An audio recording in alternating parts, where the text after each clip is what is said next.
Yo, yo, yo, yo, yo. What's up, what's up, what's up? Give up the rack. And hello to my fellow revolutionaries. You know who you are. And welcome to the live stream for this Tuesday, the 14th of October. I just had to check there because I wasn't sure where I was at. You might have noticed the delay. What's up, what's up?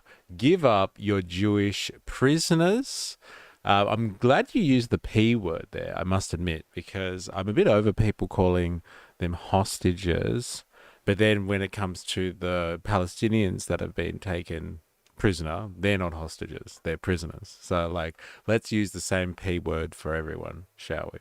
Or the same H word for everyone. Either way, whatever, floats your boat. But, like, let's just keep it consistent.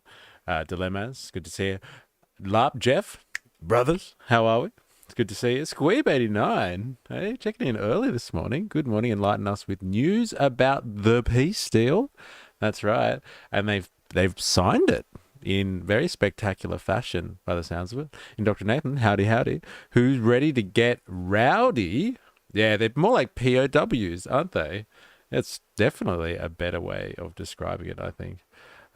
Patriot Trump. Yeah, can you see that picture in the background? I wish I'd seen that yesterday when Jack actually put it up, because I was going off about like how upset Trump would be and like humiliated Trump would be, and Netanyahu, but like more so Trump if he had flown all the way to Israel and then like the Hamas were just like not going to release the prisoners. That would have rubbed him up the wrong way, and so we got that picture in the background. This is what Trump would be doing over there, getting all Rambo and unleashing the fury in the Middle East, if we can say that. Ninja Nurse is in the house. Yo, how we doing? It's good to have you. And yeah, we're going to be going down the rabbit hole, the propaganda machine on this one, and trying to figure out, I guess what has happened in the Middle East, specifically as told by the mainstream media, of course. There is a lot of talk about the peace deal. But like before we get to the peace deal, let's do the nice fluffy stuff. Let's look at how, the hostages have been returned, like all of them. There was, they were kind of drip feeding for a little bit there. Sorry, the POWs have been returned. Any Israel hostage left civilians or IDF? Question mark. Asking the hard questions. Remember Putin writing a bear type memes? Reminds me of those. Odd is compulsory. Unless you dedicate yourself to religious studies. IDF is compulsory. Yes, unless you are going to go into the synagogue or something like that, then there's heaps of those. Apparently, it's heaps of people that devote themselves so they can get out of their IDF service. Now, like I said, we're going to get into the fluffy stuff and have a look at the people that got returned and like the heartfelt footage of the return of the hostages or the POWs.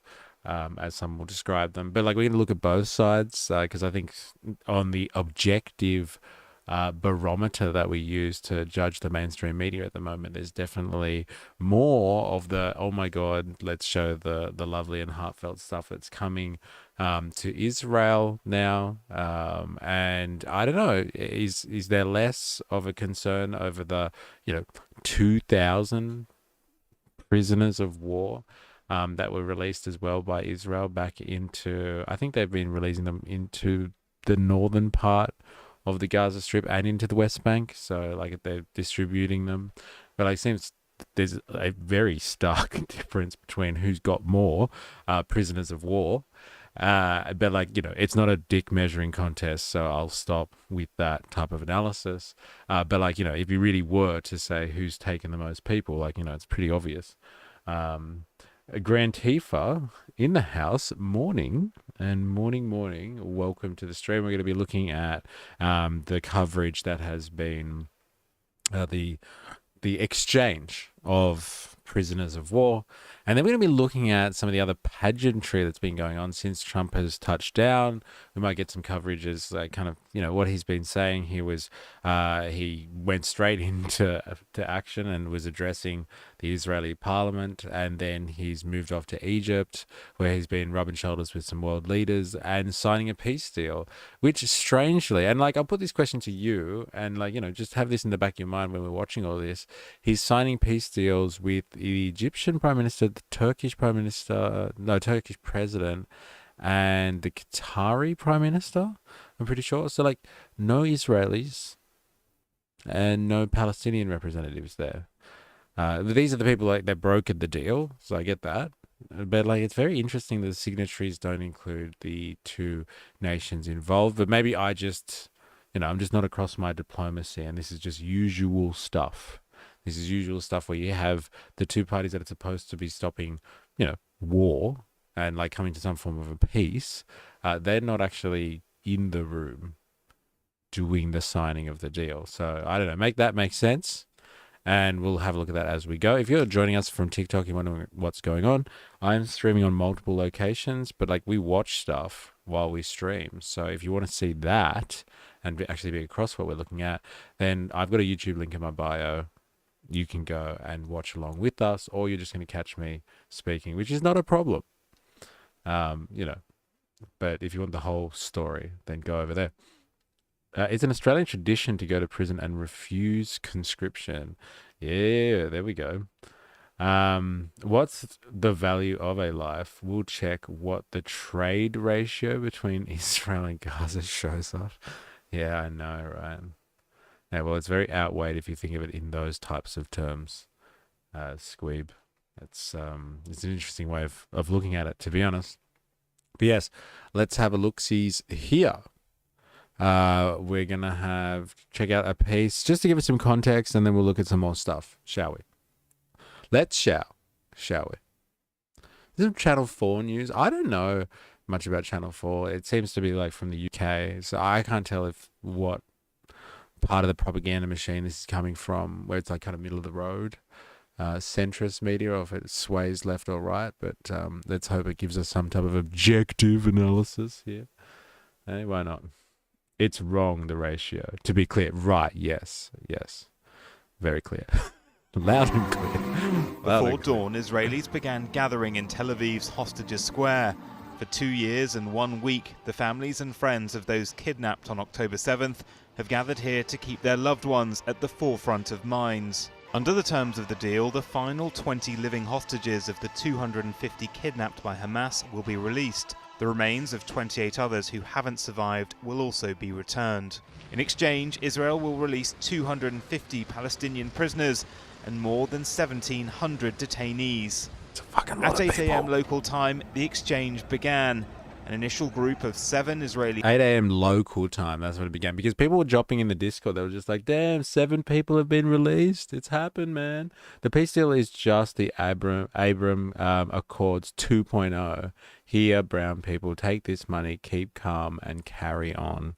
Interesting description there. Probably not off the mark at all, let's be honest. The hostages were handed over to the Red Cross near Khan Yunis. A condition of this Israeli hostages were handed over to the Red Cross near Khan Yunis. A condition of this deal being Hamas didn't engage in the kind of pageantry it displayed on previous releases. On the other side of the border, close family gathered at an Israeli military base to receive them. IDF helicopters were on standby to fly those requiring urgent medical treatment to hospital. After 738 days of waiting, finally contact via video calls. Then the moment when they were finally able to hold their loved ones again. Prompting huge cheers from the crowds in Tel Aviv. Oh my god. I don't know what that says, but they're very keen on old Trumpy boy there. Trump's list. Oh, I wonder what Trump's list means. Thank you, Trump. Meanwhile, the man many Israelis credit with making this all possible, flying in on Air Force One. President Trump is being greeted with a hero's welcome here. his image being adorned from billboards and posters. Waiting for him on the tarmac, Prime Minister Benjamin Netanyahu, now deeply unpopular in Israel, blamed for security failings allowing Hamas's attack and for prolonging this war unnecessarily for his own.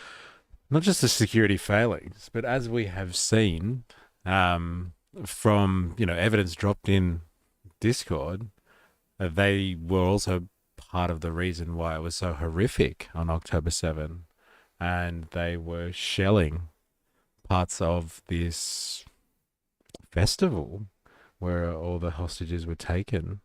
So like they were not only just standing down, as Charlie Kirk said, but they were also part of the bloodshed. Crazy stuff. Going to be interesting seeing how Bibi justifies the inevitable breaking of the ceasefire. He needs this war to get out of the indictments. But I guess that's why part of the plan is giving Bibi a pardon. Do you reckon that is actually that was the 21st point on the 20-point plan? A full pardon and full immunity for Bibi. Own political interests at the expense of the hostages. Trump's exasperation with and pressure on Netanyahu is seen as the reason this deal has finally been done. Publicly, though, the pair greeted each other warmly before riding in the president's motorcade to Jerusalem for Trump to address Israel's parliament, the Knesset, and to meet some of the hostages' families. Just before 10 a.m., Red Cross vehicles collected the 13 remaining hostages from Gaza City. An hour later, and the first buses carrying Palestinian prisoners began arriving in Ramallah, the de facto Palestinian capital of the occupied West Bank. Friends and relatives are uncertain who will actually be coming off these buses, with Israel removing and updating names on the list over the weekend. There was weeping and screams of joy for those reunited. Many of those freed were serving life sentences after being convicted by Israeli courts of crimes including murder. Damn, could you imagine that? Hey, getting off the bus after being given a life sentence by Israel, hey, and walking free into the current open-air prison that is Han Yunis. Damn, that's crazy. Some looked gaunt and even injured, raising concerns about the conditions they've experienced in Israeli prisons. In Jerusalem, Trump was greeted with rapturous applause before becoming only the fourth US president to address the Knesset since it was created in 1949. And after so many years of unceasing war and endless danger, today the skies are calm, the guns are silent, the sirens are still, and the sun rises on a holy land that is finally at peace, a land and a region that will live, God willing, in peace for all eternity. All right. Hot takes, everyone. How are we feeling about this? Like, obviously, there's people all around the world right now that are singing his praises. Like, he's the guy. He's brought peace to the Middle East, right? He's at least brought a ceasefire. So, like, is there some type of accolades that need to be made? Like, do we need to do something on this stream to formally recognize the efforts of Trump? Look, he's getting a standing ovation in the Knesset. I hope I pronounced that properly. There's, Palestinians. There's people reportedly from Hamas who have been very happy with Trump's dealings. Like, little all those Israelis hanging out in their hostage 24-hour watch service there. They're all very, very happy. They were singing the praises of Trump. World leaders around the world calling Trump out, saying he's wonderful. Like, where are we at with this, people? Do we need to take 5 or have some type of minute's silence or something like that? Do we have to recognize Trump's efforts here? What timing? Jags in the house. 154 Palestinian prisons forced into exile. Really? There you go. No, fuck him. While he wages war on his home soil, we're supposed to praise him. Well, the world seems to be very much, backing the man who brought the peace, as he will be forever known. now, if this is actually long lasting. And as he says, giving Trump a peace prize is like awarding the Nazis for bringing stability to France and Poland. Snap.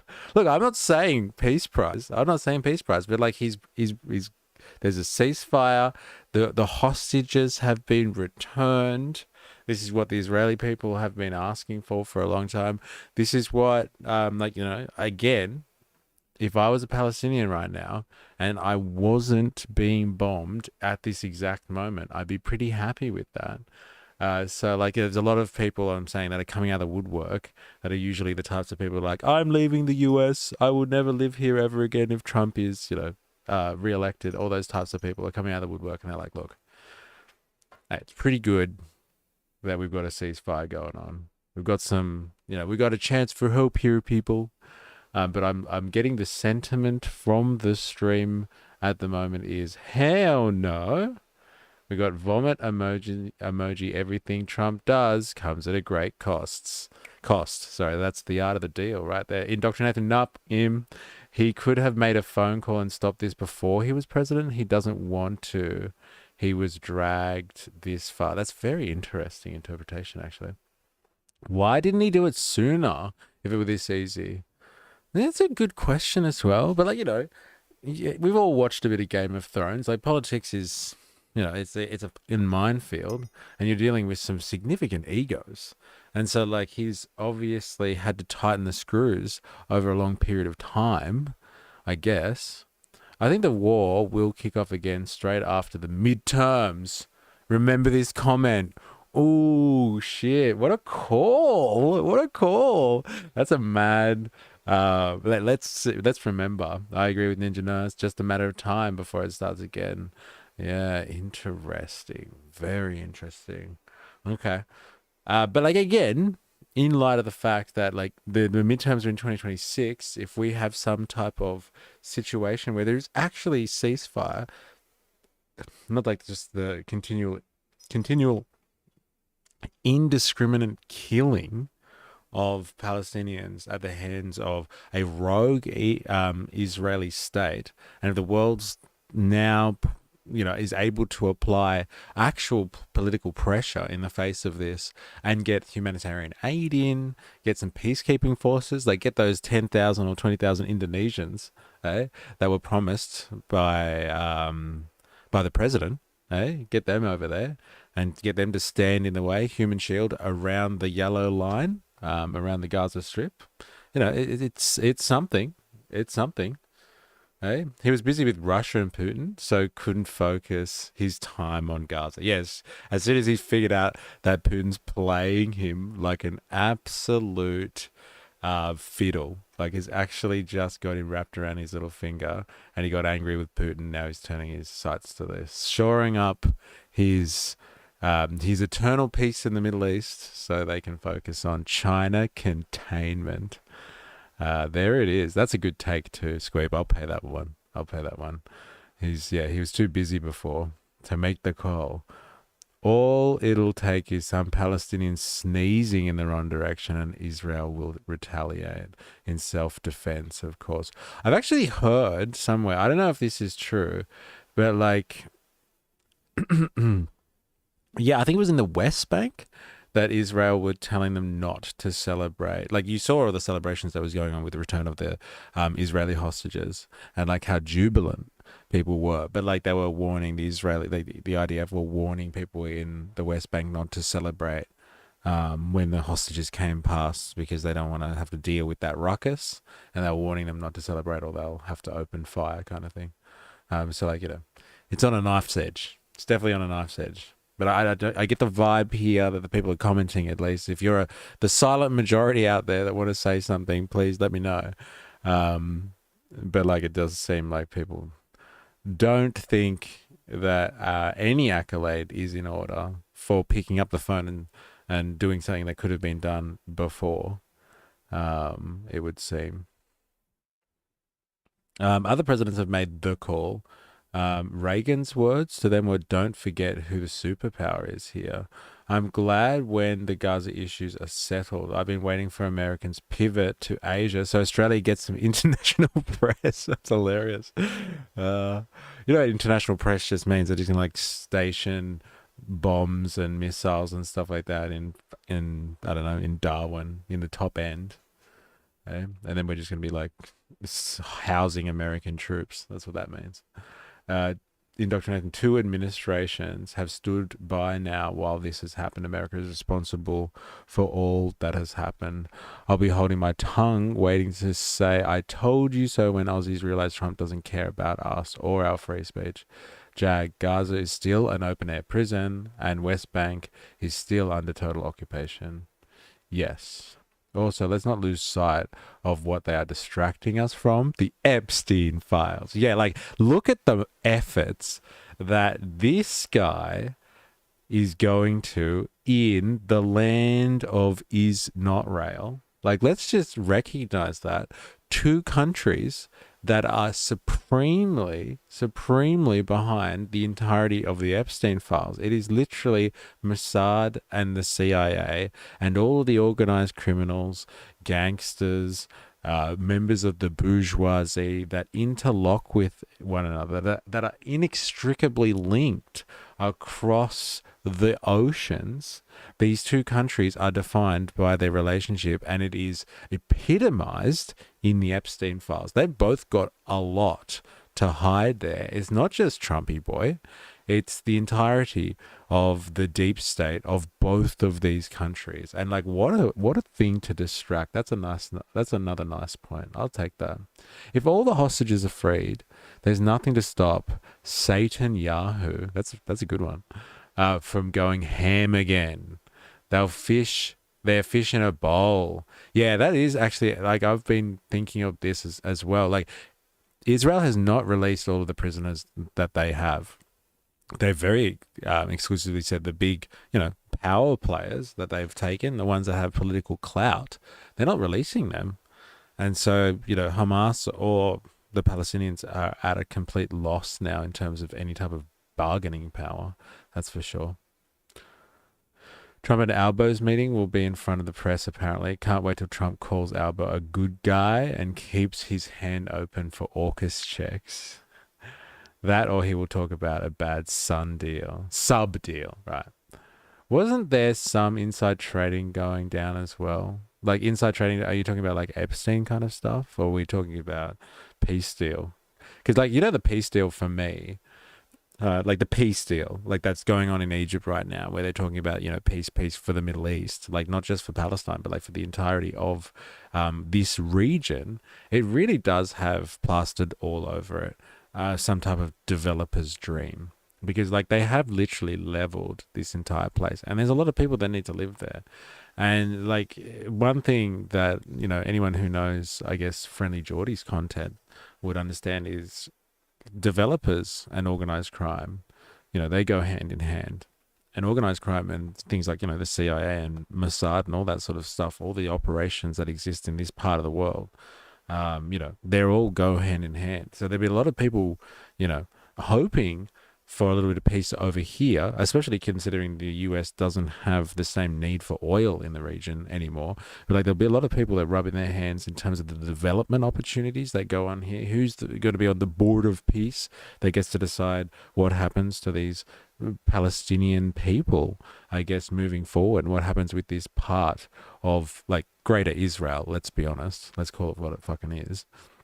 What happens there? Very, very lucrative opportunities here. Very, very lucrative. And like so many things that like to funnel and launder money through, right? Like construction is like one of the easiest things to launder money through, because like who really knows what construction is going to cost until the end of it? And like, there's a lot of concrete. There's a lot of concrete that needs to go in there. And my God, you can launder a lot of money through redeveloping this area and large swathes of the Middle East that have been completely screwed by all of this war. And Trump is a real estate agent. Let's be honest. Like, at the end of the day, his background is real estate. This seems like there's going to be a lot of money made in peace, if you know what I mean. And like again, it's really weird that the peace deal, and we'll get to the peace deal, is completely being done in Egypt, and it's there's no people from Israel or Palestine up there signing up to this. It's very strange. Again, maybe this is just how diplomacy works. When people do peace deals, it's people signing on their behalf, but it seems so weird to the layman over here that it's just a bunch of other people that are signing up to a peace deal. 4S is in the house. Yo, yo, yo, yo, yo. What's up, what's up, what's up? Give up the rock. Dilemmas. It's not a bad deal for America, and that's all that Trump cares about. He will say AUKUS is great. Keep the cash flowing and up your military spending so you can buy more American weapons. Ninja knows the EU has already pivoted towards Palestine recognition. The kooks in the White House are starting to realize that they cannot stand alone in diplomacy. NATO is still a thing for all of Trump's rhetoric. Interesting. Release the files. Release the files. Hyperliquid, top trader, and Baron. Probs talking about Trump's recent tariff rhetoric while some insiders shorted crypto at the exact same time and made 200 million.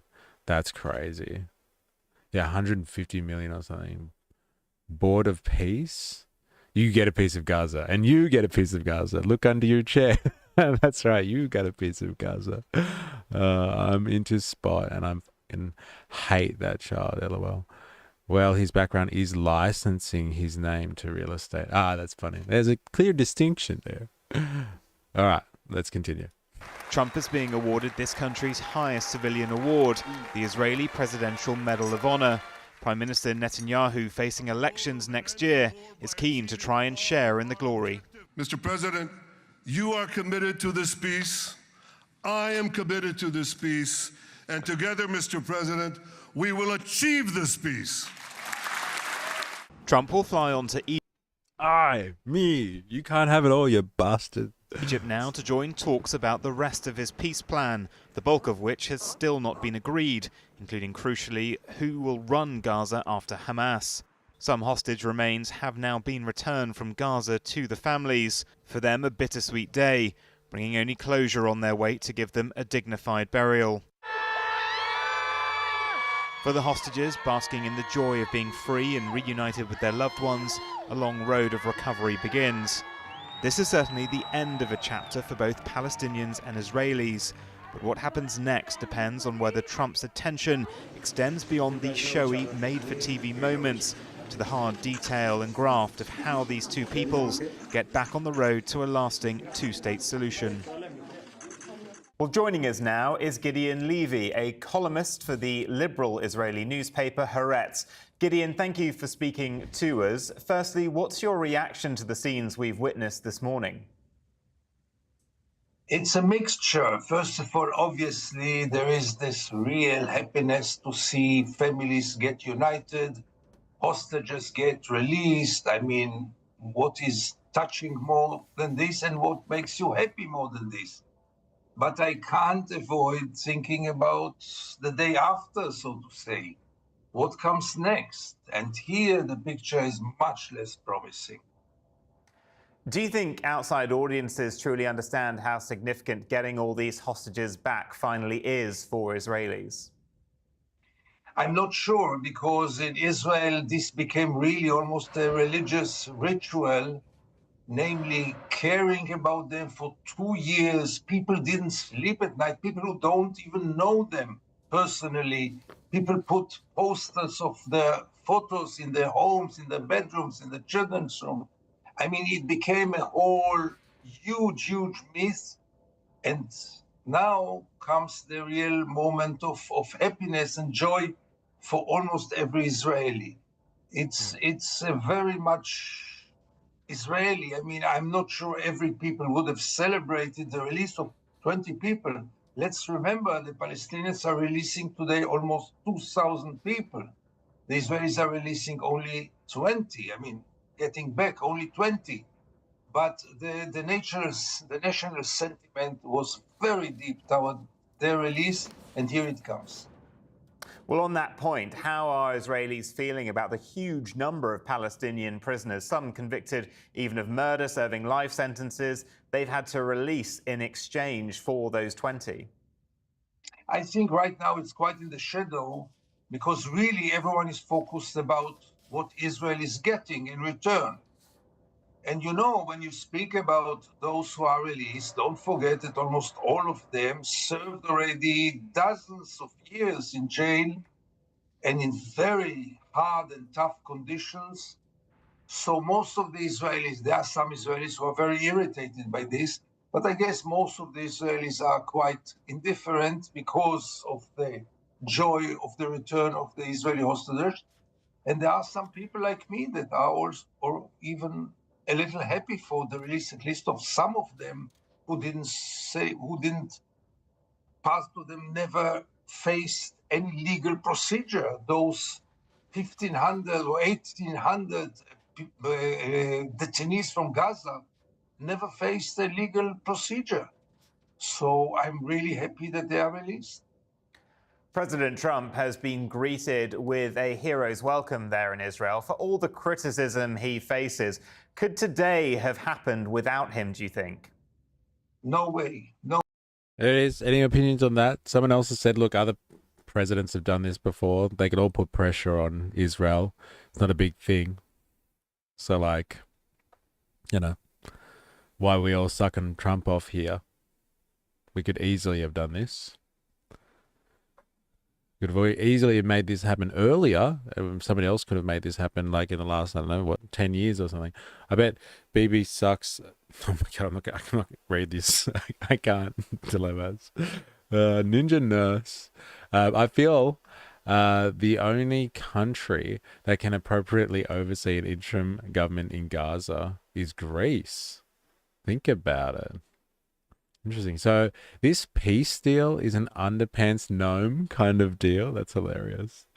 One side, hostages have homes and families to go back to, and the other side will see what or who they have left. Basically, it's like Russian roulette for them.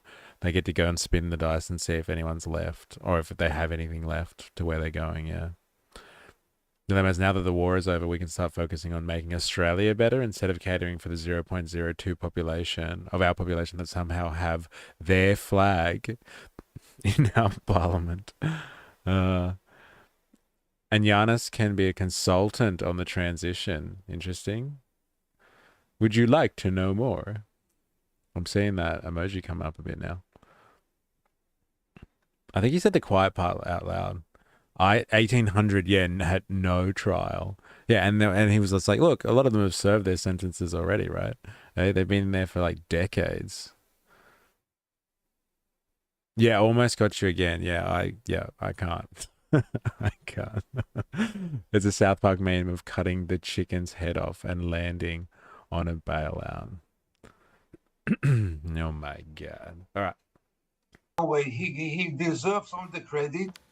He doesn't deserve all this embarrassing fluttering that went on in the Israeli parliament.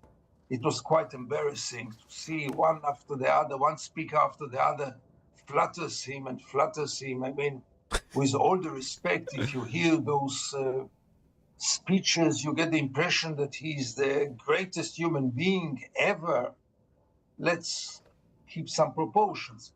But no doubt that without his pressure over Netanyahu, nothing of all this would have happened. Yeah, he's not. Come on, anyone? Hey, where are you, Jack? You don't think he would have done anything here? He's put some pressure on. He's put some pressure on BB. Nah, him. That's what we said before. While he wages war on home soil, we're supposed to praise him. Yeah, fair enough. Something's going on in the background. Flattery is just lapdog politics. Fort luck. The master's face. If you want to sit on his lap. Yeah, there's a lot of that. And Trump loves having his ego stroked. Like anyone. Like, let's be honest. But Trump, definitely. If you want something out of him, you're supposed to tell him how wonderful he is. To no end. I mean, the Israelis have definitely been doing that. But yeah, has he exerted his pressure over BB? Or was it just time and he's just relented? Did someone say master race? I don't think so. I think it's master's face. And I'm not sure if that's even like autocorrect working its magic there, but we'll find out. One for humble modesty, and already he's claiming to have brought peace to the whole of the Middle East. But there's a lot still to be sorted with this deal, isn't there, come tomorrow? So much. I mean, and no question is really answered right now. Big words, big speeches, big promises, but nothing behind it. Maybe, I don't want to exclude it. Maybe Trump, being so happy about all the credit he gets, will continue with this pressure. Would he really be devoted? He might achieve more. But would he lose interest in 1 or 2 weeks after the first difficulties will arise? Then we are doomed to get back to the same reality that we know for the last decades. Yeah, he likes these sort of grand made-for-TV moments, doesn't he? In terms of where the talks go now, This guy's not what buying it. are the priorities? The big question is, first of all, who is going to run Gaza? I mean, if Israel will pull out, hopefully it will, who is going to govern Gaza? Who is going to take care of this unbelievable project? I'm not sure that people are aware to the scale of the project. The of developers, rehabilitating bro. Gaza, The rebuilding developers are Gaza. coming. It's an unlivable place. Israel totally destroyed it. Someone has to take responsibility and money. A real estate agent. He's going to do it. Plus, he's about to invade Venezuela. So, the US is the only country that had the leverage to end it. And he just happens to be the head of the US at the time that somebody finally decided to do it. He didn't do it out of the goodness of his heart. That's like the head coach of a team winning the championship the first year after previous one spent years building the team. That's an interesting analogy. I'll take that. I'll take that. Damn, YouTube censored that. What, the one about Venezuela? You can't get that through? Oh, yeah. That's interesting. See, I didn't even check the CCs and stuff. I don't have to these days. I just go straight. Oh, yo, gonna be listening today. It's Avalava in the house. Oh, what did you put over there, Ninja Nurse? Every group project does 99% of the work, has no idea what's going on. Can you guys see that? Oh, no, you can't see that. This meme here says he's going to help, but he does not, disappear at the very beginning and doesn't show up until the end. So this is, Trump is on the far right. Okay, fair enough. He even touted Gaza Largo earlier this year. This is his own personal interest. Yeah. That's what I want to know, this peace deal that they're all signing in Egypt. Like, what is this about? And there's some big players in there that will all have some interest, like financial interest, in what happens with Gaza. I'll just check if it shows up on the screen. They must be in the pocket of the Trumps. Something's going on there. Well, it's just like some international consortium. Maybe it's like a bunch of international banks that help launder money around and move money around for various businesses and corporations. Again, all tied to deep state agents, like all tied to Mossad and the CIA and certain particular power brokers within the halls of different bureaucracies and all that type of stuff. And they'll all be like helping them. We've seen it. We've been watching people pile back into Gaza and stuff. And it is dystopian shit, right? A developer's dream. And look at what's the story of Europe, right? After World War II, mainland Europe was leveled for the most part, and reconstruction in Europe was the thing that has kind of helped fuel the world economy for so long. Like the reason that Europe and the world kind of had its golden age through the 50s, 60s, and the 70s, where the economy was strong and there was good growth and all this sort of stuff, was because they had to pick up after the absolute devastation of a war, and there was so much value that needed to be produced, and there was so much wealth created as a result of that, and everybody flourished. So these people definitely see an opportunity, right? They definitely. I was talking to the YouTube censors. Okay, so you're not censored personally. It's just some of your stuff.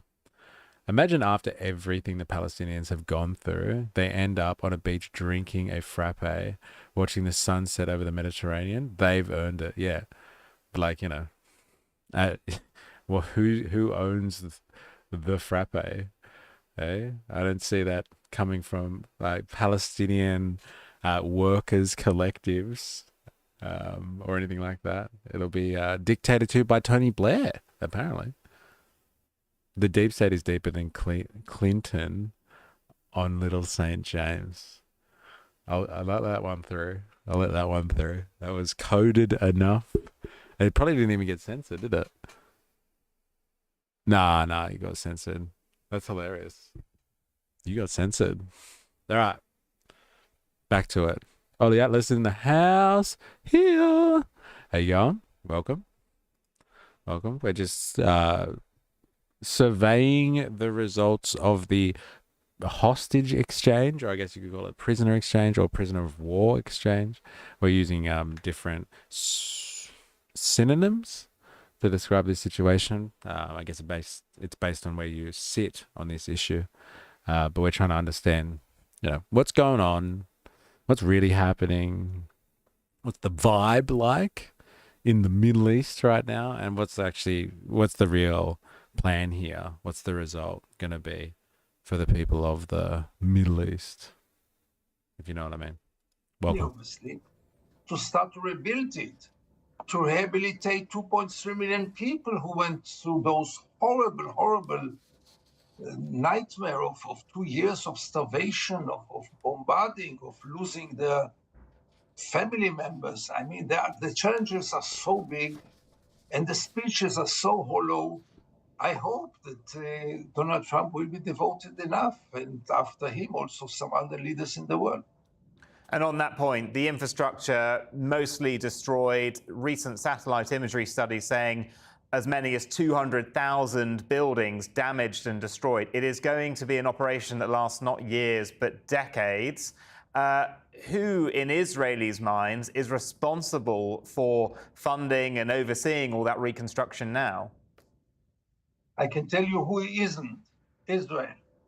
Israel will not take any responsibility for this, and for sure not compensate anyone for this, even though Israel should be the first one to compensate for this destruction, because Israel committed. But this is off the table. I guess the hope is that the rich Arab countries will recruit themselves, but the question is, and Europe, but the question is, are they ready to rehabilitate Gaza every 5 years? And then Israel comes and destruct even more than last time? I mean, are they really the cashier of the destruction of Israel? I doubt it. There must be some kind of guarantees that this will never happen again. Prime Minister Netanyahu is trying to pull some of the glory away from President Trump. He's deeply unpopular in Israel, not only for the security failings that brought about October the 7th, but many accuse him of prolonging this war for his own political interests at the expense of hostages. We know he's not going to follow Trump to Sharm el-Sheikh this afternoon for these talks. He's facing elections next year. How much trouble is he in now? Still in trouble. I guess his popularity raised a little bit after the release of hostages, even though most of Israelis give the full credit and the exclusive credit to Donald Trump, and rightly so. If it would be up to Netanyahu, this wouldn't have happened. We have to say it clearly. Netanyahu was not interested in this deal. It was imposed on him, and once it was imposed on him, he went through it. But he doesn't deserve any credit here, because the same deal with the same conditions could have taken place 1 year ago, and so many lives, both Palestinians and Israelis, could have been saved. But he is a magician when it comes to domestic politics, and I wouldn't exclude the possibility that he will be re-elected, even though I must tell you all the polls, but really all the polls show that he is going to be defeated. And finally, the rest of this deal that needs to be sorted out. Netanyahu the I mean, magician. You've heard it. This is the inside scoop from Tel Aviv. Hey? This is it. The inside scoop. The shock doctrine and disaster capitalism will waste no time making bank on this situation at the expense of hundreds of thousands of lives. It is big business. Yeah, what's the security behind these investments? Yes, very good question, right? If they're involved in the investment somehow, they've got people like, they're billionaire backers and their own bourgeoisie class in Israel that are not willing to lose money on all of this, then that's security. Hey, money talks, baby. I can't wait to see the dystopian election ads to come out of America next year. Yes. Blue helmets, the shock troopers of the globalists. Ha. I know what you're talking about. Yeah, they're coming. If we're going to take on a capitalist framing of the situation, it seems like an investment that is way too risky for the payoff. Yeah, fair enough. That is an interesting point. I would only say to you in response to that, and take it or leave it. But like capital likes destruction. It likes the destruction of value because let's just say, and like this is a long shot, but it does happen. And it definitely happens in something like the military industrial complex, for example, right? You build a bomb, you explode the bomb, you detonate the bomb. And so like you actually have to keep making more bombs. But like if you just stockpile bombs, then like you have an excuse not to build more bombs. And so the destruction of things actually helps circulate capital. The destruction of value, deliberate or non-deliberate, is actually a great vehicle for helping capitalism kind of function. And so sometimes, yes, people might lose a lot of money in terms of the investors, but like the money isn't the value. The value is what is being built, what is being constructed, the commodities that are circulating as a result, and thanks to that construction or that redevelopment, that reconstruction process. So sometimes they don't actually care in the long run if their investments don't pay off, as long as the economy is circulating and like people are shifting goods around and making bank in all of the various interconnected industries. And so like capital just likes value destruction because it makes the market circulate more and more goods in response to that. So, maybe this person's right, or whoever said it before. Someone was like, it'll be I think it was this guy actually, this guy in Tel Aviv. He was like, maybe it's all these rich Arab nations that have a lot of capital anyway. They'll invest a bit of money to try and develop it, but then if it gets blown up, and then in 5 years' time they start developing it again, like there's all these industries all around the world. It's not the Arabs, the oil states that just have a lot of extra cash that they need to splash, but everybody is funding the industry, and that's what capital likes, or capitalism likes. It likes the destruction of value in order to justify producing more and more value. It's actually when value sits stagnant without any type of circulation that capitalism goes into crises and can't justify itself as a mode of production. Oil and gas companies will foot the bill as long as you sign on the dotted line. So the only people who benefit from the rebuilding of the region are those who benefit from its destruction. Well, kind of, yeah. So the companies will be those who are willing to take the risk because it pays out either way. Yeah, if they've invested in other companies that like do the construction, let's say, and then like clean up after the destruction, and like the Arabs are willing to pay for it in the meantime, and all those industries that feed off the reconstruction, that makes capital, like commodity capital, move around the world. They love that shit. Well, capitalism loves the circulation of real commodities, not just money in the commodity form. which is what all these oil magnates have. But like they need to get their money circulating as well, so it gives them a chance to refresh their own capital stocks. But like at the end of the day, destruction is a great force in capitalism, right? It's risky, but like, hey, investment is risky, and so it should be. The Saudis are paying influencers to do reels about how good the UAE is. They will even build you a studio if you move there. That's mental. Okay? Thanks. I will look into that. I just had a thought that I want to share. The guys are strip. The guys are, is that Gaza Strip? Has access to the Mediterranean. There are gas reserves in the Mediterranean. This feels like a play to get access to either shipping routes or gas reserves or both. Yeah, there's a lot of long game stuff going on here, right? And that's a tale as old as capitalism itself, getting access to somebody else's market so you can destroy or take a hold of their resources. Anyway, what's that company that invested in the MIC and the housing market? Black something, eh? Yeah. So I realized that's an interesting autocorrect. Guys are. I like that. Hey, guys are. How you going there? All right, I'll let this guy finish. He's actually had some interesting stuff to say, I must admit.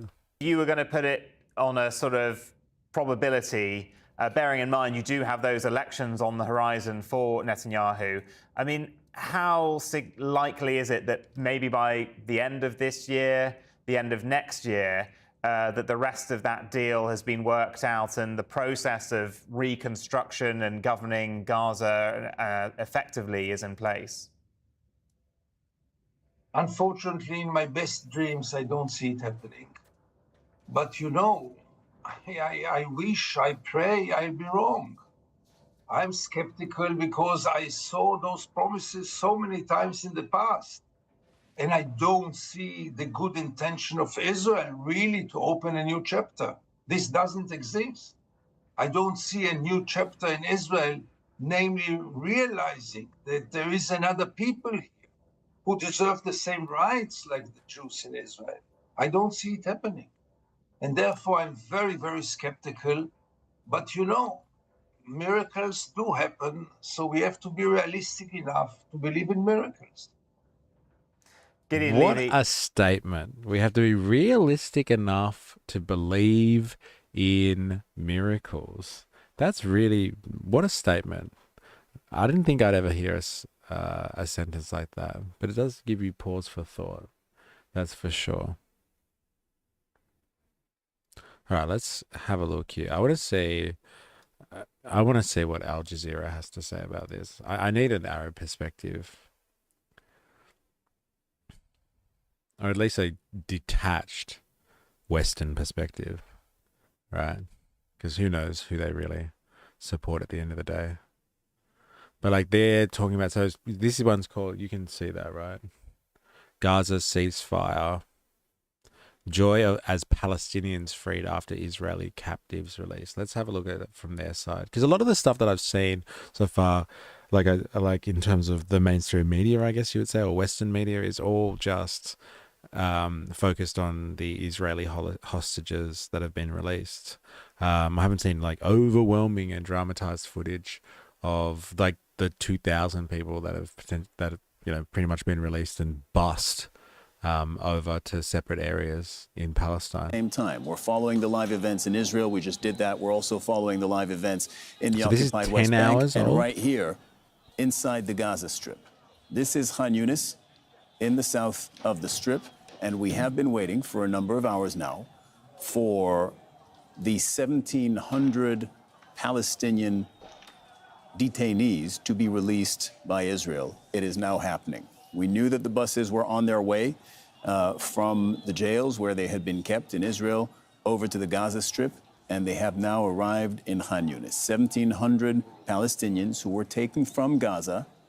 You see the standard issue clothes that they're wearing from those Israeli prisons, who were taken from Gaza at various points during the war, and now, as part of this ceasefire deal, being released. We have on site Al Jazeera's Tariq Abu Azoum. You're at Nasser Hospital, which is in Khan Yunis. You've been waiting for this for a number of hours, as have the families, by the way, of those Palestinian prisoners. Tell us who they are, and tell us also what that wait has been like. An Arab perspective, allow me. Durka Durka Mohammed Jihad. Hey, thank you, creators of South Park, for your insights there. Integer in the house. Integer in the house. Welcome. I see you are on Twitchland these days. People have been making the move to Twitchland. It's really interesting. Go over to the Twitch files. That's where the real action is at, apparently. All right, let's hear what they actually have to say on the ground, about this situation. Hours, as have the families, by the way, of those Palestinian prisoners. Tell us who they are, and tell us also what that wait has been like. Well, as a part of the ceasefire deal that has been brokered between Hamas and Israel, 1,700 Palestinian detainees will be released today. And this is the scene at the moment, as you can quite see now. We can see thousands of Palestinians inside Nasser Hospital are getting ready in order to welcome the Palestinian released detainees. The scenes at the moment are quite intense and emotional as well, where people have been gathering from the early hours of this morning in anticipation of being reunited again with their loved ones who have been detained and arrested by the Israeli military after October the 7th. Those Palestinian detainees are expected to be released within very short time and arrive to Nasser Hospital, and we show different field preparations by the International Committee of the Red Cross in coordination with Gaza's health ministry. Medical teams are on the site now, and they are waiting for them to turn up in this location. They will be completely examined by medical teams, giving the prolonged period of detention in Israeli jails and the horrific conditions they have been enduring in Israeli jails. We have heard from families on the ground that they did not have any further information about the fate of their relatives who have gone missing during the Israeli ground operations across and in multiple areas in the Strip. And for them, they only realize that they are alive once they are announced on the list of release today.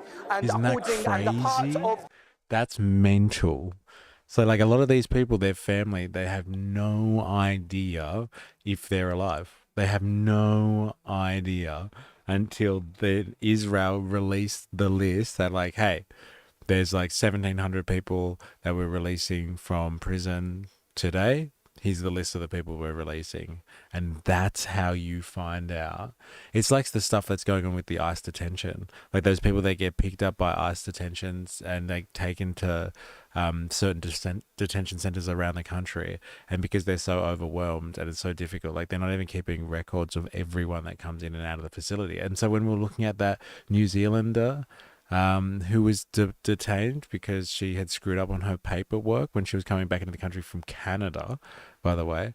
They hadn't done the paperwork properly. And so she was like, basically, she was out of contact. I think it was for like 3 or 4 days. Like no one had any access or any understanding of where she was.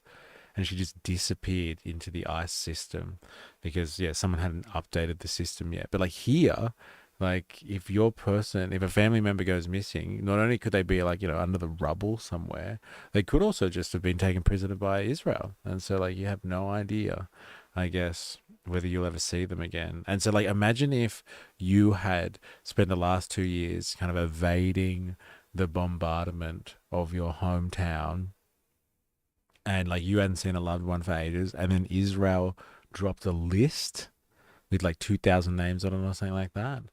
Like the first thing, you know, I would be doing in my desperation to see a family member again or a loved one would be like, fuck, I hope they're on the list.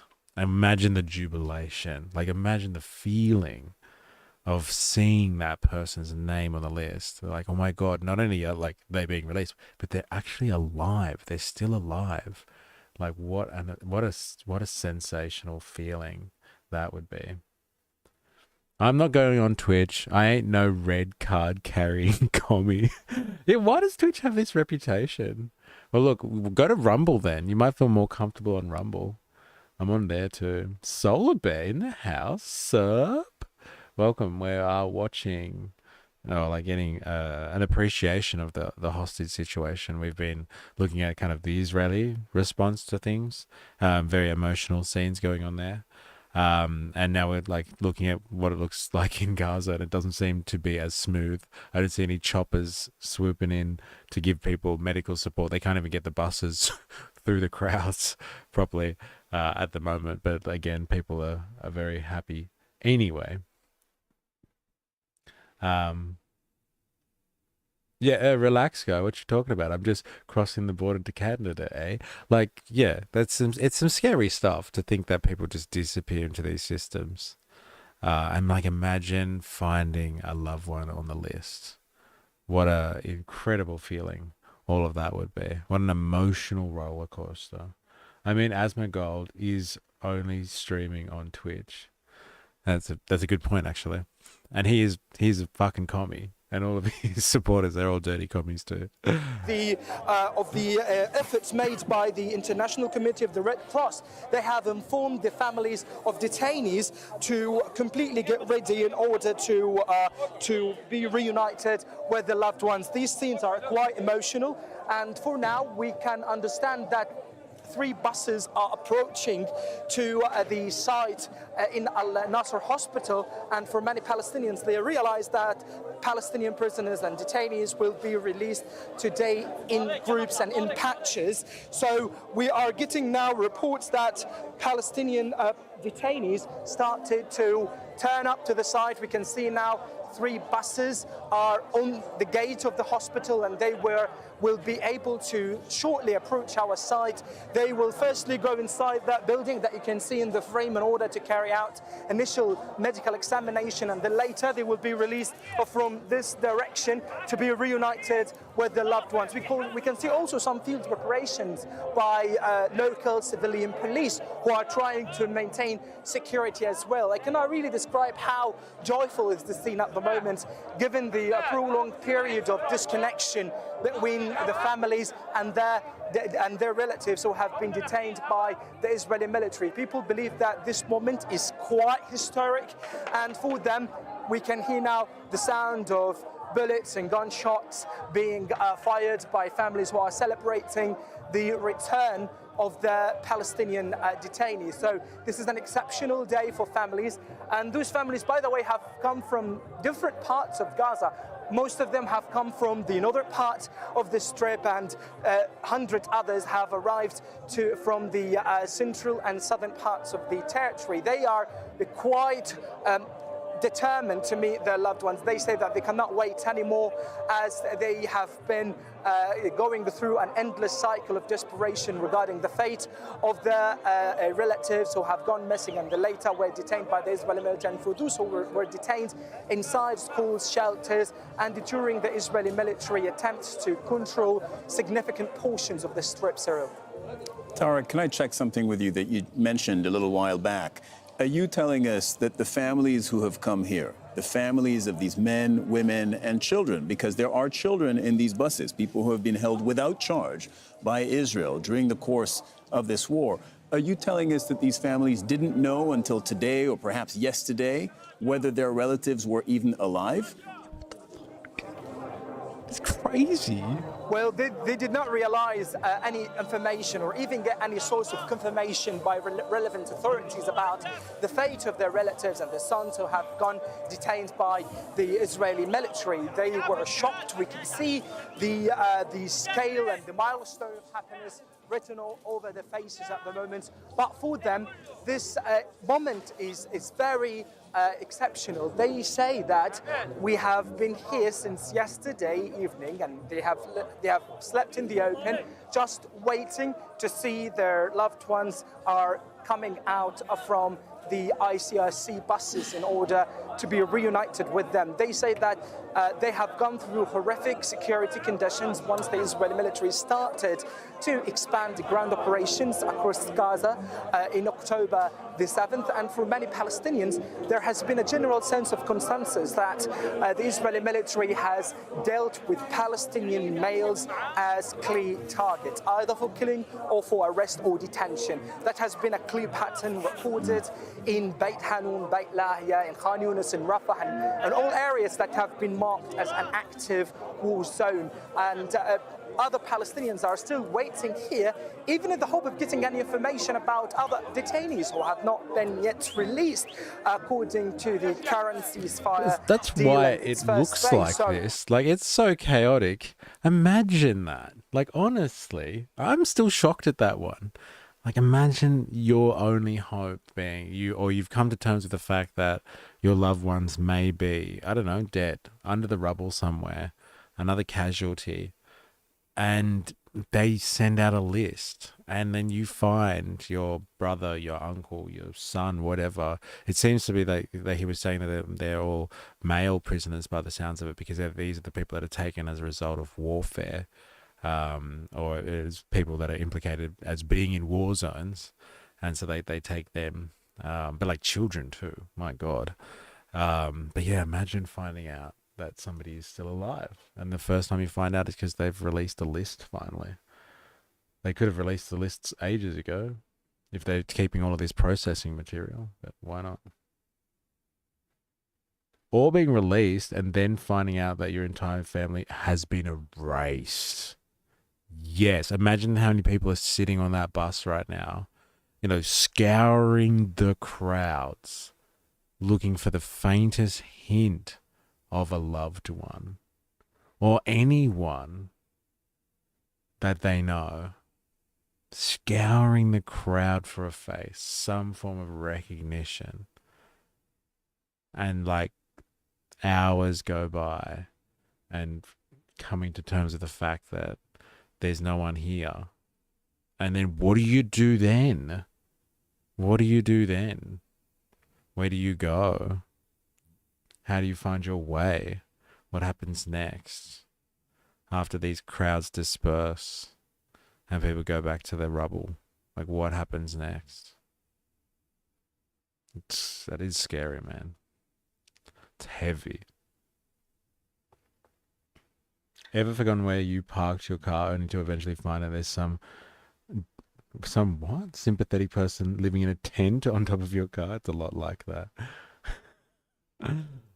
There is a huge sense of anticipation for those families who are waiting here. We can see on the faces now how they are waiting patiently, just for one moment, is to see them alive, to see them without clear wounds on their bodies, without being physically emaciated or exhausted, because they understand totally and completely that Palestinian detainees in Israeli jails have been receiving a very humiliating treatment. And this is not the first time. If we're talking about detainees who have been detained decades ago, they have been also receiving the same treatment. So the equation now is quite different, and for them they realize that this moment is quite symbolic and historic regarding their description for the entire day to be a victory for Palestinian families.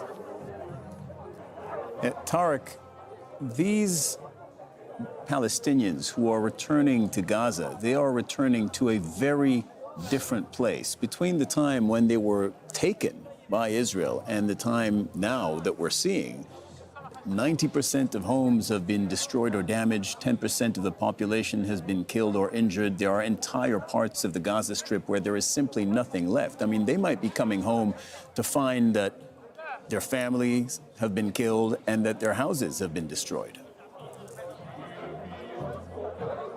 Well, let me start first, Cyril, by the January ceasefire.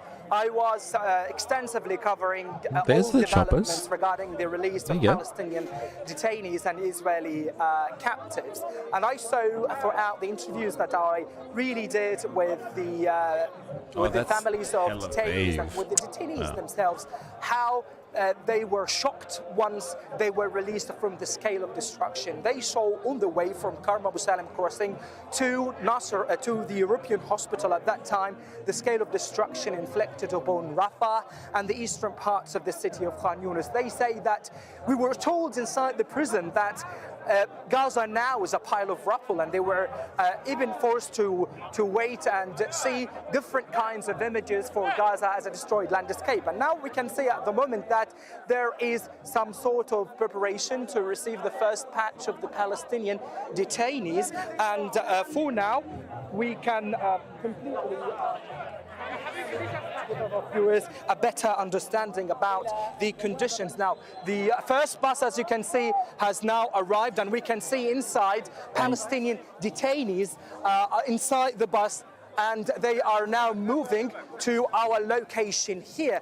We can see that bus moving now among the crowds, and people are surrounded. Wow, that was part of their torture as well. Isn't that crazy? They had them over there, so they knew that like 90% of Gaza or something had been reduced to rubble, and so like the Israeli, their captors, I guess, were telling them about that, making sure they knew it, and then feeding them images of it as part of their psychological warfare.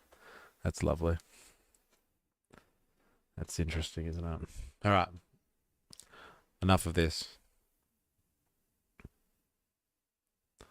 And it's just getting people off the bus. We're getting off the bus. I'm getting on the bus. All right. Let's get another source on. So let's talk about the peace summit now. What's going on there? What is this truly about? Let's get some context for this, shall we? What the hell's going on here? I'm going back to Al Jazeera. Unless anyone else has some sources that they want to go down, I'm going to try and stick to Arab sources today, as opposed to Western sources. Just to try and get a differing opinion. Again, unless you have any other suggestions. But let's get an understanding of what the hell this peace deal is about. Peace summit. Live pictures we are seeing on our screens. We are, of course, watching Donald Trump at a peace summit in Sharm el-Sheikh. So this was 7 hours ago that they released this. What was that? Like 7 hours ago? Is that right? Yeah. So it was like 4 o'clock in the morning, 5 o'clock in the morning, local time for me. In Egypt, that Trump is co-chairing with the president of Egypt, Abdel Fattah al-Sisi. So what is about to happen, I believe, is a signing summit. So it's a signing of the peace agreement that has been declared in the last few days. I believe Donald Trump is about to speak now. Let's have a listen. Of countries in terms of wealth and power, maybe ever assembled, and it's just an honor in terms of wealth. Few days. I believe Donald Trump is about to speak now. Let's have a listen. Of countries in terms of wealth and power. So, maybe ever assembled. You can just every now and again you get a glint, just like a small part of what's really going on. He said, "Here we have assembled people from countries of great wealth and power." So these are all the fat cats and the members of the bourgeoisie that have got a particular interest in seeing Gaza. And it's all from the spectrum. See, the culture wars don't exist in the same way. I'm not saying that they are non-existent, but they don't exist in the same way for the bourgeoisie.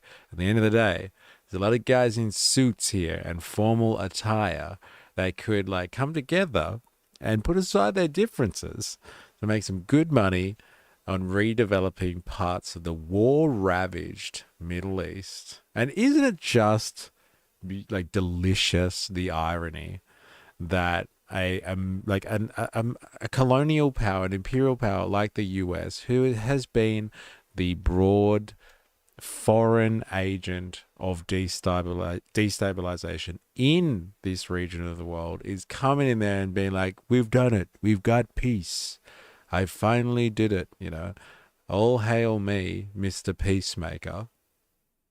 After decades and decades, hundreds of years, but let's just look at a more contemporaneous assessment of this situation.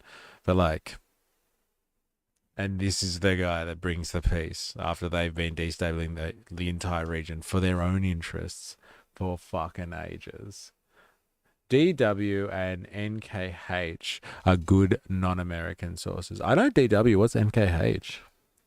If you know any good DW sources on this, let's have a look. I think actually I've got a DW. It's probably in the suggestions somewhere here. Let's be honest. Anyway, I'll let Trump boys speak. But he's got the rich and the powerful surrounding him, so they can talk terms of peace. Because that's the one thing about peace, right? Peace is supposedly good for a stable business environment. Not that you can't profit a lot off war. Speak now, let's have a listen. Of countries in terms of wealth and power, maybe ever assembled, and it's just an honor to be a part of it. Thanks for We're the going link. to be signing a document that's going to spell out a lot of rules and regulations and lots of other things, and it's very comprehensive, but we've already signed documents in the Middle East and having to do with Israel and Hamas and just about everything else, and it's really working out incredibly well. The hostages, as you know, were let go on time, on schedule. The very sad situation of bodies, which was always a sad situation, and they're being sought out, and they're working with many different people, finding some were brought in and some were not. And they're working out to find out where those bodies are. It's hard to believe that you even have to say something like that. It's so sad. It's so sad. But what's not sad is that we have finally, after, I guess they say 3,000 years, I've heard from 3,000 years to 500 years, but whatever it is, it's a lot. But this was the granddaddy of them all. And frankly, I thought this was probably going to be the toughest, and maybe in many ways it was, but we had a lot of good talent. Steve Witkoff, Jared, and Marco, and Pete, and General Kane was so great. John Ratcliffe was incredible. We had an amazing array of talent, and we were helped by, in particular, the countries represented at this table. I will say, Tamim, you were fantastic, and your country is unbelievable, and I don't think they give you a fair shake. They talk about you as though you're not a nice person, and you happen to be a nice person. You happen to live in a little tough neighborhood. You're surrounded by everybody. And without you, this wouldn't have happened. And I just want to thank you very much. That's Qatar. And thank you. He's a great gentleman, and he's an amazing leader. And another man who's been a friend of mine for a long time. I don't know what it is. I like the tough people better than I like the soft, easy ones. I don't know what the hell that is. It's a personality problem, I suspect. But this gentleman from a place called Turkey has one of the most powerful armies actually in the world. It's much more powerful than he even lets known. If you look at some of the recent conflicts, he was at the top of them, and he was winning them, and he did win them. And he doesn't want any credits. He doesn't want anything. He just wants to be left alone. He's a tough cookie. Trump doesn't know what the emotion sad is. Yeah, I know, right? Did someone turn off the air conditioning in here? Because it's hot. NKH is Japanese state broadcaster. Okay. I haven't come across it yet. Oh, Radcliffe. Super trustworthy. Hey, thanks for the Boeing 747, Tamim. Yeah, I know, right? Hey, all these, it's just a big fucking boys club, right? They're getting all the boys together. We're going to sign up a peace deal. Hey, for the boys, we'll figure it out. Hey, everyone will make some good cash off this peace deal, that's for sure. But he's been my friend, and every time I've ever needed him, he's been there for me. So I just want to thank President Erdogan, Turkey, great guy.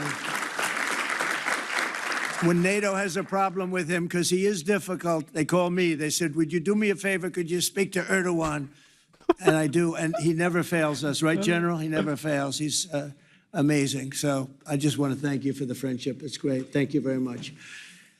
And then, of course, we have the host tonight, and I just want to thank you very much. There was a reason we chose Egypt, because you were very helpful, and very, very helpful. Everybody wanted to have this, but we really thought it was appropriate. And you are everyone wanted to have that it. Other countries don't have, and of course nothing's perfect. But the job you do is amazing, and I want to thank you. Another one, he's been my friend right from the beginning, during the campaign against crooked Hillary Clinton. Have you heard of her? we were both downstairs waiting to go up to meet this gentleman who has a place called Egypt, the oldest civilization. They say 6,000 years. China is 5,000 years, but you're actually number one, 6,000 years. Can you believe it? But the oldest, they say, civilization. But so I went up to meet him first. And we liked each other so much that she waited for about an hour and a half. And I think your meeting lasted about 2 minutes with her. So I always remembered that. But that was our first meeting. We had great chemistry together. And he's a fantastic man and a fantastic general, by the way. But he's a great president. And I want to thank Egypt and all of your representatives for treating us all so well. Thank you very much. So we're going to be signing, and we're really representative of a whole group of nations, and they're sitting behind us. And you know most of them. I can tell you this guy's got so much money. They all have so much money. There's more money and power sitting behind us. I love that they're behind us. They've never been sitting behind anybody before. This is a unique position for them. But they are, seriously, they're among the most powerful. This is fucking... It's cringe. It is. And they're just joking about this stuff. It's like, yeah, we're all rich and we're powerful. We're signing up to this. Like, you know, the players aren't here, but don't worry. Hey, we got the real power behind this venture. This is a venture. This is an enterprise agreement. Hey, you don't even really have to read between the lines for this one, do you? My God. And he had to take a jab at Clinton and China. Yeah, I know, right? Clinton was okay. Like, you know, that's part of the course. But like China is just like, hey, Egypt, you're doing better than them by about 1,000 years. Hey, they got nothing on you. Countries in the world, the richest countries in the world, and there's never been really an assemblage like what we have today. I don't think, Tamim, I've never seen it anyway. And I want to thank everybody for being with us. Here's a man, I just solved the war for him, Azerbaijan. Did I do a good job? Where's your compatriot here? Where's Arias? You two guys are still getting along, right? They fought for 32 years. In about 1 hour, we settled it, right? And they like each other now, too. It's good. That's great. This is fucking embarrassing. My God. Far out. Hey, where's your other friend? Huh? You guys still hugging in the background? Don't make me come over there. Oh, man. How belittling. I think it's great. Well, I want to thank everybody for being here. We have Italy. She's a very strong ruler. She's doing a great job. You're doing a great job. Thank you very much. There's so many, but we're actually going to be making a speech after this. So this is just a very important signing, but we're doing a signing, then we're doing a speech, and then I may stay behind with the leaders just to talk about that, some things without the press, without the media. But I want to thank the media for you've been so respectful on this deal. You know the importance of the deal, and I really, it was so pleasant to watch. I was on the plane for quite a while listening to the various newscasts, and they were all fair. They were talking about how incredible this is. This is an incredible day for the world, let alone the Middle East. So I just wanted to thank the media. They really treated it with respect. I wish you could be like that on other things, but that's perhaps too much to ask for. But on this, tremendous, everybody feels the same. Just tremendous respect, and we appreciate it very much. Can we get the documents, please? Okay. Okay. We will sign them right here, Mr. Okay. President.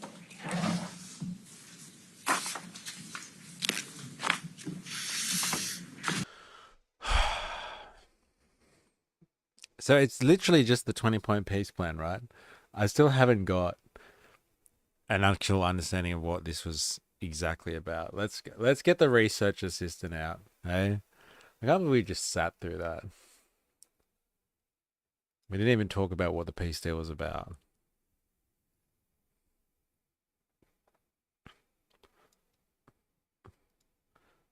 Trump has just attended a peace summit in Egypt with a number of other world leaders in order to sign the peace deal. Does this peace deal refer to the 20-point peace plan? Please provide sources.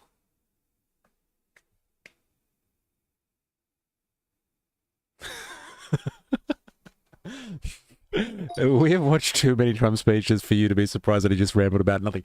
I know, but like, he didn't even talk about it at all. Like, at all.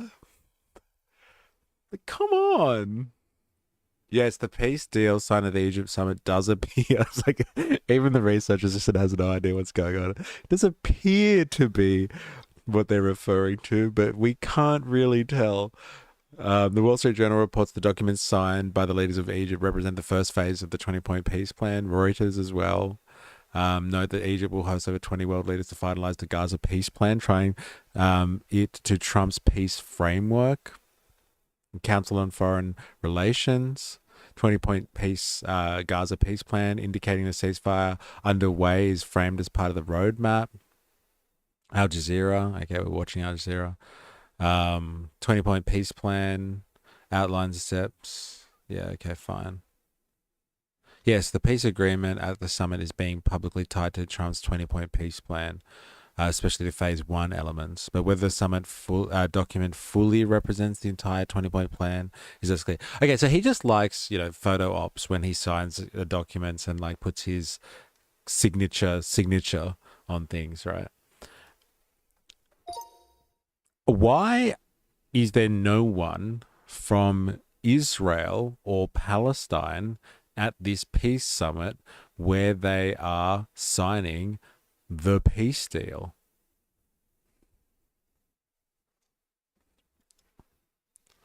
Why is there no one from Israel or Palestine at the peace summit where they are signing the peace deal?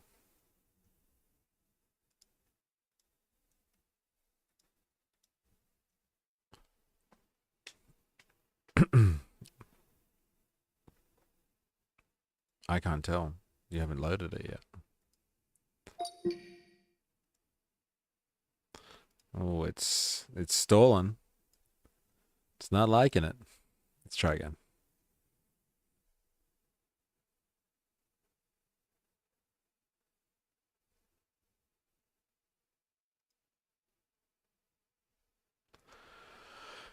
Netanyahu will not attend. The Israeli Prime Minister's office says he has declined an invitation because the time is very close to Simchat Torah, a Jewish holiday. Okay. Hamas not part of the summit, not invited. Oh, that makes sense, right? The summit is being described as being co-chaired by Egypt and the US, with representatives from 30 countries attending, but representatives for Israel and Hamas were absent. Yeah, very good. Some countries, especially the Muslim majority ones, e.g. Turkey, strongly objected to Netanyahu's attendance. This sort of objection complicates having Israel present at a summit framed in opposition to or a rebuke of its actions, from The Guardian.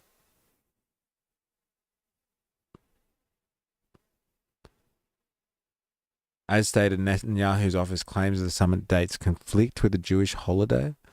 Okay, fair enough. Holidays are important.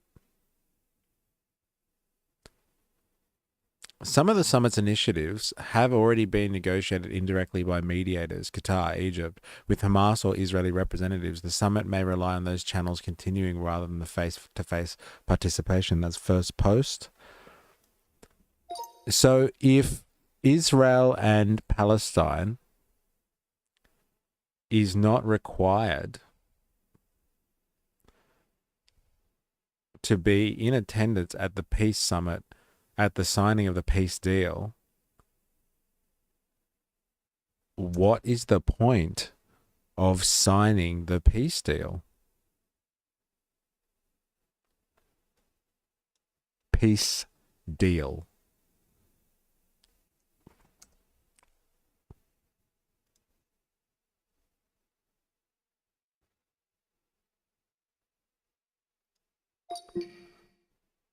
In short, the peace deal signed in Egypt summit is not a final peace agreement between Israel and Palestine, but rather a framework or political declaration by major global and regional powers to support, fund, and guarantee a ceasefire roadmap.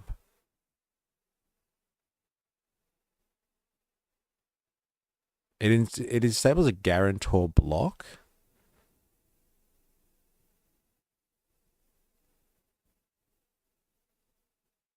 Interesting. Hmm.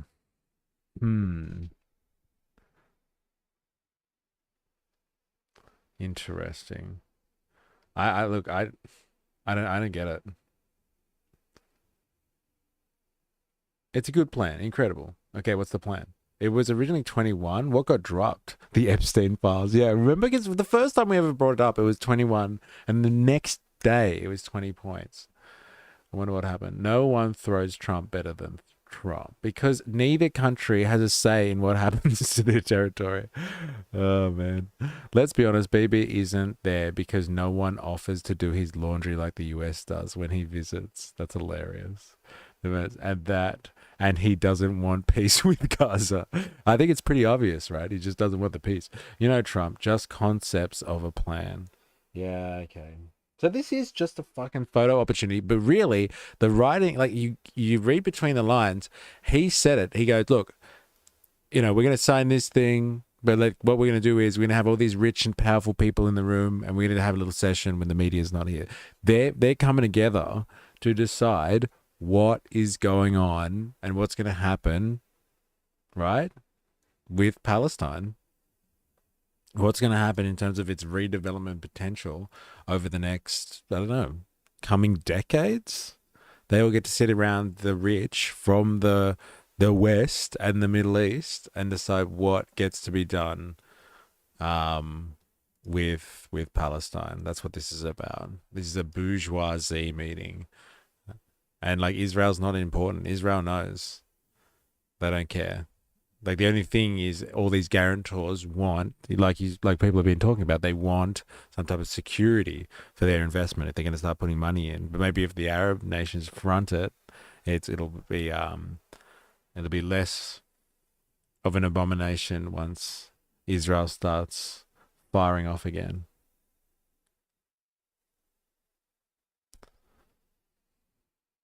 Yeah, interesting. All right, so here's an Al Jazeera take, and like I would like to know, and like they're kind of speculating here. This is from 5 hours ago, so it's still fresh. But like the speculation is, okay, what's the US planning for the Middle East? What's behind his visit here, where he's going over and getting flattered by the Israelis?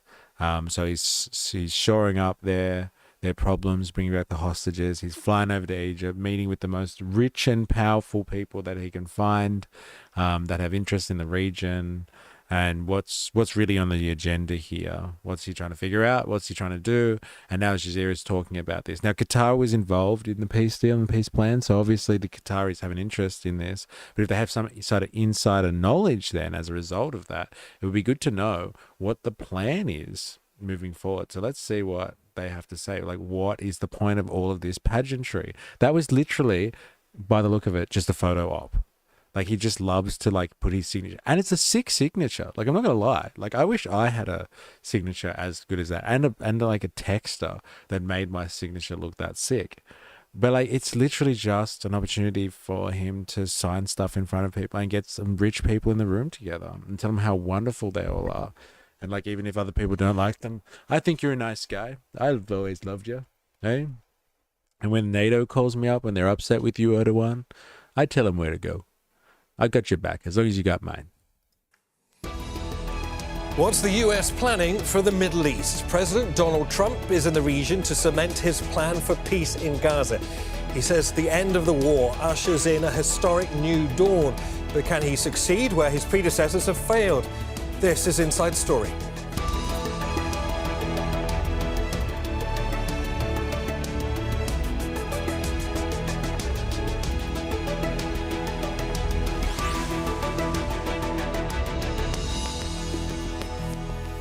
Hello, welcome to the programme. I'm Niamh Barker.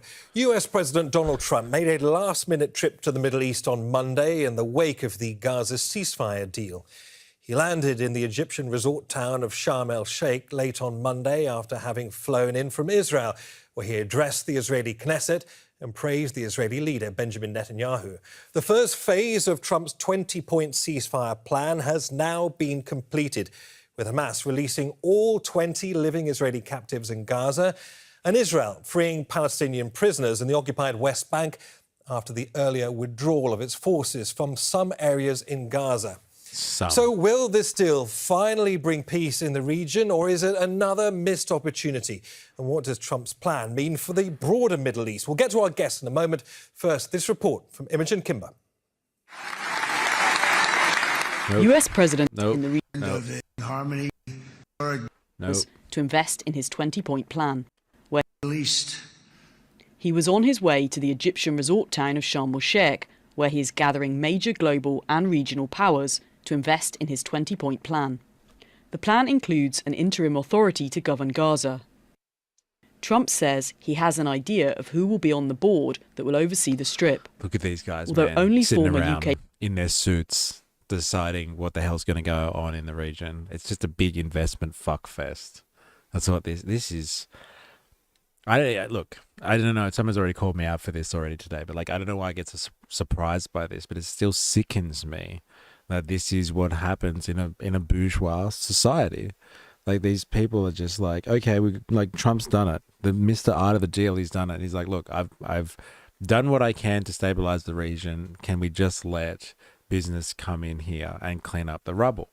Hey, there's money to be made. Why isn't everybody seeing the same thing that I'm seeing here? And he's getting people, and there's some wealth. He's right. There's some wealth in this part of the world.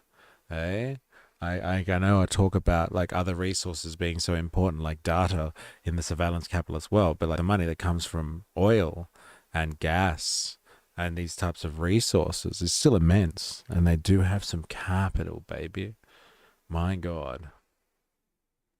No one in that room has ever had to shop around for a cheaper energy provider and insurance, and it shows. Yes, they probably control the insurance companies and somehow the energy providers through some network of holding companies or something. Let's be honest. Prime Minister Tony Blair has been named. An international force will provide security, alongside Palestinians trained abroad. Reconstruction of Gaza, including who is paying for it, is a major issue. I don't know about the Riviera for a while, because you take a look at what you have. You have to get people taken care of first, but it's going to start really essentially immediately. I mean, they're going to have to start by removing a lot of the structures that you see that are down to the ground. I mean, it's blasted. This is like a demolition site. The World Bank puts the reconstruction cost in Gaza at $53 billion and could take 14 years. Palestinian President Mahmoud Abbas attended the summit in Sharm el-Sheikh. The Israeli Prime Minister Benjamin Netanyahu has rejected Gaza being run by the Palestinian Authority, but it's not been dropped by Blair or Abbas. Iran, which backs Hamas, was invited but declined. Tehran's power in the region has suffered a setback since the war on Gaza began. Along with Hezbollah, whose popular leader Hassan Nasrallah was assassinated by Israel, has been significantly weakened and is now under pressure to disarm. The political landscape in Syria has also changed, with the ousting of Bashar al-Assad and the establishment of an authority that is working with Western powers and other regions. Trump says he is bringing an end to a century... Doesn't the Syrian leader, doesn't he look nice and sharp now? Remember when we were first looking at him months ago when they finally took power? He was looking rough. He's a nice little US puppet now, he is, by the look of it. ...old conflict. We're going to build a legacy that all the people of this region can be proud of. New bonds of friendship, cooperation to build... America's influence era for Inside Story.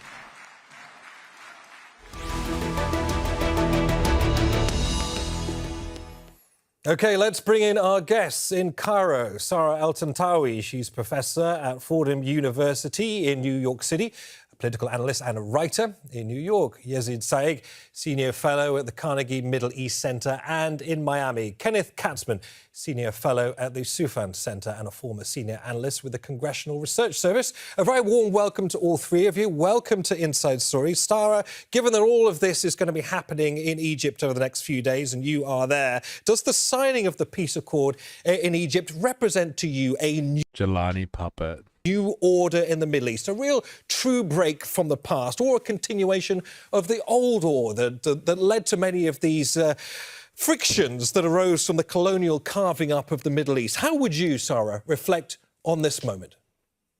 Well, thank you for having me. I would describe it as a new instantiation of the fact that the old order has not gone anywhere.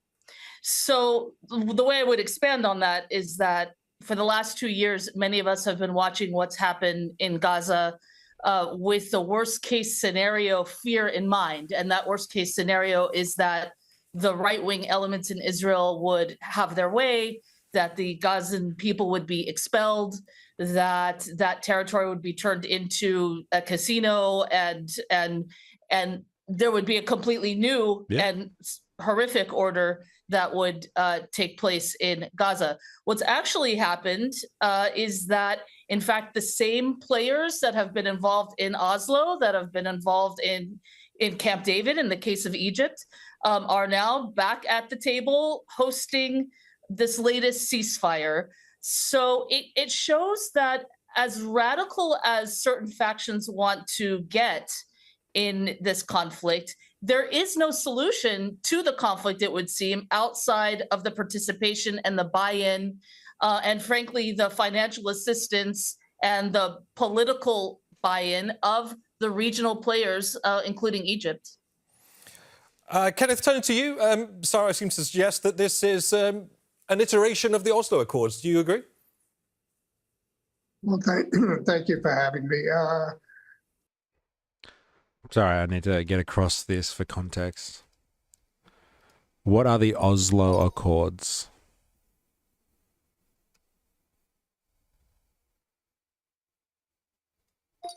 Series of agreements made in the 90s between Israel and Palestine Liberation Organization, the PLO. The first time the two officially recognized each other and agreed to the framework to pursue peace and Palestine's self-governance. They marked the turning point in the Israeli-Palestinian conflict, laying out, can you see that? Yeah, step-by-step plan towards final peace settlement, though the final settlement was never achieved. So does this have to do with a two-state solution then? Signatories, Prime Minister of Israel, Chairman of the PLO, and Bill Clinton was a witness? Can I get a witness?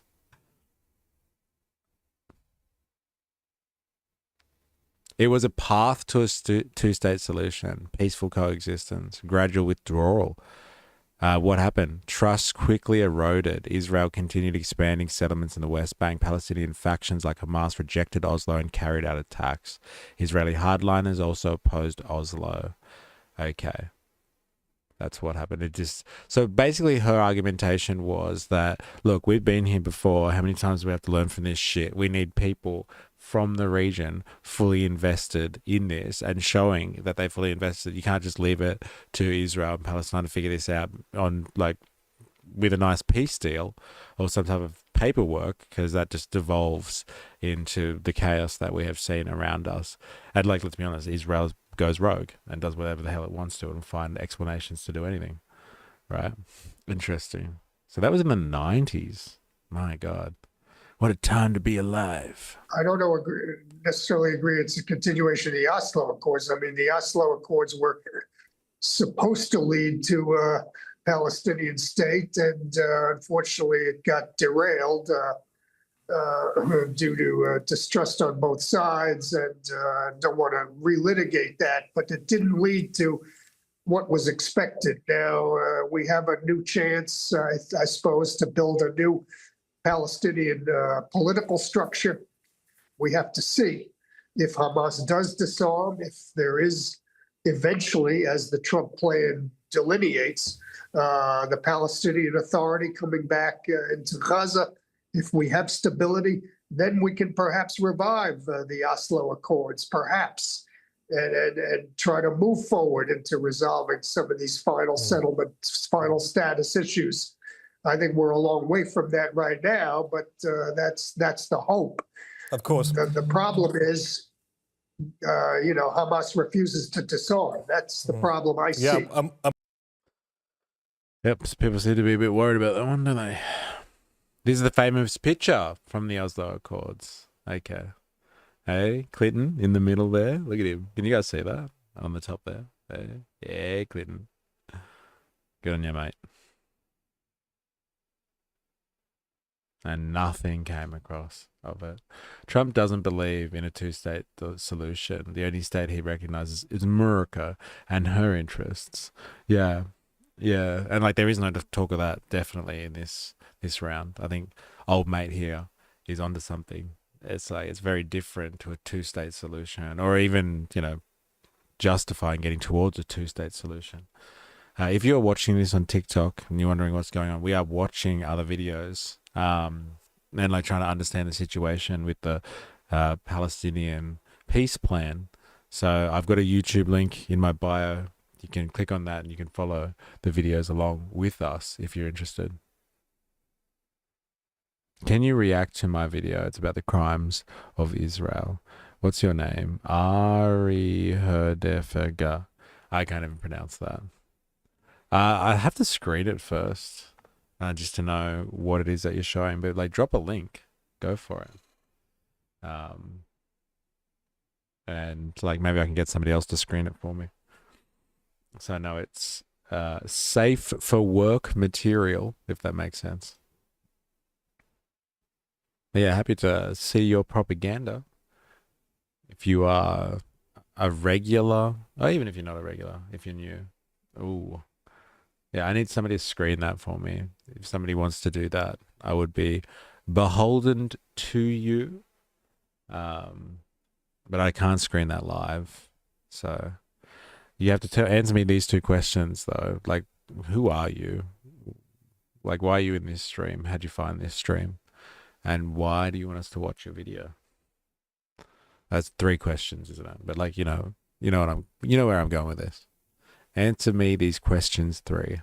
We will get to that very shortly. Yazid, what does this moment, do you think, mean personally for Donald Trump, who has talked about bringing an end to the 3,000 years of war in the Middle East? I mean, when he addressed the Israeli Knesset earlier, he said that this was a historic dawn of the new Middle East, a speech in which he praised also the Israeli military. No mention whatsoever of 2 years of utter carnage, the genocide in Gaza, the slaughter of tens of thousands of Palestinians. I mean, what do these claims by Donald Trump say to you? Does it speak of a regional reset? Well, I think President Trump is clearly going right away for a regional reset to create basically an alliance of the United States with important regional states, especially in the Gulf, but of course also Israel's other neighbors in Egypt and Jordan, to cement a new kind of regional order. We heard talk of a new regional order from Israeli Prime Minister Benjamin Netanyahu last year. I mean, I think that was unrealistic and not his true goal, but I think Donald Trump does seek a new order, a new Pax Americana, if you like. Now, the thing is that all this hinges on the Gaza ceasefire holding and then transitioning to the next phases of Trump's own 20-point plan. If we end up instead in a stalemate where there's a ceasefire but nothing else, then he may find it very difficult to maintain this new kind of political alliance with Arab states that do want to see meaningful political progress towards Palestinian statehood. Yeah. There's a lot of money on the line. Trump needs to focus not on the next 24 hours, but where he'll be in a year's time. That is when we can assess whether he can claim that he's made peace in the region and deserves the Nobel Prize. Okay, that is the much here it is. Coveted prize. There's the conversation for you. Hey, it's the Nobel Peace Prize. In a year's time, if the ceasefire holds, he'll get the Nobel Peace Prize. War in Venezuela or not? Hey? If everyone still cares about this issue, he'll be getting the Nobel Peace Prize. I'm just a guy on the internet. I found you from the politics tag, and I want you to watch the video to see your response so I can improve the video as well as see what you think. Interesting. Do I have any takers on this one? Anyone who's got a chance to just screen this video for me? If not, I'm gonna have to do that later, and then I will watch it for you.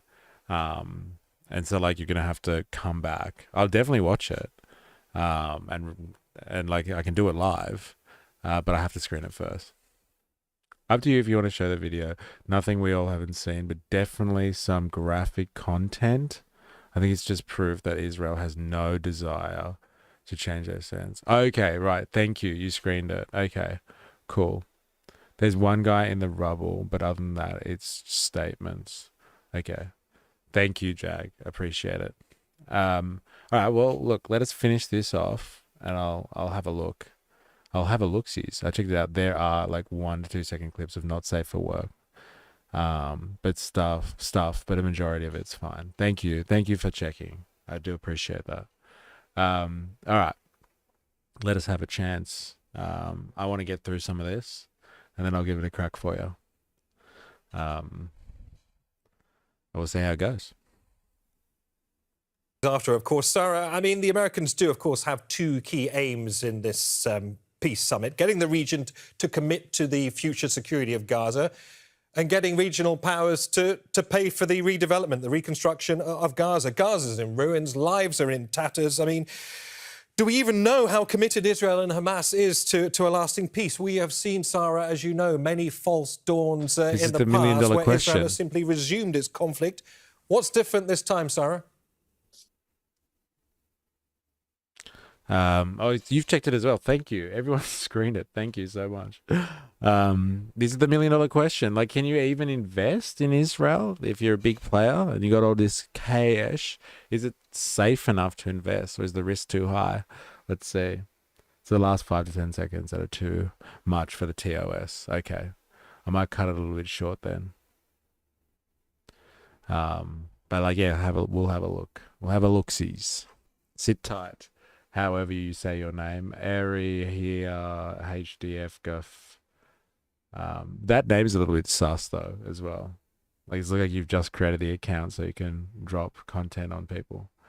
But like, if there's a way of pronouncing that properly, let me know. I would like to know how to say that name. All right, let's see. Does she think there's any risk? I'm not. Israel has simply resumed its conflict. What's different this time, Sarah? I'm not quite sure. We did see this in January of this year, and by March, Israel had violated the peace agreement or the ceasefire. So, you know, I think what's different this time is the sheer scale of the ceremony around it, the buy-in, the official buy-in from Arab states and many important European leaders as well. But I am concerned, having watched Trump's speech in Tel Aviv at the Knesset earlier today. Like you mentioned, there's just no mention whatsoever of the Palestinians, of the genocide that they've endured over the last 2 years.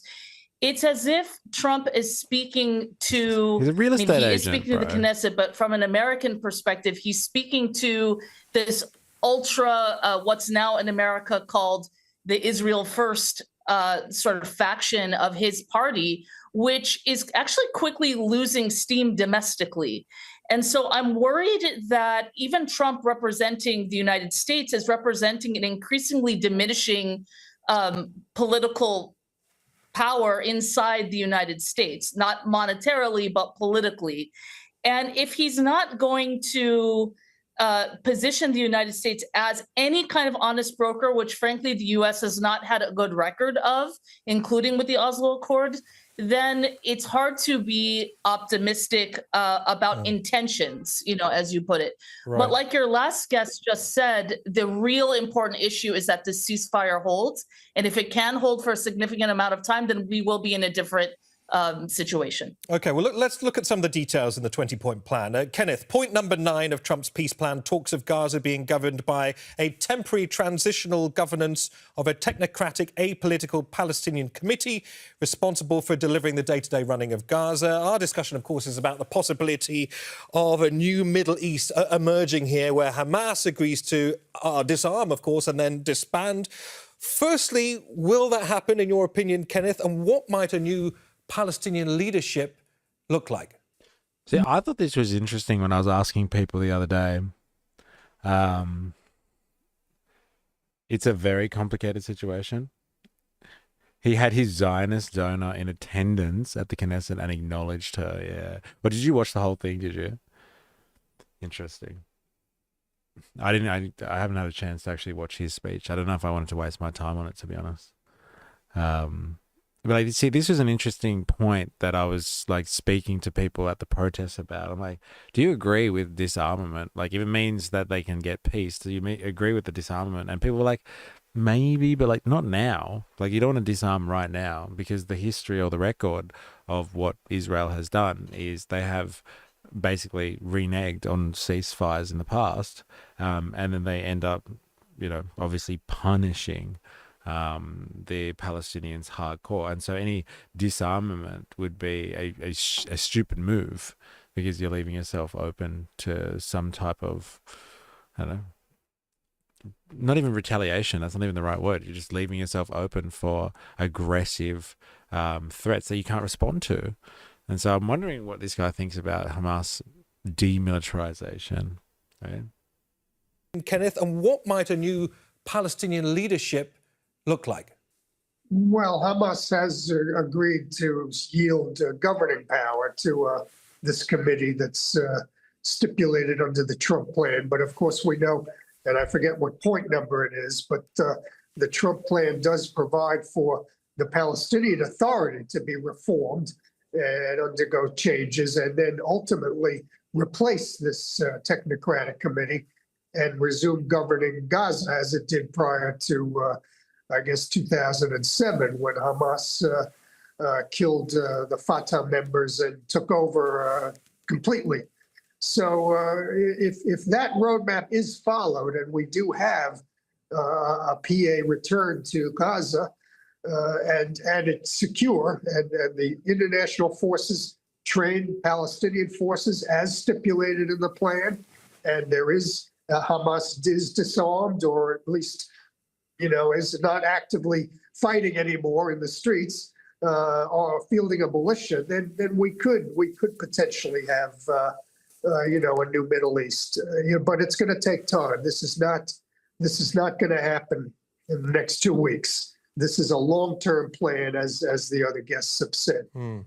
Yazid, I mean, yeah, and the US will have to stop backing like liberation forces and freedom fighters all around the region to destabilize it, right? Come on, seriously.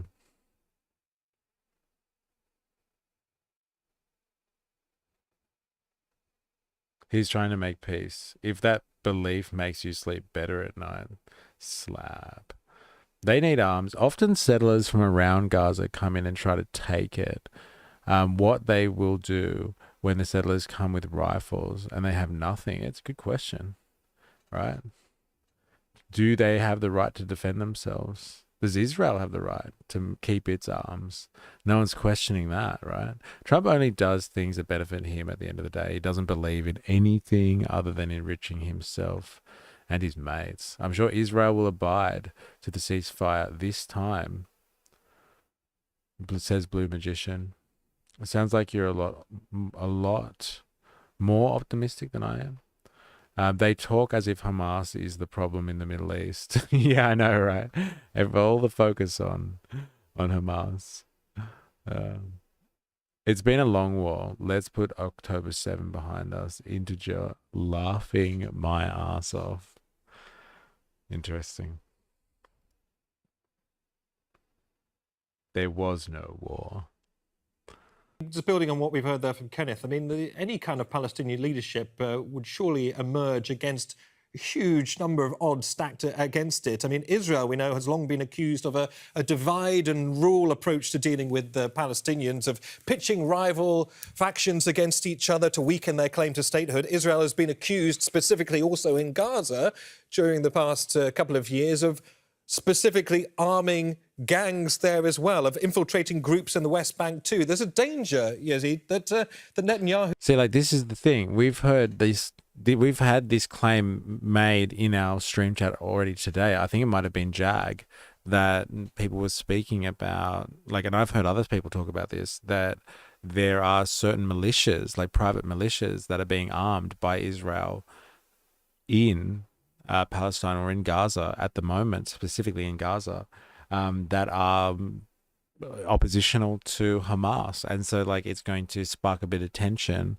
enough tension for them to want to rearm, I guess, and not want to put their weapons down, which gives, again, they're hedging their bets, and it gives them an excuse to end the ceasefire when, or at least expose the Palestinians and Hamas specifically as these aggressive and belligerent force that needs to be dealt with. So, you know, you can't dispel the idea that there's multiple intelligence services in countries that deal with the Middle East that would have an arm in kind of, you know, poking the bear from the outside and funding oppositional groups to Hamas. Like, it's plausible, right? It's highly likely, right?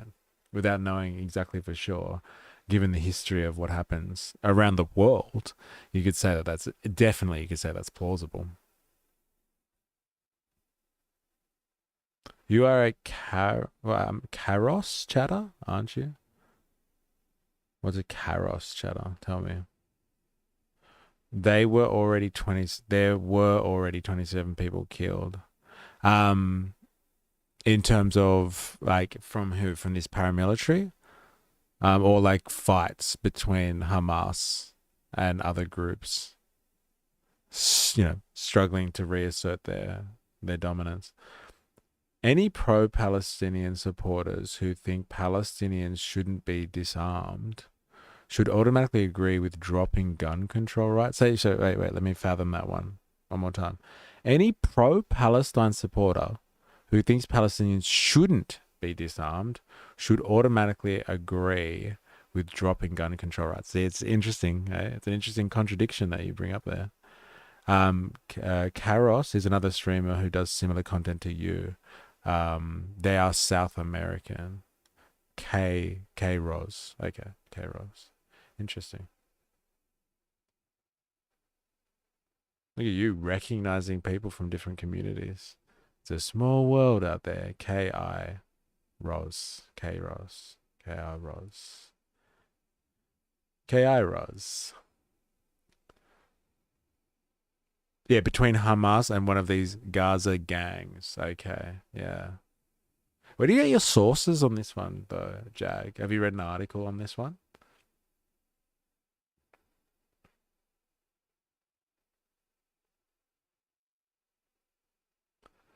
Israel is a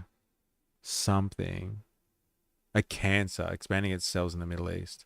Hamas is the chemotherapy. You see, that analogy is pretty loose, right? Like, I know what you're saying, but like, when you say chemo, like, chemo goes in there in order to destroy the cancer cells. It destroys everything. And like, it destroys, like, you know, friend and foe, collateral damage. What the hell's that? Just destroy everything in the area to hopefully get the cancer cells. So, like, how far are you going down the path with that analogy right there? There was an Al Jazeera article today. Sorry, Kairos. Sorry, it's pronounced Kairos. There was an Al Jazeera article today. Okay, so it's similar source. Fair enough. Similar source, man.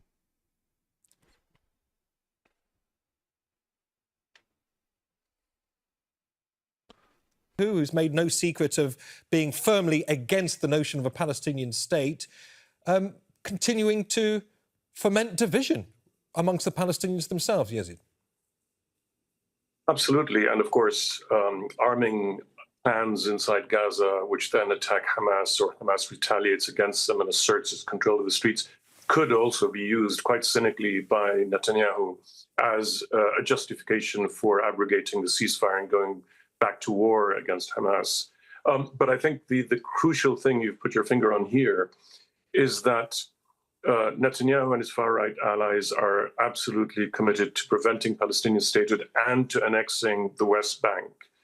And so what I think is very interesting about the Trump plan is specifically that it talks about deploying an international stabilization force in Gaza to take over from withdrawing Israeli troops and setting up international governance over Gaza, basically a trusteeship. It also emphasizes the need and the right of Palestinians in Gaza to be able to exit and return to their territory and for economic revival, which of course means free, full, or very near full and free movement of goods in and out of the Gaza Strip. All of that adds up to taking Gaza out of the overall control that Israel has exercised for 57 years over Gaza. Now, I'm not optimistic this is going to happen, but my point is that that is what the Trump plan lays out. The deployment of troops, peacekeepers, is meant to happen immediately, and the other elements, reconstruction and so on, are meant to start immediately as well. All of this, I think, threatens Netanyahu and his far-right allies in particular with the prospect that countries around the world that now recognize the state of Palestine will say, here is the first territorial base of the state of Palestine. It exists. And so now we will focus on bringing the West Bank and East Jerusalem, which is now under Palestinian Authority rule, within that same territorial boundary of the Palestinian state. I think this opens up a huge can of worms for Netanyahu, goes directly against his ideological commitments. That's interesting. I didn't realize that was so up there. We have just heard the claim that one of the more immediate parts of the 20-point peace plan is actually bringing in international peacekeeping forces. Can you verify whether that's true? Like, that's huge. If they start bringing in international people to start guarding the peace, like, if Israel wants to make the choice of just, like, you know, abandoning the ceasefire and starting to bomb the Gaza Strip again, let's just say, like, that's going to be fucking, they're going to have to take out internationals. I'm not saying that they're not comfortable with that. Like, we've seen how many people they've killed from the media. But, like, you know, it'd be different taking out international peacekeeping forces, right? International Stabilization Force. Point 15 of the 20-point plan says the United States will work with Arab and international partners to develop a temporary international stabilization force to immediately deploy in Gaza. Immediately, the force is to train and support vetted Palestinian police forces. The force will consult with Jordan and Egypt. So it is immediate. What exactly constitutes immediately deploy? Some critics note that deploying a stabilization force immediately is ambitious. Peace missions of this sort require a lot of groundwork, mandates, rules of engagement, command structure, coordination among multiple countries, logistics, etc. According to Chatham House, there is no ready pool of experienced peacekeeping personnel to meet the plan's demands and at scale. Who is part of the force. While the plan mentions that the US will work with Arab and international partners, it doesn't specifically list which countries will supply troops, how many, or under what command structure. Some media reports suggest that possible contributions from states like Jordan, Egypt, perhaps Turkey or others. Fucking bring in the Indonesians, eh? Wallah.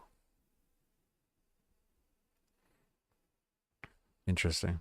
And I think it is inevitable that he will sabotage the process or bog it down in any way to prevent that further transition. That's pretty crazy. So his interpretation of the peace plan, or one of the points of it, is that, like, Gaza will be in effect governed by an international body and out of their jurisdiction, which they've held for ages now. They've been able to control the area. That's mental. That's absolutely mental. Very interesting.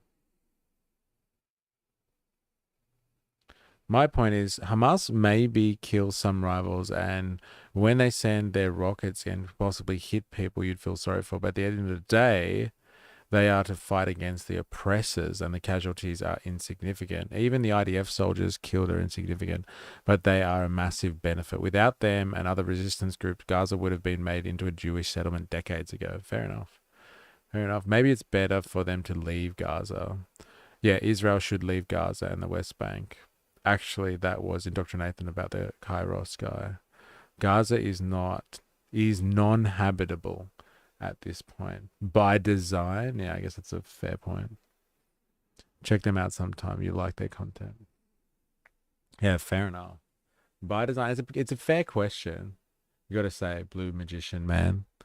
Like, it's not habitable. I think we've all seen that. And like they're debating over, or the rich and the powerful of the region are now debating over who gets to clean up this mess and establish some Mar-a-Lago 2.0 Palestinian style. Yeah, fair points. All right, let's have a quick diversion then, and I'm going to check this link, but apparently I'm not going to watch the last little chunk of it, just in case I don't want to get picked up or anything. Let's have a look. Let's diverge.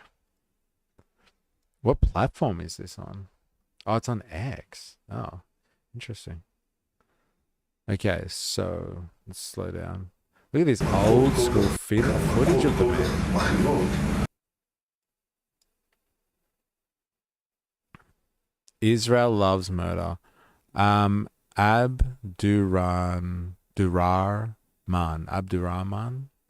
Hope I've said that well and not butchered it. Can I expand that, or is it gonna go?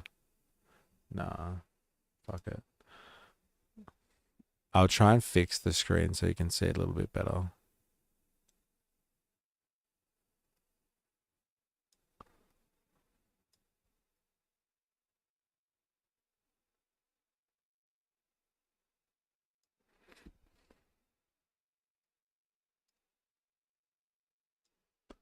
All right, let's give you a go.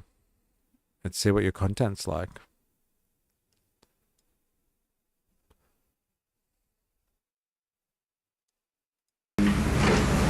לתת להם מכות, לא רק מכות כל כך מכילות, שהמחיר יהיה כבד מצוא. כרגע המחיר לא כבד מצוא.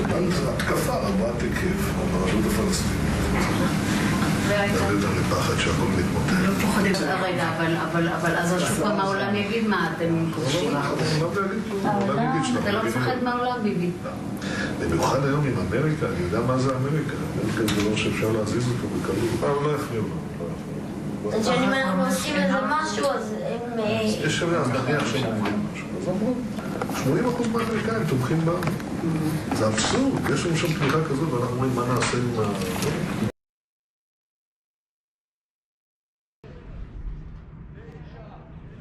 8, 7, 6, 5, 4, 3, 2, 1.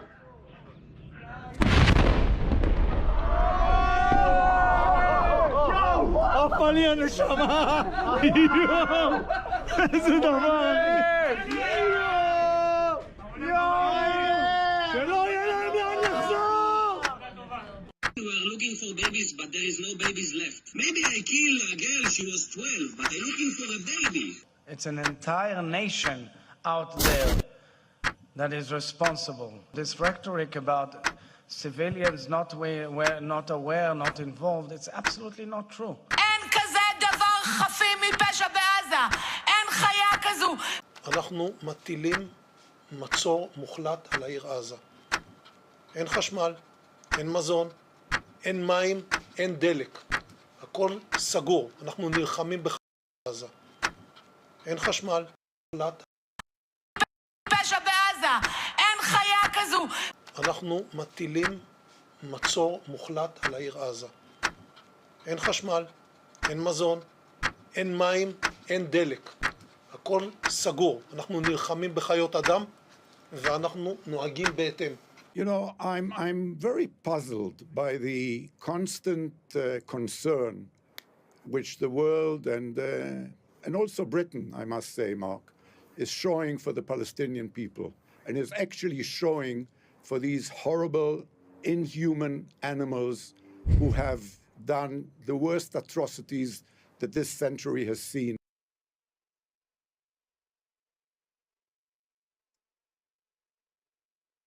Inhuman animals who have done the worst atrocities that this century has seen. Fuck. Yeah, it's pretty heavy, man. That's what you wanted a reaction. That was heavy, man. And like some of the rhetoric as well. These people are animals. Like, you know, you can't hide from this stuff. You can't hide from this stuff. It was classified as genocide. I know it takes a while for certain organizations to get a move on. And for that to have kind of implications around the world. But like you have people like Sky News, like lackeys for, I guess, powerful Israel lobby interests, I guess you would say, who like, you know, like literally yesterday we're watching these people. Once there's a development of people going into Gaza and they're just talking about how false, like they're literally just calling people who call this a genocide false. And then you have all of this footage and like you have all of this rhetoric on the record, like completely dehumanizing a whole group of people. Yeah, what do you say? I'm not sure what you like, you know, some reaction videos I do are just like, hey, Trump said it again. Like, I think, but like, that was not one of those ones, man. If you want to know what your editing's like, your editing is really effective. If you want to know kind of like what my opinions are in terms of the sound design, whatever that clicking noise was that was in there was brutally effective. So good editing, if that's what you're worried about. If that's what you're asking for feedback on. What's the watermelon thing mean? I saw that actually when I was at the protest the other day. What's the watermelon mean? Yeah, they don't even see them as human. It's disgusting. Yeah. It is disgusting. Stop. Yeah, the end was full. Look, yeah, I knew. I get it. It was full on, but you know, some things you let through to the keeper, right? You know, I think it's a good refresher considering what we're looking at here with these bunch of fuckwits in business suits and formal attire who are deciding on what happens in a completely destroyed region of the world, like completely wiped out. Like when people talk, like you hear like people complaining about like Portland being a war zone or something like that because of trans Tifa, and you're like, have you seen what a fucking war zone looks like? Like it's that like you're pulling people out of the rubble and like people are running for their lives. There is no escape from the hell. And like we're talking about comparing that to people protesting out the front of ICE detention centers, and that's a war zone. And so, like, you know, there's a nice reminder for people out there that lose context in these conversations where there's billionaires out there that are licking their lips, rubbing their hands together to make sure that the region is stabilized just enough for them to bring in their own construction equipment so they can make bank of the destruction of an entire kind of culture. Really. And then, like, in the wake of, like, what's going on domestically, as Jag pointed out to before, like, you know, fuck this guy and his peace deal. Like, they're waging wars at home. So, like, you know, no accolades. Fuck the peace plan, right? It's a good reminder. Watermelons are green on the outside but red on the inside. Okay. It's a Palestinian flag. It's classified as a terrorist symbol in some countries. Right. Well, one country in particular. Yeah, got it. So you can use the watermelon symbol as a... That's some pretty black kettles and pots. What are you referring to, Dilemmas? You weren't referring to that, were you? Oh, because they're like referring to people as being animals and stuff like that. Yeah, there's some pretty black kettles, right? Yeah, interesting. Grand Eva, but I thought inflatable frogs were quite threatening. All their bobbing and hot air. Yeah. I once saw a video on Funka of a Russian soldier that got blown up by a drone grenade. Then the drone pilot zoomed in to see his chest open and his heart was still beating. That's fucked, man. That's crazy. Yeah, there's some crazy stuff. I remember speaking to someone on Discord in our community about this. And we were just watching the footage, the actual footage of Charlie Kirk getting shot, and like I was just like, oh my god, it's so heavy. Like as soon as you see it, you know that he died, and this was before they announced that he had even died. It was like an hour after it happened. And I was speaking to this person, and they were just like, I was like, oh, it's crazy, isn't it? And they were like, nah, man, I've spent a good part of the last 2 years watching the footage coming out of Gaza and what's of really happening there. And so like, Charlie Kirk was nothing, to be honest. I've been completely desensitized to all of this. We've got to set you up with alerts, Mystery, so you can tell when people send you money. Oh, really? Oh. Well, like, I thought I can see stuff that happens in the chat.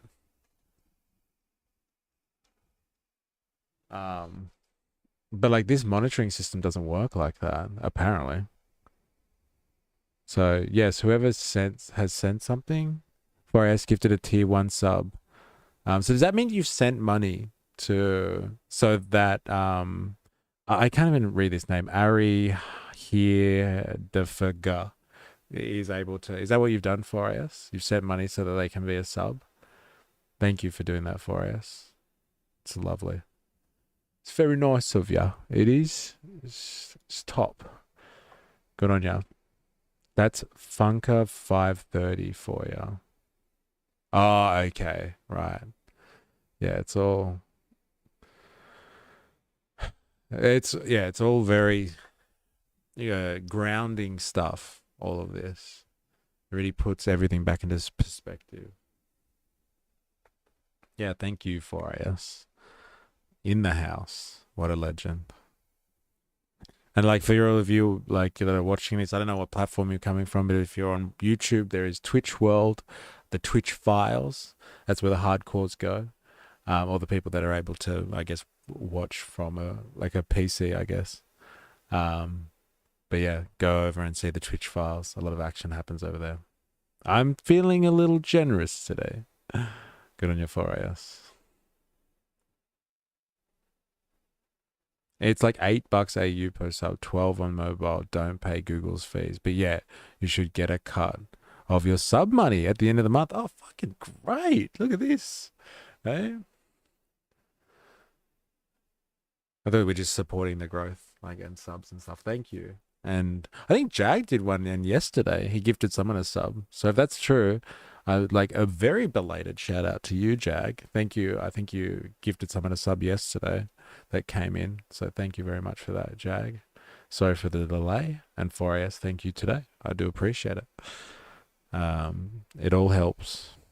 It all helps with the ongoing casts. All right, I want to shift gears completely. Also, it's better to grow your channel this way than just sending you money on Patreon. Interesting.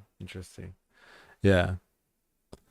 Like Patreon, I think is good in terms of like, it's like a monthly kind of setup thing, like instead of one-off. And so if like people are able to make gradual, because I have like, obviously I have monthly payments, like everything's a subscription world now. You don't buy anything anymore. You will own nothing and you will be happy. You know the rhetoric. So like Patreon helps massively in that regard. But like this type of stuff, obviously, is very, very, very helpful. I'm working on another project too, which is a book that explored the lies about October 7th. Oh, interesting. Who was the person that was giving the content the other day? Maybe it was Avalava then, who provided the article that showed how October 7th was definitely assisted, if not pretty much an inside job. For example, that the settlements that were attacked are places around Gaza as a wall. Here's my map. Hannibal Directive. What's that? Is that the name? Is that the thing? Also, was it you actually, Jag, that sent that thing through? Because that was mind blowing for me. I hadn't been down that rabbit hole before. Like I thought they just let them in. I didn't know that they were actually killing their own people to help add to the horror kind of thing, to make it more acceptable, more digestible for the public, I guess you would say. All right, we are going to switch gears massively, massively, because I actually want to know people's opinions on this, because I don't have an opinion on this woman, apart from the fact that she's diehard MAGA, and she just seems to want to, eat out of Trump's asshole, massively. But it would seem, in the effort to tear down the walls that divide us in the culture wars, it would seem that this woman over here has done more for kind of leveling out the understanding that we do live in some psyop culture war world, where our all of our beliefs are crafted not only by sophisticated social media echo chambers and things of that sort, but we are divided and conquered by a ruling elite who is more than happy just for us to kill each other over when this issue becomes a left or a right issue. She has decided to vote against her own party interests. She hasn't decided to toe the party line in regards to a couple of things now. It seems to be the Epstein files, and she seems, I don't know if there's been votes on this, but she seems to be, resisting claims or policies that do affect working class people. So I know that the sentiment generally is that she's basically a lunatic. She's as crazy as they come when it comes to zealot style. I guess you would say right wingers or conservatives. But if she starts to align herself with working class interests, you've got to ask the question, what the hell's going on over there? The world is wild when MTG is the one speaking truth on Israel and Epstein. Right? Tell me about it. So I want to get an understanding of where she sits on stuff, as opposed to getting the shit that I'm just fed through CNN or Fox or something like that. From their perspective, let's just hear the words out of her mouth right here. Give subs are one of the offs that people keep off. But if we keep people coming back and sub up themselves, that will be more regular monthly subs. I think Twitch calls them gifted and unique subs. I've already paid for the next 3 months. Legend. Thank you, Dr. Nathan, as well. I know you were doing this a couple of weeks ago as well. So thank you. Do you see the map? That's how they place these settlements, and many of them have military bases inside of them. All right, let me just quickly check this before we get onto Marjorie Taylor Greene. I'm gonna watch this whole hour-long thing from Tim Dillon.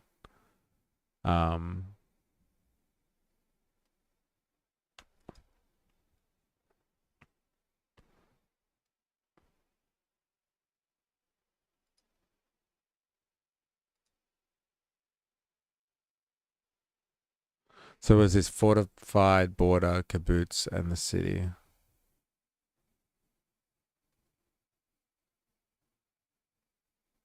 Yeah, I see the image. Man, you are deep down this rabbit hole of investigation here. How do you get your sources? I see that. I see you. She was also the one that initiated the bill to stop funding Israel's Iron Dome. that only like 6 other people voted in favor of. That's crazy. Oh, yeah, they're like a wall. Yeah, that's mental.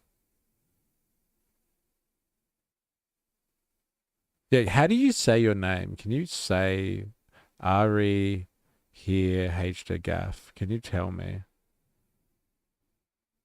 how you say your name properly? All right, I do want to get to this before we get to the afters, so let's have a listen. Maybe we can continue this in the afters in the background. I don't know.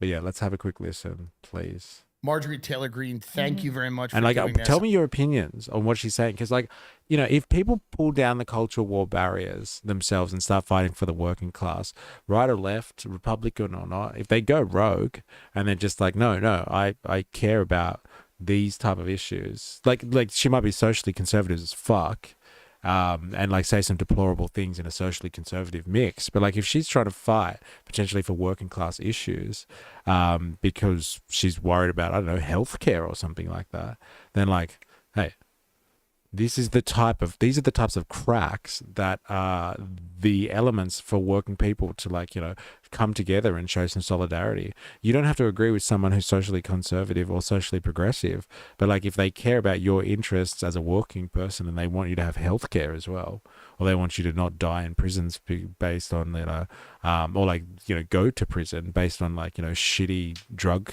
law controls in your region or your world, your part of the world, or they like, you know, they don't want to end, you know, funding for SNAP programs in the US, like, you know, food programs for people that can't afford or struggle to get by and meet their basic subsistence needs. Like, you know, you got to pause for thought and cut through the culture war issue on this. My name is Spam. I don't know how to pronounce it either. Oh yeah, it is Spam. Okay, right. Thank you, man. No worries. Mystery, put your Discord. Oh, okay, yeah. Got it. Here is, for anyone who's been watching this today, actually, and is enjoying the stream, please come and join Discord. Actually, this is probably a good vehicle for you, Spam name, for you to drop your propaganda so you can test it out. Here it is. There's Discord for you. And I'll just give everyone the Patreon. Here is Patreon. And go and sign up there for free. Become a free member so you can get notifications about these streams. And then, you know, if you can financially support on Patreon, go for it. I'm going to call you Airy Spam from now on. I think that's not a bad idea, actually. I'll take the first part there. Airy Spam. Let's do this. So, yeah, I would like to understand why she's copying criticism at the moment, and people are kind of like, oh, you know, maybe she's right about this, like, kind of thing. I want to know more about that from her perspective. And like, I just like the fact that she came out with that post and she was like, oh, you know, I am definitely not suicidal, because she's obviously pissed off Israel. And like, you know, we know what happens when you piss off Israel. Like, you get kirked, baby. You get kirked. I really appreciate it. I was just telling you, a very diverse group of people in my phone text me every week and say, did you see what Marjorie Taylor Greene said? These are people that are Democrats, Republicans, people that are socialists, people that are more, you know, cultural conservatives. Your message is resonating with a lot of different diverse groups of people right now. What do you attribute that to? You know, we were just talking about the need for like a new lane politically, and a lot of people are feeling that the country is like incredibly divided. You have become kind of this, because you've always kind of been a very outspoken figure and people had strong opinions about you. Why do you find now the things you're saying are resonating with so many different types of people, including liberals? You know, I've basically been observing the same thing. It's based on the phone calls that are coming in my office. It's in my social media comments, people that reach out to me. I'm also experiencing that same thing. What I've been doing is being just completely honest in my statements. And I'm 51 years old, and I'm a mom. I've got my 3 children are 22, 26, and 28. And so I'm not only have lived a lot of my life and been very successful, but now I'm seeing my children try to pave their way in our country as adults. And I'm seeing the challenges they're facing, and they're horrific. And so I'm taking Some working class basically rhetoric a for you. stance that is truly from a mother's heart and how broken I see our country. And it really upsets me deeply. It angers me. And I think for people to understand, like, well, who is Marjorie Taylor Greene and what is she saying? A lot of people that maybe don't know much about me don't know that I didn't come up through the Republican ranks in Georgia. I've lived there my entire life, but I never even went to a single Republican Party meeting until I showed up at one and said I'm running for Congress. And I campaigned on being angry at Republicans for not doing what they campaign on and not governing when they have power. But I'm also angry at Democrats for many of the destructive policies that they do govern with when they have power. And I'm looking at our country and listening to my friends like Tucker Carlson, not only Tucker Carlson, but regular folks back at home, and they're all saying, is our country on the verge of a civil war? And then I also have feelings of my own, just through experiences of extreme death threats and hateful monologues, and being called Klan mom by Jimmy Kimmel, and just being treated this way. Where at times I'll say, I want a national divorce. I don't want anything to do with the left. But then at the same time, I go, oh my God, I do not want an America where we have a civil war, where we're fighting one another, and because that's too horrible. But I look at these things and I'm so disgusted with Washington, D.C. I hate politics. The two-party system is extremely broken. It is failing all of us. And when I look at, here goes another $100 billion to Ukraine or $30 billion to Israel, but yet nobody can afford health insurance premiums. And then I'm getting yelled at by my Republican colleagues for saying that out loud. I'm like, this is insane. You've been a leading voice. Again, like, you gotta look at this objectively, ladies and gentlemen, and like, correct me if I have missed something here. But like, what did she say there that didn't make sense from a working class perspective? Like, honestly, if you believe the mantra that is "Make America Great Again," which is basically a form of, I guess you would say, mercantilist economy, where you really think about structuring the economy where you are bringing in more than you're laying out in terms of your costs, and like balancing your budget or something like that. She is saying we got some problems. Yeah, we're doing it tough, especially when it comes to like things like healthcare. Like, for fuck's sake. Like, I just don't know how the Americans deal with having a system without some type of federalized and consistent socialized healthcare system to a certain to a good extent, which covers most people. Like, why are they giving so much money out to like countries like, okay, Ukraine, interesting example. There's a proxy war going on there, and it's between NATO and Russia, and America has got treaty interests when it comes to being a NATO member. But like, when it comes to Israel, like, how many billions of dollars have they sent to Israel? Like, in the last few years alone, let's be honest. And like, what do they get for it? What do they honestly get for it as a return, apart from like more chaos and headaches to have to deal with? It's just because they are incredibly intertwined, again, or inextricably linked, the deep state apparatus in the US and in Israel. And because of the power that comes with that deep state apparatus, which, probably involves a lot of intrigue, subterfuge, and blackmail, like, they can't pull themselves away from each other. And so, like, if you take someone like her, who would seem to be somehow outside of the political establishment, she seems to be independent. It takes someone like her to be like, let's just stop giving them money so we can concentrate on looking after people at home, like in terms of their health care, for instance. Let's spend that money on health care. Like, I don't think anyone can disagree with that logic. Let's not fund Israel, who we've just spent, the last 2 hours talking about that they're genocidal. Let's not fund their genocide, and let's use that for healthcare. I'm all for that. America is the only rich nation where you can get cured of cancer, but you leave hospital and then you are bankrupt. It's a scary reality, isn't it? Like, who's really free when you consider things like that? Like, land of the free, eh? Okay, I've just survived cancer. I've looked death in the face, and now I'm bankrupt. Now I'm financially destroyed. Back to work then. Trump campaigned on transparency. His administration campaigned on the idea of reducing, if not eliminating, corruption in Washington. It's going to be hard to eliminate it, but, campaigned on reducing corruption. We have a situation now where I don't know, and you could correct me if I'm wrong, how many Republican congressmen and senators voted to keep the Epstein files secret? Right? I mean, isn't this, I'm confused, right? I'm also confused at an administration that runs on America first. We're still arming the Ukraine. Yeah. We're still funding the Ukraine. We've hopefully just got a peace deal done with Israel and Hamas. But we've given Israel lots and lots of money. Are you confused?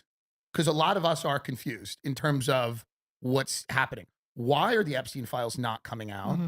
And why are we unable to pull the plug on some of these foreign entanglements that are costing us billions, if not trillions of dollars? Great questions. I'll tell you, I've been strapped in a front row seat into all of this for about 5 years now. So I'm always a very early indicator. And I think there's a lot. Look, I'm MAGA through and through. There is nobody can challenge my credentials. I mean, I was never a never Trumper. Right. I was always 100% Donald Trump, 100% America first. But here we are, and I'm an action person. I'm like, don't tell me you're going to do these things and not do them. And that's what I've always been upset over, right? And when we're looking at, it's like, what are we getting? Here we are. What are we, 9 months, 10 months in? Tomahawk missiles got the president, and I love him, signed off on Tomahawk missiles to be given to Ukraine. That's not going to bring peace. No. I'm very grateful that he is ending the war and doing everything he can to end the war. He should be given credit for that. 100%. Oh my gosh. He genuinely, 100%. For Israel and Gaza, okay, release the hostages all day long. But for the love of God, these people in Gaza have been brutally murdered. And it's over the top. And the IDF is still unbelievably controlling and brutal to people at checkpoints. It's not just Muslims. It's also Christians that live there. It's everybody. And I'm really thankful that he's worked hard on that. But what are we doing? We're buying out and doing a buyout with Argentina? Like, huh? $20 billion? $20 billion. Bailing them out? Then he just did a concert. I don't know if you saw the president of Argentina was singing and dancing. Like, I mean, it's unbelievable. Again, a lot of people I know cannot afford to buy a house. Yep. They're not working. You recently said something, I think, about healthcare, which we'll talk about later on. But let's go back to transparency, because I don't want to let that go. Yeah. Everyone that voted for Trump Vance, everyone was like, release the Epstein files. Right. This is not even an argument. It's not even debatable. It's not being a traitor to the president to sign my name on a Thomas Massie discharge petition to release the Epstein files. No. I am staying true to what we've always said. There needs to be transparency. But the things that have shocked me this past week, and I was thinking about it this morning, I was like, I've been here in Washington all week, and I've been at my office. I've been in the Capitol. There's 2 things I couldn't find this week. I couldn't find anywhere the Epstein files, and I also couldn't find the Republican plan to fix the absolutely destroyed health insurance industry that got wiped out in 2015 with Obamacare. Like, those are the 2 things I can't find. Does anyone understand what her reference is there?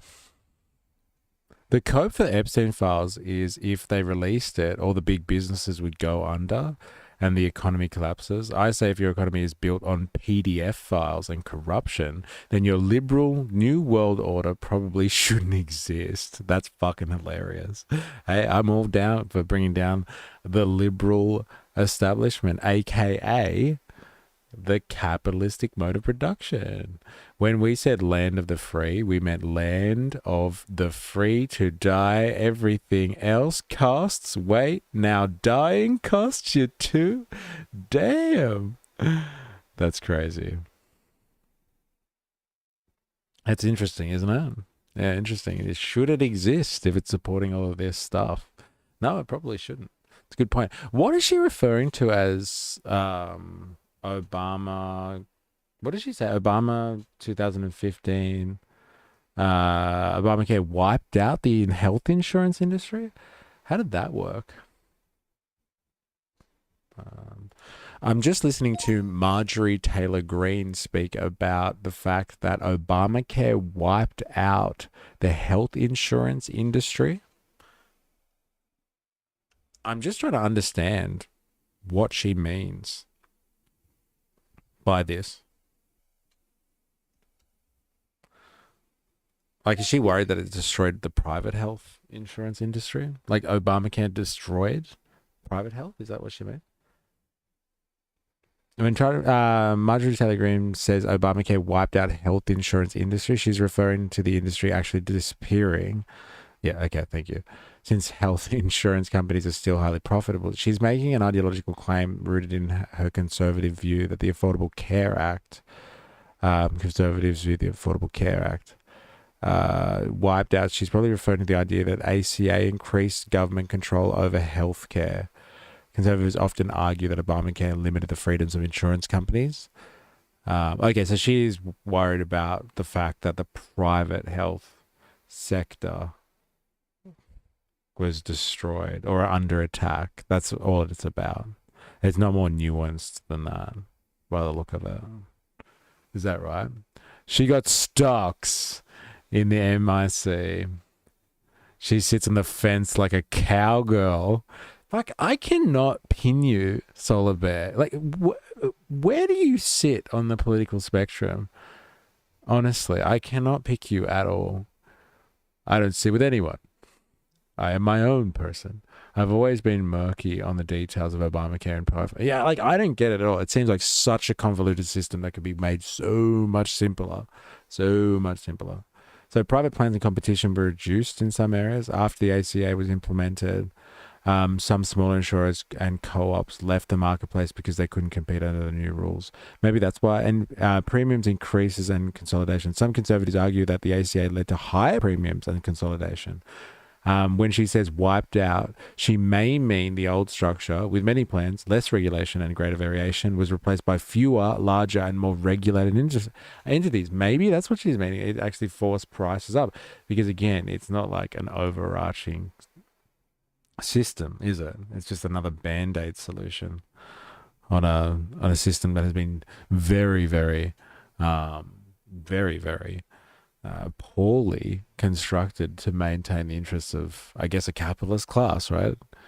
I hated Obamacare because I couldn't afford insurance then, and then was penalized for not being able to afford it. It's interesting that you say that they delivered a system like this in Australia as well. Like, what, 10 years ago, do you reckon now? Where, like, if you end up taking private health insurance, you actually get a tax break. But like, if you choose to stick with the socialized system and don't get private health insurance, then you pay more tax to pay for your health insurance costs, I guess. And so, like, before that, it was covered by tax anyway. And then all of a sudden, yeah, the Medicare levy stuff, I fucking hated that. And like, I took a stance. I remember when I was working and, like, you know, actually getting paid.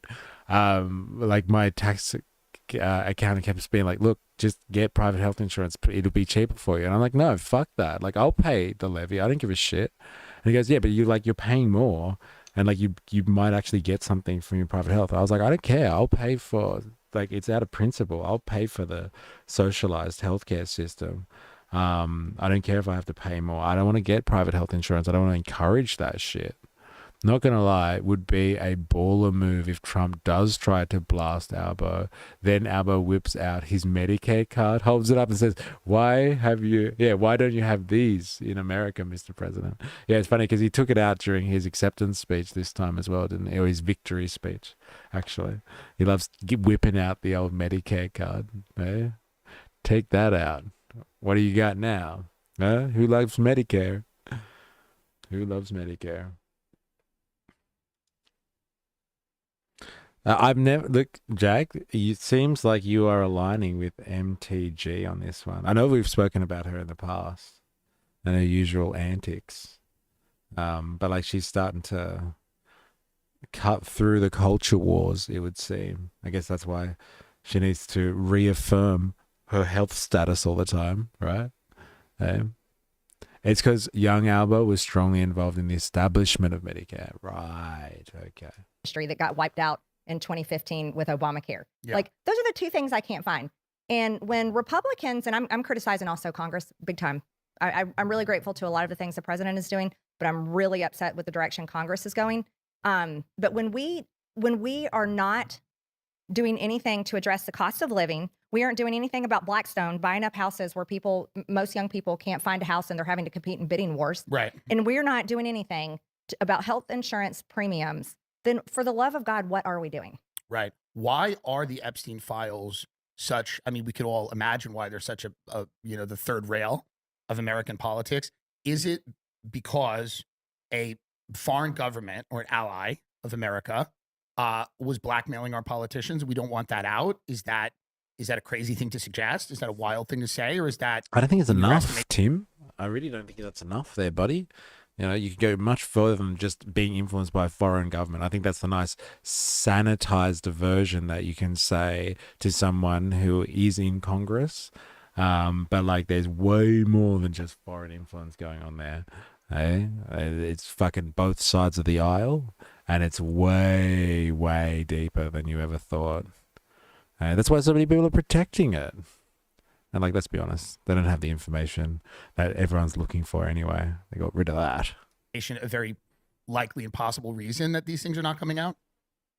Well, I can actually, Ty, will you look and get my purse and hand me my purse? Do you have the Epstein files? If you have the Epstein files in your purse right now, we are going to get more views than we ever have. I pray she's about to take the Epstein files out of this. If you take the Epstein files out of this purse right now, I'm telling you, we'll get so much YouTube revenue. I'll buy houses for the people that can't afford them. I'm going to read you a little list that Thomas Massey read. Okay. And I can only read it because he's already read it on the House floor. This is the most heinous crime ever, by the way. It's crimes against children. Okay, so the women, these poor women, by the way. Yeah. These poor women, right, raped. They went in front of the biggest press conference I've ever seen in Washington and stood in front of cameras, shaking, terrified, and talked about being raped when they were 14 years old. Jesus. I mean, and there's known hundreds of them, but they think there's an estimated 1,000 or more of women. And these women are begging. They've done everything they can, everything they know how. They went to the police. They've filed lawsuits. They have done everything they can, and they're terrified.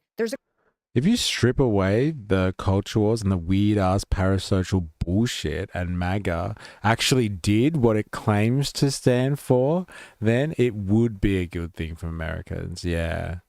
There's a lot of that bullshit that happens in Australian politics as well. Like some of the stuff that, One Nation says in terms of, focusing on Australians and stuff like that and gearing the economy away from business interests, or people that talk about like, how you could actually make the country's economy work for working people a little bit better, and like funding government programs. Like if you strip away all the fucking bullshit, like sometimes there's some good, working class agenda stuff in there.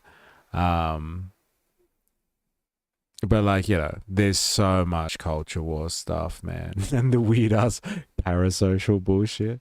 Yeah. Well, like that's the thing that comes with like what do you call it? The popularism, that type of politics is like the hero worship, the cult of personality stuff. That's the problem with populism. Is like, it's built around the heroic leader, and like, whatever they say is gospel truth, and it is, the final edict, and everybody has to follow suit. But like outside of that, like there's some interesting policy stuff. Like if she's fed income, honestly, about like getting health insurance right, looking out for people that have been sexually exploited and human trafficked by a bunch of elites out there who really kind of just run the show like it's their fucking, like the world, like it's their fucking playground. Like, I'm all for exposing that stuff, like 100%. Okay? Let's see if she stands up for the little man, the little guy. They filed lawsuits. They have done everything they can, and they're terrified. There's a group of them. It's not all of them. There's a smaller group of them that really say that it wasn't just him. And they are scared to release the names. And it's understandably so, because when you release big names like that, You get sued. absolutely Right. get sued into the ground. Now Thomas Massey read, and we don't have those names yet. Okay. Just to be clear, we don't have those Yeah. names, but we have a description of them. Okay. So let's go over this descriptive list. Yes. All right. And then people can really understand why these women, and why I myself said, I'm not suicidal, Right. but I am afraid of, this has been so suppressed. It has been so covered up, and it makes no sense. But let's just go through a few things. A Hollywood producer worth a few $100 million, a royal prince, a high profile individual in the music industry, a very prominent banker, a high profile government official, one high profile former politician, one owner of a car company in Italy, one rock star, one magician, half a dozen billionaires, including one from Canada. Anyone guessing who the magician is? There's a few there that you can be like, yeah, I know exactly who that is. We know who you're talking about. Or you could track it down pretty easy, right? I wonder who the magician is. I think one nation's policies help the working class more than Labour or the Libs do. Pity Pauline has to be in charge, and it will die when she leaves. Look, I think there are select policies in there that definitely speak to working class issues. But the rhetoric and the culture wars, she can't get out of that. She definitely can't get out of that. And it hinders progress for real working people's progress, I would say. As opposed to just pushing conservative ideas or something, which everyone's free to do, but does it help working people or not? Come on, David Copperfield, do you reckon it is? Has he already been implicated in stuff already? So I guess that's probably why it makes sense. And because this network is so crazy. Remember when we were looking at what's that guy's name? Oh, this really famous kind of interviewer has all these different people. Anyway, everyone's implicated and knows Epstein somehow from a very particular time period, right? From the 80s to the early 2000s. Everyone who's anyone in any level of power, right? If you're a financial magnate or just famous and influential, you might not even be a capitalist exactly. You might just be an influential person. They're all implicated somehow. Was it Chomsky? No, it wasn't Chomsky. It was some he's definitely not on Chomsky's level. But he just interviews people all the time. God, what was his name? Charlie something. Charlie Rose. Yeah, and he was implicated. He was taking secretaries of Epstein. Give me a hasty price ticket with Rennick as treasurer. Yeah, he's got some interesting ideas. Oh, Rennick. We checked out his policies the other day too. No, I'm saying remember he's on the list too. Oh, Chomsky. Oh, right. Oh my God. You reckon he's actually on the list? Because remember those pictures from Epstein's house or something, and Chomsky's in the background, and Chomsky was on that article, and he's just no, he just helped me with my finances when I divorced my wife or whatever it was. I wasn't really good with my finances, so I just happened to get Epstein in to look after my money. Yeah, fuck. Oh man, Chomsky as well. It really do you remember that part in 1984 when the main character, I can't remember what his name is, but he believes he's been reading this book, this subversive book, and it's basically teaching him about how there is a resistance movement, and then he finds out at the end that even the book itself was written as propaganda to get people to move away from the party and become rebels and radicalized. But even that was propaganda from the party just to weed out people that are radically minded, so then they could be tortured and brought back into submission. So even the radical rhetoric and analysis was just state sanctioned propaganda to catch people out. That's how I felt when we saw that stuff with Chomsky in the background in Epstein's house, just chilling, and photos on his bureau or whatever. And then we saw that article where Chomsky was what, man? He was just helping me with my finances. That's exactly what that's exactly how it is, man. It was just like 1984 when he finds out that like even the stuff that he was reading that he thought was, you know, part of the resistance movement, like kind of thing. Yeah, even that's just like potentially tainted by the working class. I hate to admit it, but I think he is. Yeah, he probably is. I'm going to sleep. It's almost morning and I need to sleep. Well, welcome. Welcome to the movement. And I hope to see you around. And like, you know, you got a lot of propaganda and stuff, so you should be dropping it and talking in the Discord if you're interested. Time we start reading the Machiavelli. Almost like the people in power read Orwell and took an instruction manual. Yeah, I know, right? Oh, man. Dilemmas. If Stephen Hawking is in the mix, anything is possible. Do you reckon?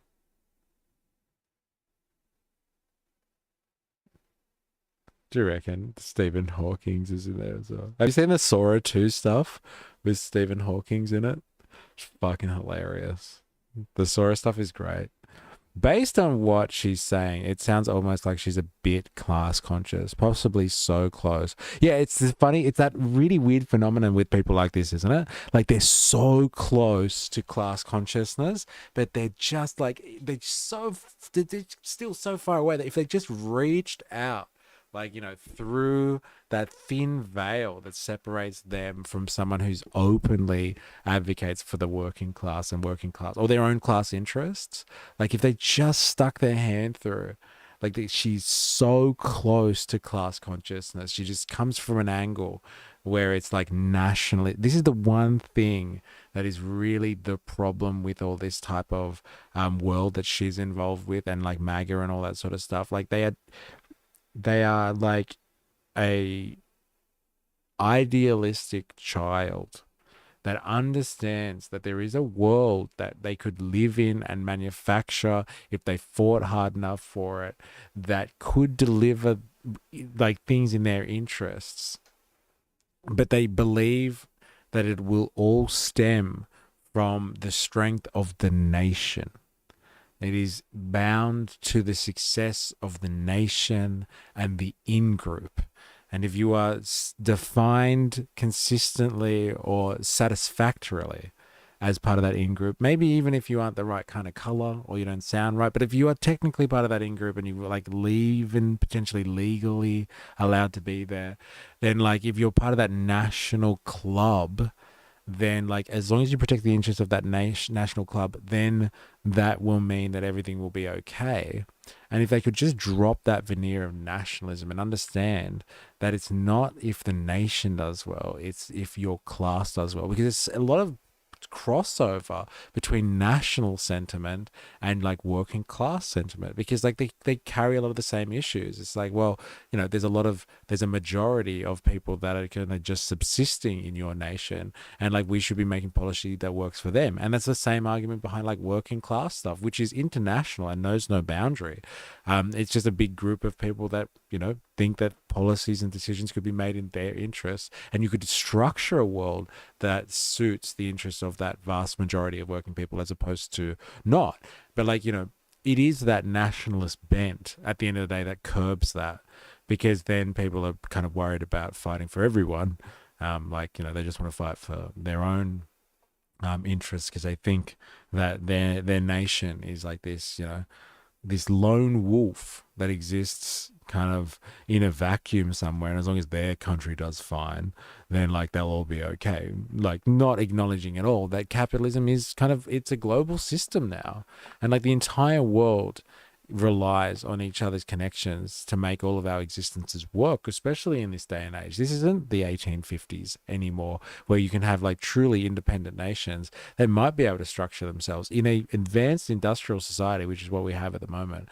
Like, I don't think you can break down the supply chains that we have at the moment and still live with the same level of luxury or technological advancement and high civilization that we do today. I don't think you could live with that as an individual nation state, and that's where nationalism completely falls over. But the crossovers are incredible. And so like if these types let go of the nationalism and just cared about the, like she's saying, she's just cared about the survivors of Epstein, just cared about those types of people that get preyed on by the upper classes, as opposed to making it like about like just preyed, like, you know, caring for Americans that get preyed on by the upper classes, or like, you know, caring about people that are having health insurance, not just caring about Americans that don't have health insurance, but like the entire world's working classes that could have better health, like, you know, globally, ubiquitously across the human race. If you could just curb that nationalistic sentiment, that's the hard thing though. Because like, look at what's happened in history. It's the national sentiment that has produced, it's that working class survival instinct and desperation mixed with nationalism that it really fucks shit up, man.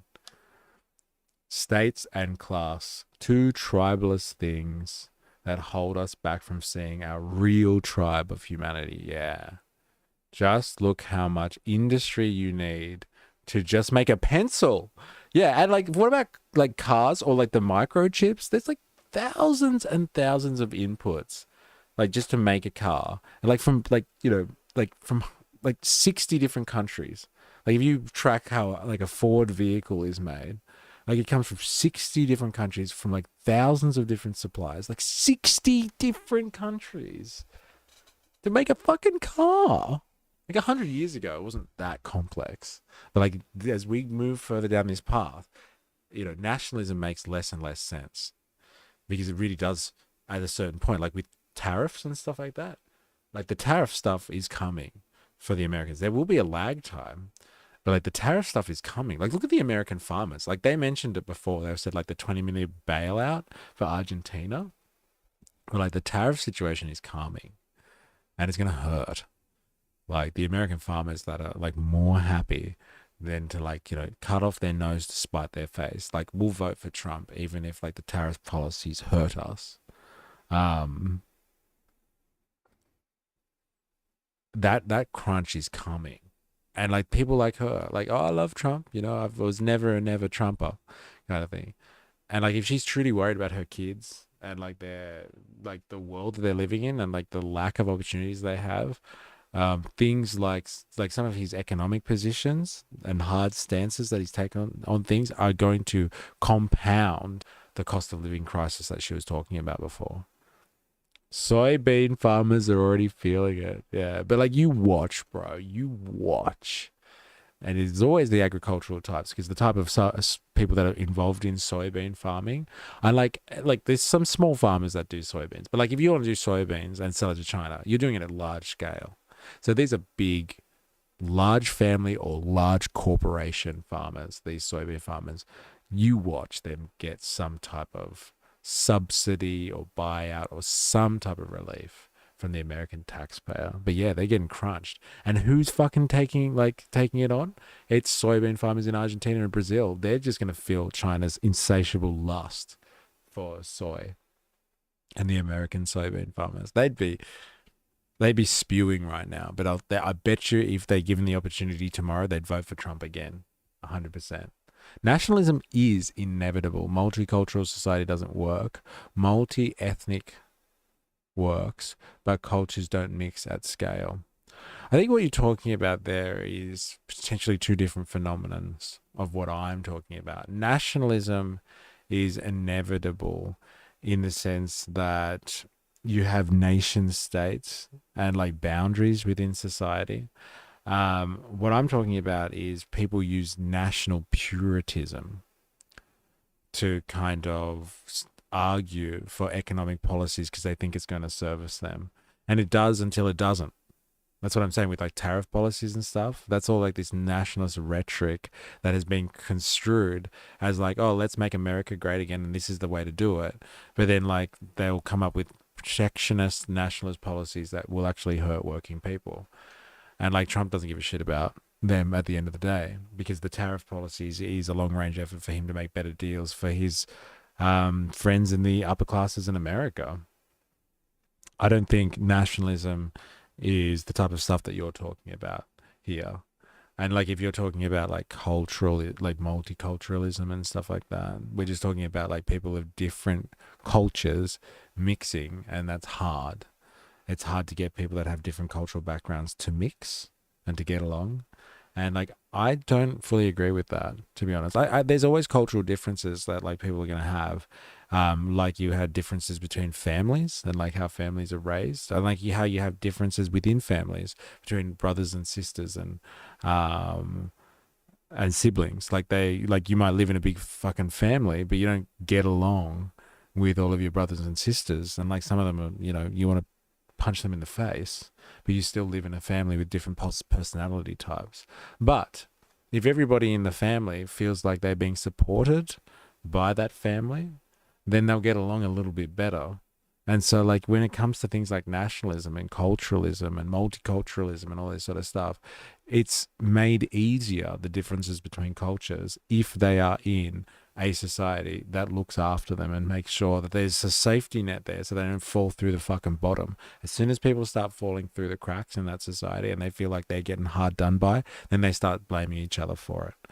So like, I know what you're saying. Cultures always have differences that are unreconcilable, but like they don't get as pissed off if they're not like in financial stress, I reckon. That's just my 2 cents on that one. Who dis ho? Jerry Poppins in the house. This is Marjorie Taylor Greene. I'm sure you've come across her, bro.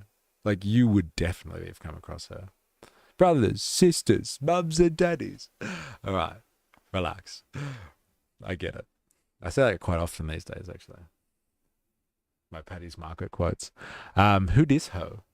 Yeah, she's Marjorie Taylor Greene. And she's like a budding Marxist revolutionary. There, I called it.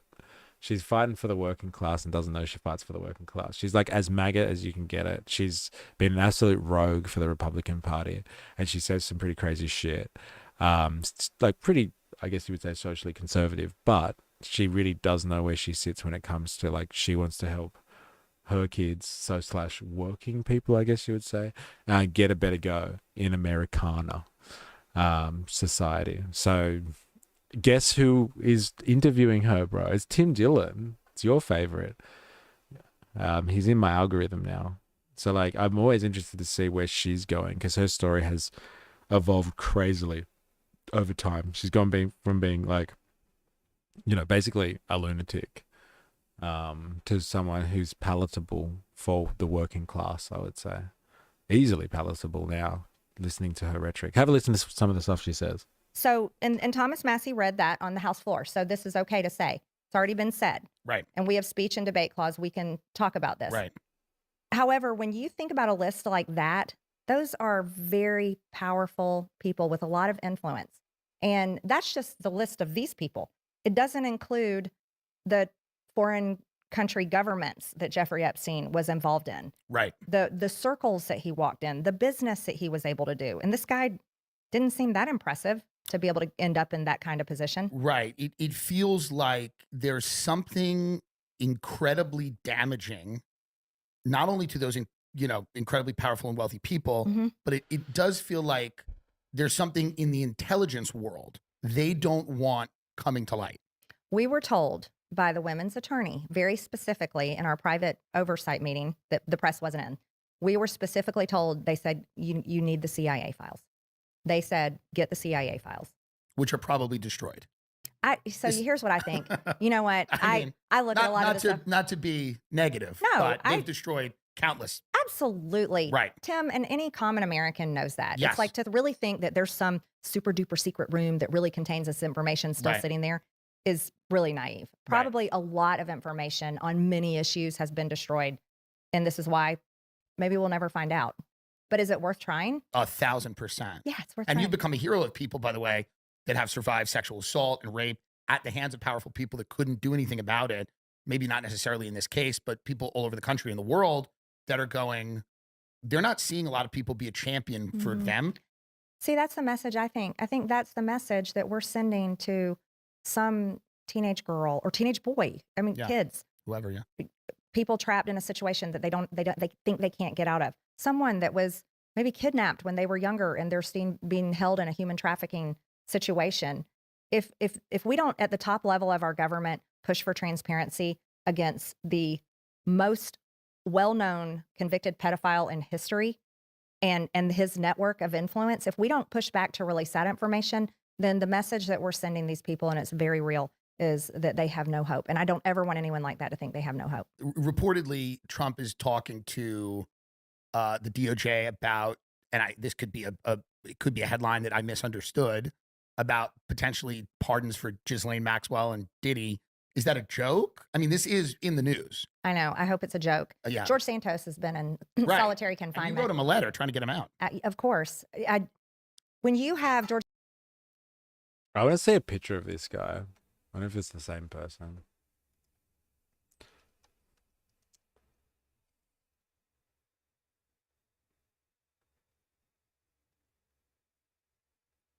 Sixth member. Is this the guy that she's talking about? He's in prison at the moment. Pleaded guilty to identity theft and wire fraud in 2024. Sixth member of the House of House of Reps to be expelled, and the first Republican. No, it's not the guy I was thinking of. Look at that face. Damn.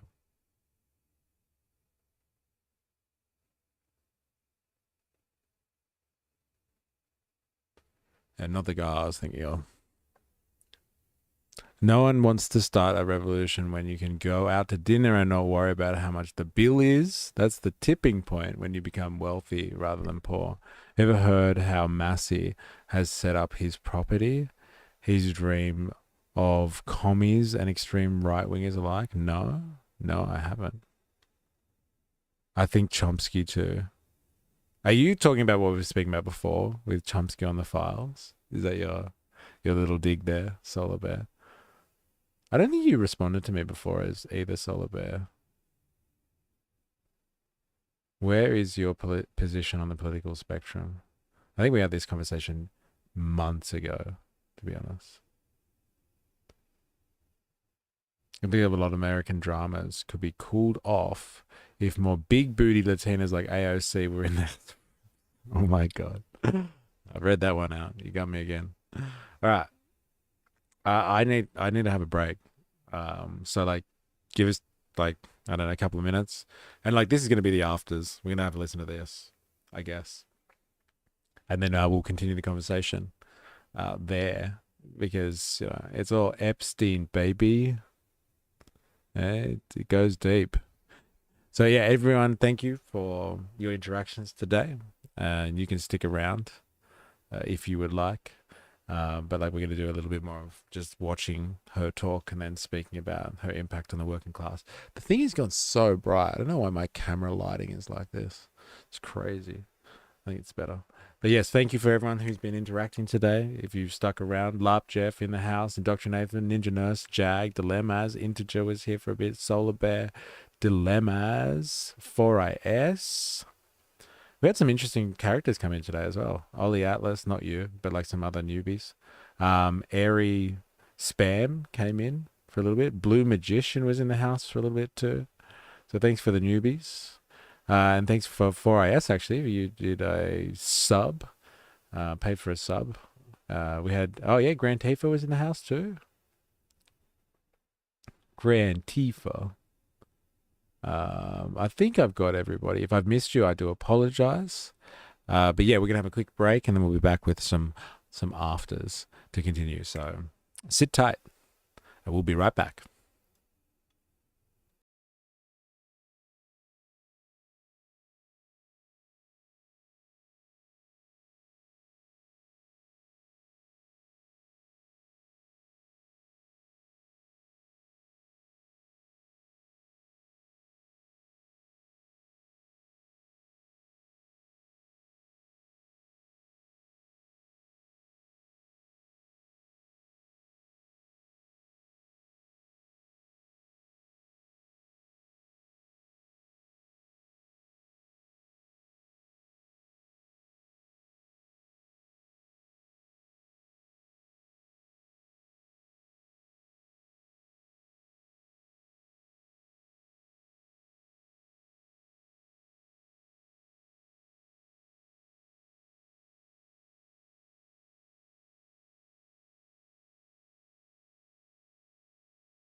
All right, y'all.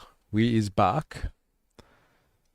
And we are going to listen to some more MTG in the house. It is one thing that I want to check out before doing that, if everyone's okay with that. Fuck, this is delayed. No, it's still good on my end. Who's this? Indoctrinathan. Is this the guy? George Santos.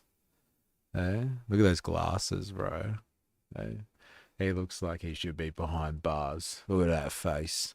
This is something that you sent through. Look at this. Just as a follow-up.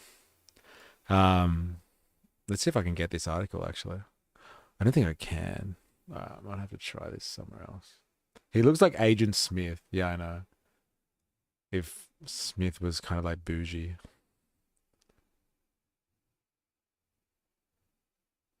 Let's see if I can find this.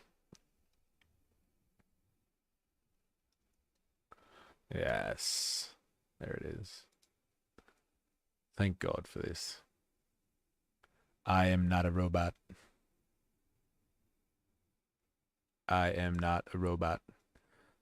All right, so this is something that Indoctrinathan sent through. On Lecord. Eh? Lecord. Look at this. We were talking about this, was it like 1 week ago? 2 weeks ago? I've never heard of Georgie Boy. No, I haven't. I haven't been across that drama. I'm gonna find you a short of all of his best lies. Okay. Santos ripped off a veteran, stole the money donated to get the vet's dog to the vet. Here's the thing. One would peel off their shoe. Snap. Savage. Yeah, fair enough. But like, you know, she's talking about him for what reason? Hey? Now, let's have a look at this. Insider billionaire Peter Thiel's private lectures. We got it. We got it. Remember how like a week or two ago we were looking at Peter Thiel's obsession with the Antichrist and all that sort of stuff? Like they've got someone in there on his lectures and his warning of the Antichrist and US destruction. Of course, it's the end times, baby. The Washington Post reviewed leaked audio from 4 off-the-record lectures the tech investor delivered in San Francisco over the past month that fused beliefs about religion and technology. If only you could get access to that audio, right? Come on. I heard those I am not a robot tests are actually used for training AI rather than security. Yeah, the capture ones. Yeah, especially with like the pictures and stuff. Like it's trying to figure out as well, just as well as you are. It's trying to figure out what is in the pictures, and we're helping train it. Tech billionaire Peter Thiel recently warned that Swedish activist Greta Thunberg and critics of technology or artificial intelligence are legionnaires of the Antichrist. Fucking, I knew he would have called Greta Thunberg the Antichrist, right? But like anyone who is a critique of technology, right, and their agenda, their Silicon Valley Dark Enlightenment agenda, they're the fucking Antichrist, bro. From what I heard about these lectures, it's nothing new from what we haven't heard already from him. Okay. Fair enough. Okay, so he gave 4-day lectures. That is nothing new. Come on. Get some new material, Thiel, you douchebag. In private lectures on Christianity that connected government oversight of Silicon Valley to an apocalyptic future. Hey, talk about the way that the bourgeoisie defends itself, right? I know what we'll do. We'll say that any type of regulation of our work at Silicon Valley is apocalyptic and will bring in the end times. So good. In the 4 roughly 2-hour lectures, which began last month and culminated on Monday at the Commonwealth Club in San Francisco, Thiel laid out his religious views to a sold-out audience told to keep the content off the record, according to an event listing. He argued that those who propose limits on technology development not only hinder business, but also threaten to usher in the destruction of the United States and an era of global totalitarian rule. Yeah, but come on, man. Like it's pick your totalitarian rule. Okay, do we have the totalitarian rule that is not backed by tech, or do we have the totalitarian rule that is backed by technology? Which one do you want? In the 17th, 18th century, the Antichrist would have been Dr. Strangelove, a scientist who did all this sort of evil, crazy science. Thiel said. In the 21st century, the Antichrist is a Luddite who wants to stop all science. It's someone like Greta or Elisa? I don't know that person. Why does Greta want to stop all science? Where do you get the connection for that from? I thought she's a big advocate for science, the science that backs up her audacious claims about the environment. Elisa Yudkovsky, a prominent critic of the tech industry's approach to AI. Ooh. Anyone who's a threat to him and his business interests is the Antichrist. I think that's pretty much it in a fucking nutshell, isn't it?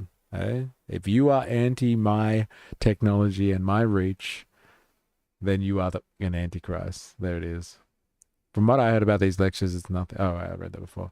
I like Bjorn Lomborg over Greta. One man's apocalypse is another man's utopia, apparently. Far out.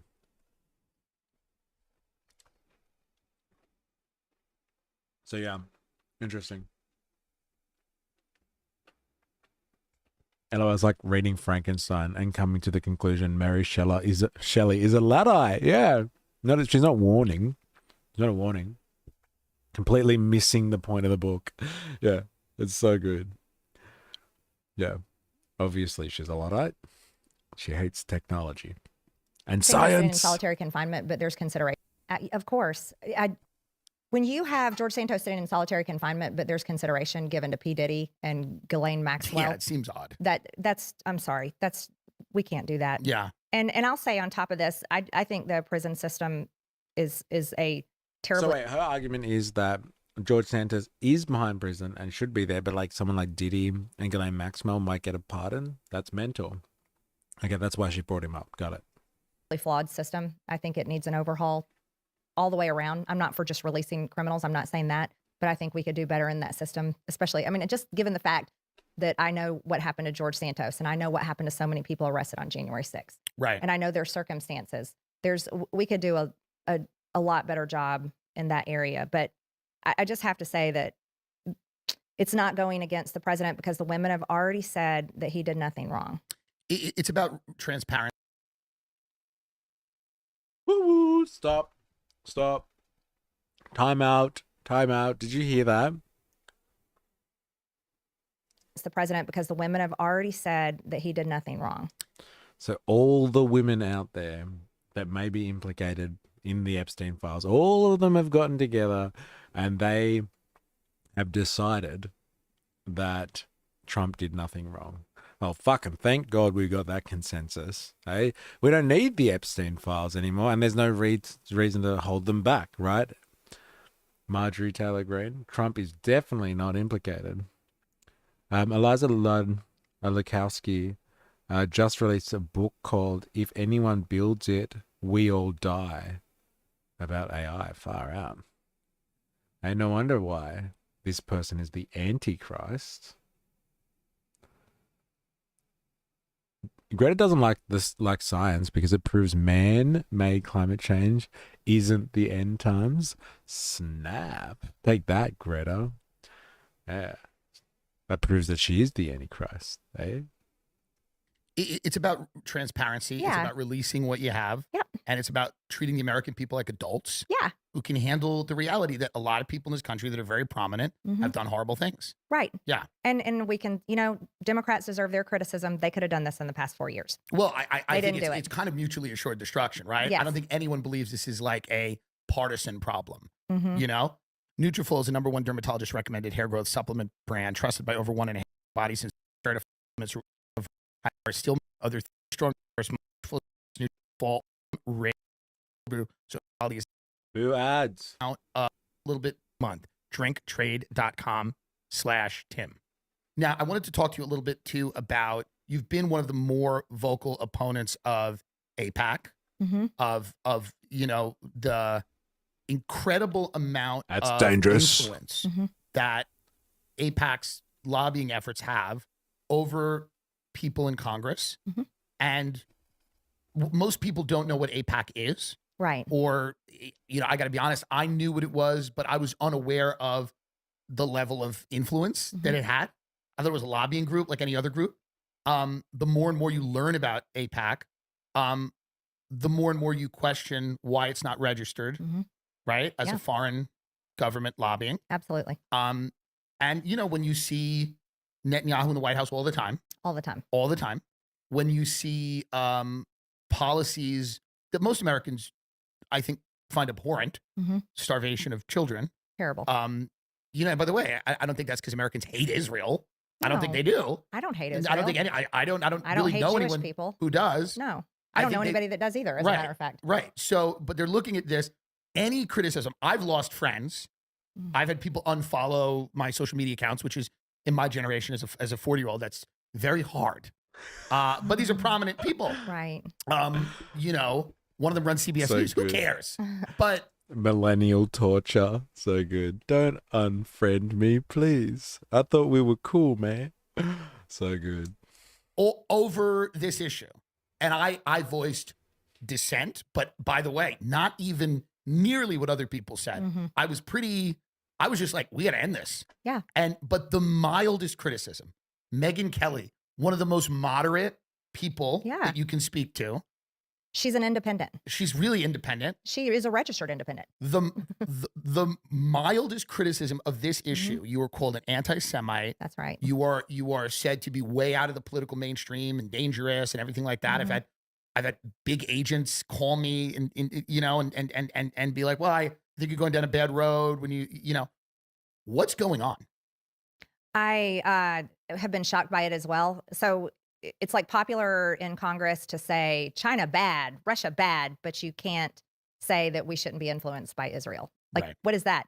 And then I counted up. So here was another thing I couldn't believe. Like, we've never voted on a resolution denouncing the violence against young white males in this country. Yeah. No, we would never vote on something like that. Right. However, since I've been in Congress, we've had 22 resolutions denouncing anti-Semitism and denouncing anything. What does a resolution to denounce anti-Semitism even do or mean? What even is it? Nothing. It's just a piece of paper where it says, we as Congress denounce anti-Semitism. Okay, why do we have to vote on that? Don't we already denounce anti-Semitism? Right.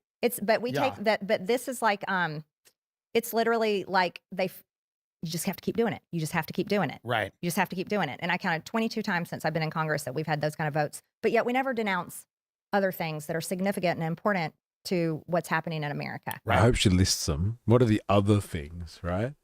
What are these other things? Come on. Get your working class spirit out on display so we can all see it for who you are. Oh, is this the guy? George Santos lying scorecard. See how often he lies. It sounds like she was defending him. Sorry, I missed this before. I'd like to think if the devil was going to force an antichrist on us, he would pick a more appealing vessel than Greta. Imagine if dual citizens could serve in the Australian government. We'd be done for. That's pretty funny.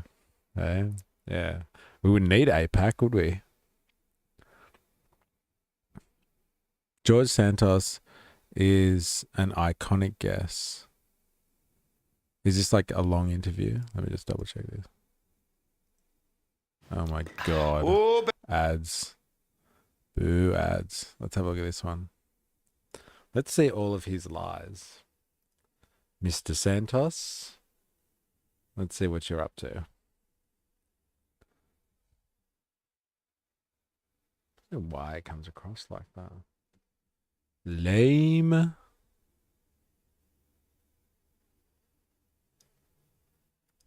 Today's George Santos's lying scorecard is finally in. Today's George Santos's lying scorecard is finally in, and the lies keep getting better. So here is today's scorecard of what he's lied about to date. His high school resume, his college resume, that he worked at Goldman Sachs.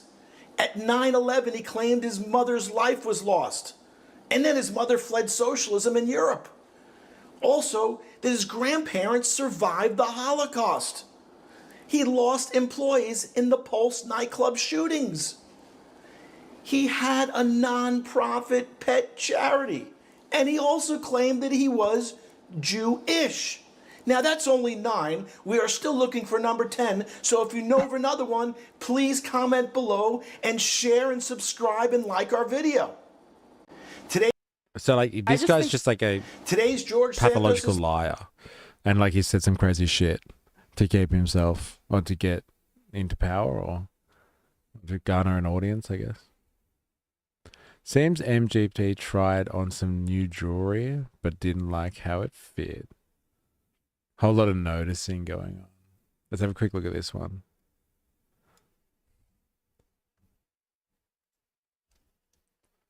Would you like to know more?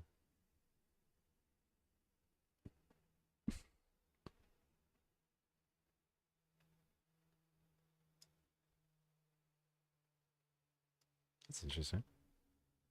That's a bit better. Oh, that's a bit better, that is. How do you say that name? Z-Way? Z-Way? Sits down with George Santos for a groundbreaking interview about his time in Congress. I might have to do this another time. So what is this, like a year ago that he went down?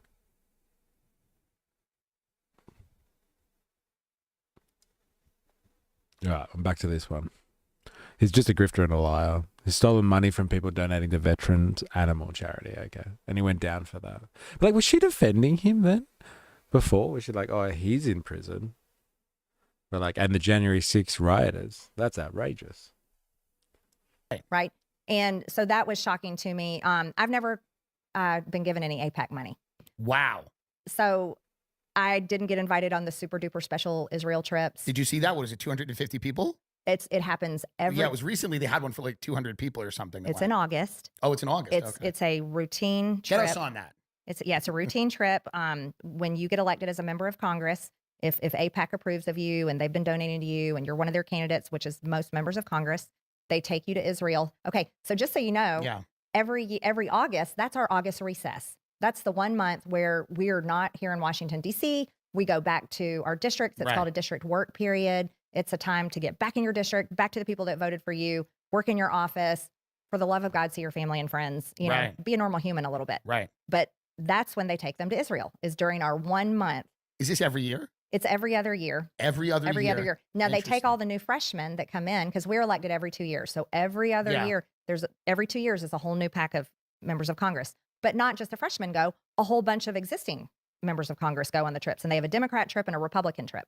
Well, they bring them in. They spend time in having all types of informative sessions. They meet with members of the Israeli government, the prime minister, of course, Benjamin Netanyahu meets with them. And it's extensive. They go on tours. They spend a lot of time there. And that's what happens. That's what AIPAC does. And AIPAC also is a big group of donors in America. And there's a lot of Christians in the group. And there's a lot of Jews. It's American Jews and Christians. And they donate to all kinds of, it's just state candidates, state and federal candidates. And they donate to them, but it's purely for the purposes of having their support for Israel. And that you have to register under the law, under FARA, if you are a foreign lobbyist for a foreign country. So any American citizen. So Saudi Arabia. Sure. Any of them are registered. They have to be. As a foreign lobby. It's required by law. One exception is Israel. For some reason, AIPAC does not have to register. And Congress people, Democrats and Republicans, are there all the time, hearing from the prime minister and the. I wonder if is this true? This is outrageous.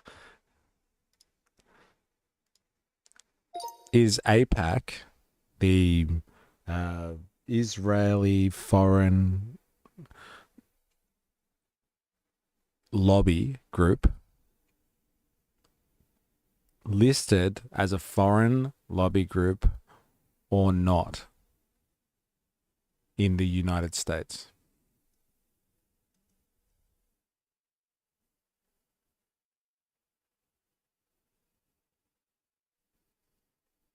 It's not officially registered as a foreign lobby group in the United States. AIPAC is a US-based lobbying organization that advocates for pro-Israel policies in the US. It's structured as a domestic lobby, not an agent of the Israeli government. It operates under US lobbying laws, specifically the Lobbying Disclosure Act. FARA, that's what they're talking about. FARA, the Foreign Agents Registration Act, requires individuals or organizations to register as foreign agents, and if they act at the order, request, or under the direction of control of foreign governments. The LDA, the Lobbying Disclosure Act, covers domestic lobby efforts for US-based organizations. So they don't have to declare if they are working for a foreign government. AIPAC has always claimed, and the US government has accepted, that it operates independently of the Israeli government, meaning that it does not meet FARA's definition, so it doesn't have any impact. Interesting.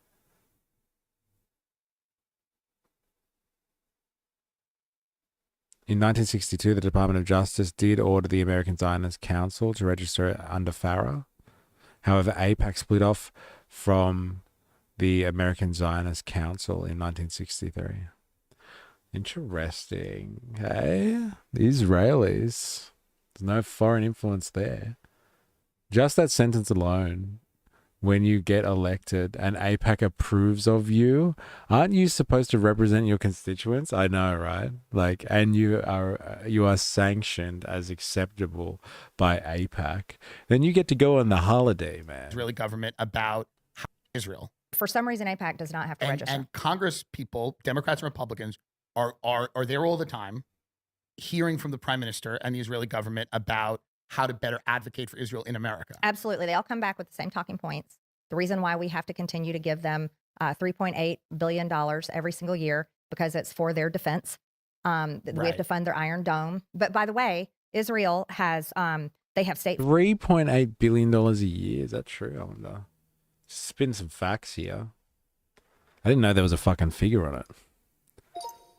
Is it true that America sends $3.8 billion to Israel every year for their defense? Have you guys heard about this? Have you heard about this? Have you heard about this? Yes, that's true. Fucking Marjorie Taylor Greene spitting the factoids. The United States currently provides $3.8 billion US per year to Israeli military assistance as part of the long-term defense agreement between the two countries. That figure comes from a 10-year memorandum of understanding signed in 2016 between Obama, fucking neoliberal, administration and the Israeli government. Under that MOU, the US committed to providing $38 billion in military aid over 10 years. And $500 million for the missile defense cooperation program, such as the Iron Dome. Together, that's $3.8 billion a year. 3.3 is in foreign military financing. Fuck, mental, isn't it? That's mental. So what does the US get? I don't know. You tell me. Man, AIPAC told the Zionists that they aren't Zionist enough. That's hilarious.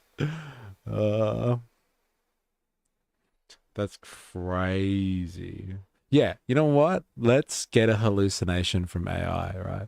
What does the US get in return for this $3.8 billion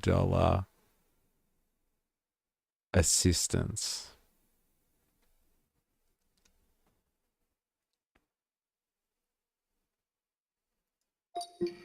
The US doesn't get direct financial returns. The loan, it's not a loan or a quo deal. But Washington gets a range of strategic military and political benefits. I guess we could have told you that. Intelligence, of course. Strategic military ally in the Middle East. Here we go. Israel gives the US access to intelligence, testing ground for US weaponry. There it is. If you want battle-tested stuff, that's been tested on people. Like, that's what that means. It's been tested on humans in the Gaza Strip. You can level an entire city with this shit. Fucking mental, bro. But America has given more money to the Ukraine than it has to Israel over the past 80 years. Moving on, nothing to see here. Oh, damn, Twitch still doesn't like people talking about white males. Why, did you get censored for saying something about white males? Oh, wow. You did. What did you say? I haven't even read it. I just approved it. Broken Clock is having a day, isn't she? Well, except the white male shit. Who's been the ones repressing white males? White males. So good. You can't say that? Wow. So much for Twitch being full of commies. Dirty commies. Worst deal ever. Yeah, according to who? You goddamn hippie, you. Look, you get counterintelligence information, so you get to you get to test out weapons on real human beings. Like, yeah, what's not to love? Eh? It's kind of like when you pay the mob so they don't snitch your family. Yeah, pretty much. That's the whole Epstein situation in a nutshell as well. Like all these powerful people that just have, they're implicated, other people are implicated, everyone's implicated, so no one wants to release it. Right? There's ties going everywhere. America gets an unsinkable aircraft carrier right in the middle of all of them tasty oil fields. That is such a good analysis. That's fucking hilarious, man. Counterintelligence that fits Israel. Hey, look, stop with the skepticism here. All right, bro. You better affirm that you were healthy, because when you speak bad about Israel like that. Oh God, both C words are blocked now. What? I'm a white male and Australian. I should be allowed to say both. Oh right, the C word. I was wondering what you meant by that. Don't get me started on their C word stance. And no idea don't mean. Oh wait, oh God. C words are blocked. Oh, right. Oh, you can't say cracker. Really? How's that? Is that really such an incendiary term? You can't get away with that. Interesting. Very interesting. All right. Back to the woman who is broken. She's a broken clock who is right many times in a single podcast. Eh? Yeah, racial vilification. Hassan got banned for it once for saying cracker. There you go. Whoopsie. Funded healthcare. They have state-funded education, college education. Israel is not anywhere in debt like we are. They're in less than $400 billion in their national debt. We're in $37 trillion in national debt. In the aid that we give them, it's very possible that their state healthcare and their state education, the United States of America is paying for that. All money is fungible. Right. All money is fungible. Right. No one can ever say it's not. All That's money right. is fungible. That's right. And then, but here's the most interesting thing. These other foreign countries, they're not taking our members of Congress on trips that last for weeks on August recess periods. That's not happening. I guess they should start. Yeah, Seems effective. they may be, yeah, that's the Seems- pushback. Is all these other countries, they spend a lot more money on lobbying Congress, but I'm like, yeah, but Israel's the only one really coming out getting our military to fight all their wars for them. Do you think this generationally seems to be changing? People my age and younger Drastically. are looking at the images that came out of Gaza, Mhm. and they were going, "I'm funding this. Our country is funding this." Mhm. TikTok just got sold. By the way, I'm sure you know. I do know. Okay. I voted against the TikTok ban, by the Right. way. I was one of the few. Right. It's very interesting to me that But TikTok yes, now was it's sold. just sold to Larry Ellison, who is the single largest private donor to the IDF Right. in the world. I just learned that recently as well. Yes. And I mean, you can donate to anything you want. God bless. Sure. However, God it does bless. seem interesting. Mhm. Curious. God bless. What if we were discussing caviar and the best medium with which to eat? Yeah, I know, right? Hey, then you can write cracker. Maybe it is context driven. Maybe the AI is smart. Or what Polly wants. Damn. It's Twitch. Quit censoring my culture. You can't. Language. That's hilarious. Don't you censor. Don't you oppress me. Apps that the largest social media app in the world that was the driver of a lot of anti-Israel sentiment amongst young people in the West, primarily America, was recently bought by the largest donor to the IDF, To the Israeli military. Larry Ellison. His son recently purchased Paramount, which includes, CBS News. Barry Weiss, who we like, charming. We like Barry Weiss. But Barry has a political agenda. I don't think that's, is that shocking to someone? I don't think it's shocking. She now runs CBS News. There are talks to potentially for the Ellison family to buy Warner Brothers, Discovery, or I believe that. David Zaslav runs that now. There's talks about that, which owns CNN. Okay. When we look at what's unfolding right now in terms of access to information, censorship, okay? Yep. This is the problem with these types of analysis, and I guess this is like clouded by their Americanism or the fact that they are Americans, right? But like, they're looking at this, I think, all wrong. It's not that they're under like foreign invasion by Israel or foreign influence. I think the APEC situation is actually quite telling. It's that they do have a 51st state, and it is Israel. And like Israel is almost as powerful as Washington is in its own right. And, it's up there in terms of its power like Silicon Valley.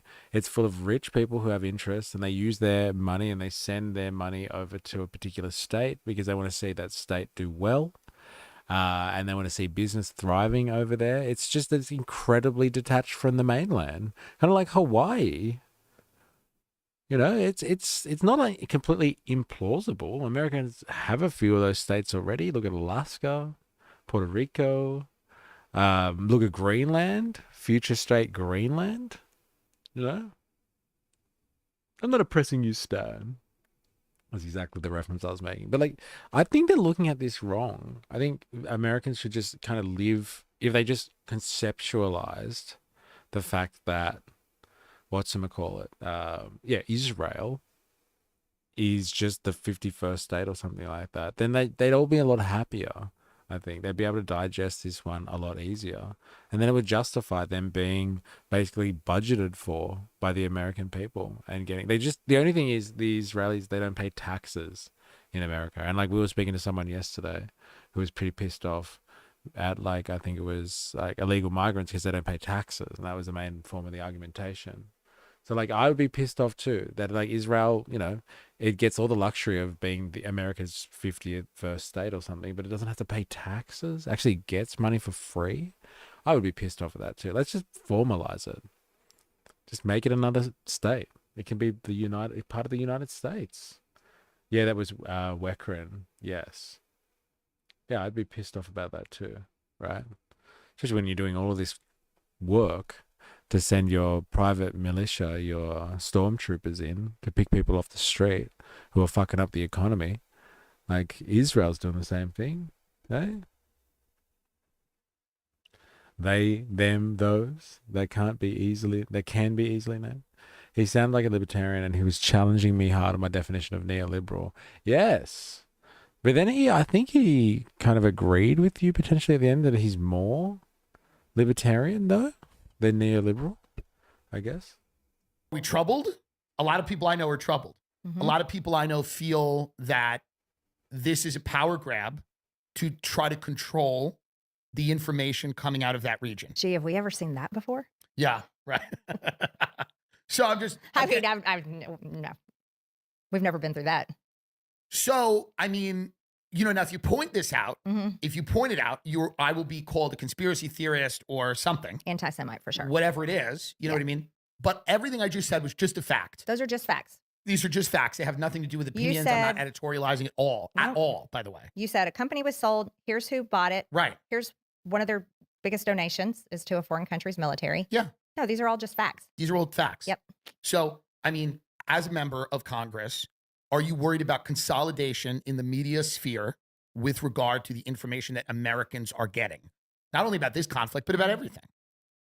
Yes. And so in 2022, I took to my personal Twitter account on January 2nd, and I created a massive tweet thread all about COVID. And again, But that would mean that the US dominates Israel, and we know that in the real world. Ask any Zionist, USA is their second state. That's actually pretty good. That's a fair point. Yeah, America is now just the second state of Israel. That's hilarious. That's really good. I'll take you up on that one. I like that theory. Has my feed frozen from your end? Let me know if you can still see. Oh, no, it seems to be working. It's just my view over here has. Interesting. No, it's still good. Okay, thanks. Just my monitoring's gone. Right. Wonder why that happened. All right, I want to hear what she has to say about COVID. All right. I'm not convinced by COVID. Follow the money. Follow the corporations. Let's the vaccines and why they shouldn't be approved by the FDA and against masking and just went 100% against what was supposed to be the talking points of COVID. And I'm a member of Congress. And literally that day, my Twitter account I was permanently banned on Twitter. Permanently banned. Yep. A member of Congress. Sitting member of Congress. My account got permanently banned. For saying things that probably a lot of what you were saying now is completely non-controversial. Uh-huh. Right.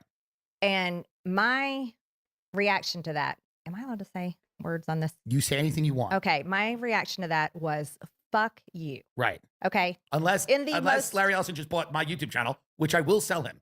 And if he buys my YouTube channel, then this whole interview's cut. But go on. Yeah. So by permanently banning my free speech, no one changed my mind. As a matter of fact, I got deeper ingrained in it. Right. And I got more radicalized in it. And I would not refuse to wear a mask on the House floor. And Nancy Pelosi fined me $2,500 every single day that I walked on the House floor not wearing a mask. And I got more vocal and I got more and she angry. invested that money. But legally. So, no, but I got more radicalized in my opinions. Right. I was like, how dare they? They completely silenced me over this. I'm going to tell you right now, toothpaste is out of the tube. Right. And it is smeared all over the bathroom. Right. Not only is it younger generations, I would say 40 and under, but it's also in my generation. And the baby boomers, they're too glued to Fox News and CNN every day. However, all these young people, I don't care who owns TikTok, there is not going to be any mass programming and propaganda campaign that is going to change their opinions. Right. And they're going to get censored. I guarantee you that. And they're going to get shadow banned or whatever happens on TikTok. It will start happening. I bet it already has started happening. Right. And that's not going to go well. From seed oils to stress, toxins to pollutants, the modern world is for feeling.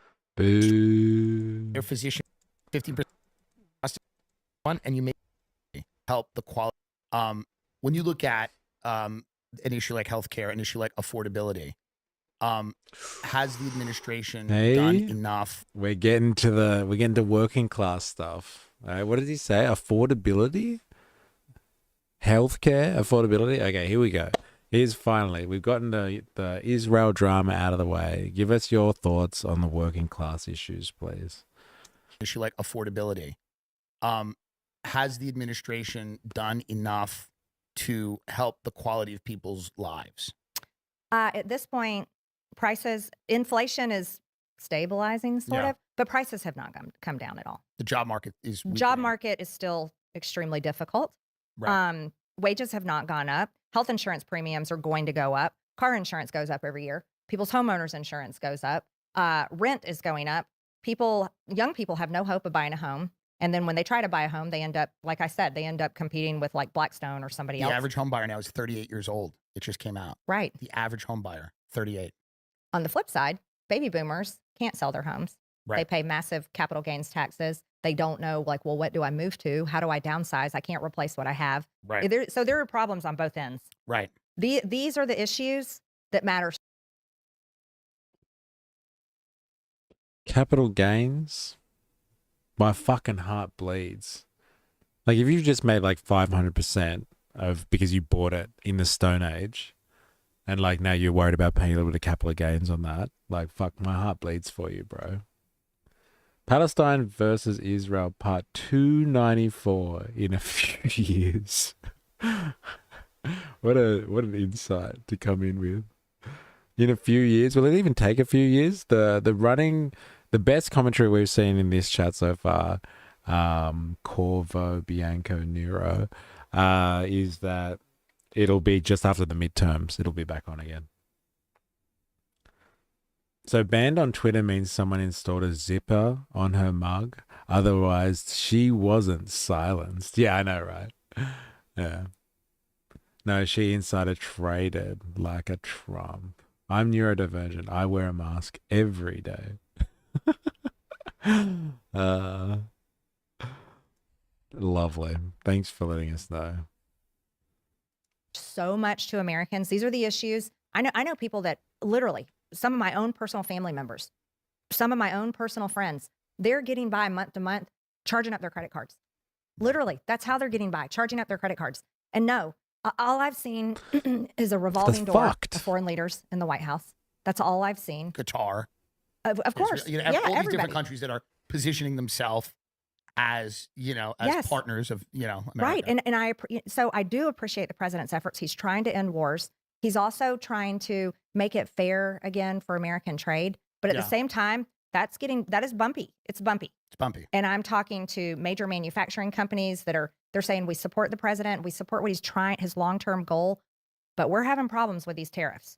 And now we're having problems. We can't get supplies from this country and we can't get supplies from this country. And there's problems. But have regular people's bank accounts been affected? Has the stress come off? No, that has not happened yet. And that needs to be the major focus. It shouldn't be about helping your crypto donors or your AI donors or welcoming in these people that hated you and spent money to try to beat you, but all of a sudden are excited to come out to the new Rose Garden patio. Yes. That shouldn't be the focus. The focus should be the people that showed up at the rallies, stood there for freaking 18 hours trying to get in the rain, in the cold, in the 100-degree heat. For those people, those are the ones that I care about. Those are the ones that voted for not only the president, but every single Republican, gave us power. I don't think those people are being served. And that's the constituency. That's Right. the one that matters. To me, that's the only one that matters. That's the only one that matters. That's the only one that matters. You're not concerned if Sam Altman has enough money or Elon or the Tim Cook or Mark Zuckerberg. No, They seem to be doing fine. they're doing just fine. They seem to be doing fine. Why do so few people talk like you're talking? And when people say things like this, it's very obviously popular with people that are looking for anyone to have these thoughts, right? Like some people would accuse you and they go, that sounds socialist. So, like, what's some of her more kooky ideas? Can someone like who's in the know can shed the light here? Because like he's obviously controlling this conversation and making her out to look like a working class hero here.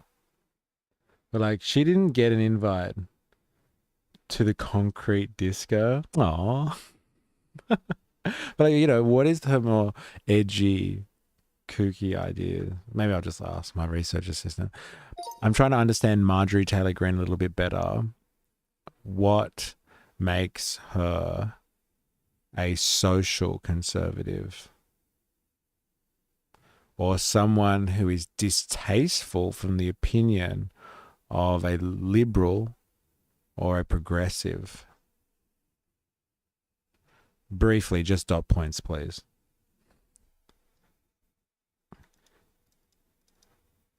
Briefly.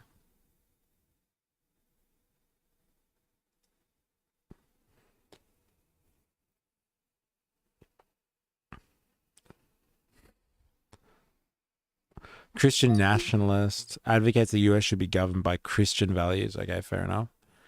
bit scary. So much for their secular state, right?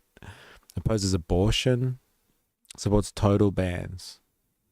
Okay, anti-LGBTQ plus stance, opposes same-sex marriage, gender-affirming care, and drag events, often frames them as attacks on traditional family values. Pro-gun rights, absolute defense of the Second Amendment, opposes almost all gun regulation, supports traditional gender roles, frames feminism and gender equality movements as harmful to family and national stability. It's interesting, right? Because of her position, like prominent position as a politician and a representative in a democratic system, like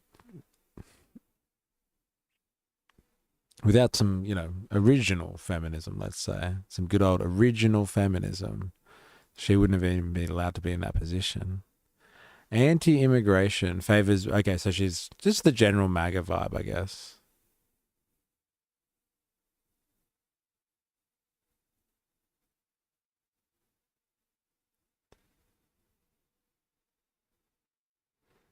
Oh, it's election denialism. That rubs people up the wrong way, doesn't it?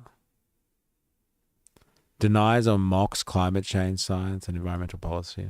Okay, so she's definitely a culture warrior, a massive culture warrior. I'll take her on her working class stance, though. There you go. A fellow Republican called her batshit crazy, but she seems to be making the argument here that the people that don't support her, she thought it was best to promote ivermectin during COVID. But the people that don't support her, in the Republicans, are the ones that are all bought off by Israel anyway, so they just call her crazy. This is what I think. Is she being defamed because she's not part of the Israel establishment, the pro-Israel establishment, and so she gets besmirched? Obviously she says some intense stuff, but does she get besmirched because she's not in the in crowd in Congress? I was one of those people pulling equity to pay for bills. Then Albo introduced 5% deposit scheme and made my house jump by 100,000. Cheers, Labor, for sticking up for the little guy. I'm not sure if you're. I can't tell if that's a realistic comment or not.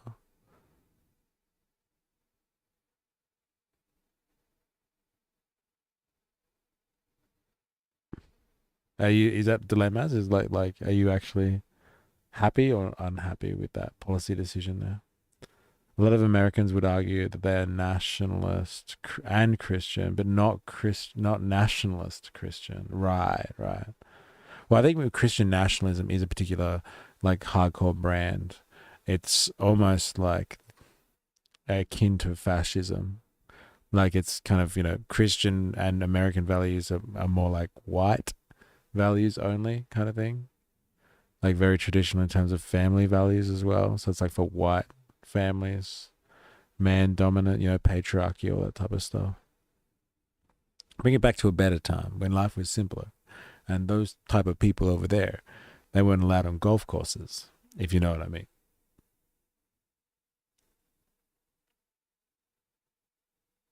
Interesting. Oh, she seems to have enemies because she has to affirm her health all the time. That sounds, right. There's a lot of people that'll come out and go, you sound like a socialist. You sound like Bernie Sanders. You're using words that people can, liken to Marxism or whatever it is. Mm-hmm. And a lot of people will say that. What happened to you? That's the narrative right now. That is what the happened, narrative. right? What happened to Marjorie? This is what people are saying. People are saying what happened to Marjorie Taylor Greene. It's the funniest thing to me. Yeah. Because you know what it is? Yeah. I'm literally, nothing happened to me. Right. I'm saying the same thoughts and feelings that I've always had. Yeah. But I'm not willing to wear the Republican jersey. Right. And I'm not willing to be a cheerleader. I'm not a cheerleader. Yeah. I'm not going to be a cheerleader. Here's the thing is, so for example, okay, let's take health insurance for example. I'm a conservative and I can say we're $37 trillion in debt. We cannot afford a socialized healthcare plan in America. We literally cannot. But at the same time, I can say we sent almost $300 billion to Ukraine. We sent $30 billion to Israel in 2024 alone. I can say we definitely should extend these ACA tax credits, and we need to build an off-ramp because it'll cost $30 billion a year to do it. We can build an off ramp and open up a new system You're that will talking about serve the every Affordable Care American. Act. Yeah. Right. So my conservative friends will say, Marjorie, no, we cannot do that. We cannot spend that money on that. But I'm not willing to allow millions of Americans, people I personally know, constituents in my district, I'm not willing to allow their premiums to double and triple overnight starting in January of 2026. I'm willing to say, no, we're going to have to, we're going to have to fund it, but we're going to have to build an off ramp and build into a new system. And that's not me being a socialist. That's not me going against my conservative values. That's saying, stop sending the money to all these foreign countries and let's actually spend it on Americans and actually fix the system. And so that is confusing to people. They don't understand that. The Medicare cuts are around $700 billion, or is it Medicaid? I forget. Yeah. Yeah, it is tremendous. It's tremendous. Right. But we're also 15 years into the Affordable Care Act, into Obamacare. Right. And that's outside of Medicare and Medicaid. Right. So a lot of people are wondering why we have these Medicaid cuts, rural hospitals. Did she vote for the big beautiful bill? Let's have a look, eh? Because she's part of the fucking problem then. Shit. Whoops. Wrong button.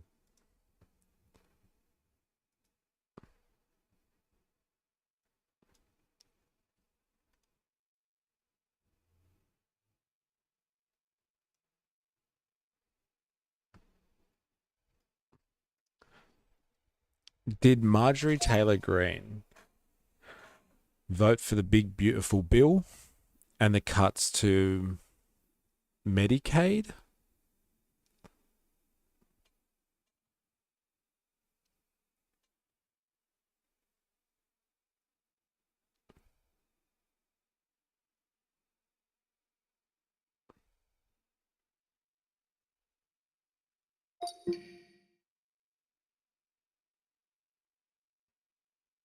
She's not yet in Congress. She was elected in 2020.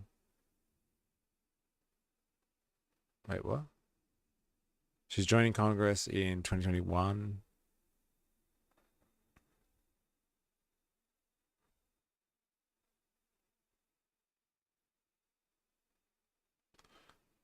No. No, I am talking about the recent budget that was passed this year, 2025, and it was nicknamed the Big Beautiful Bill.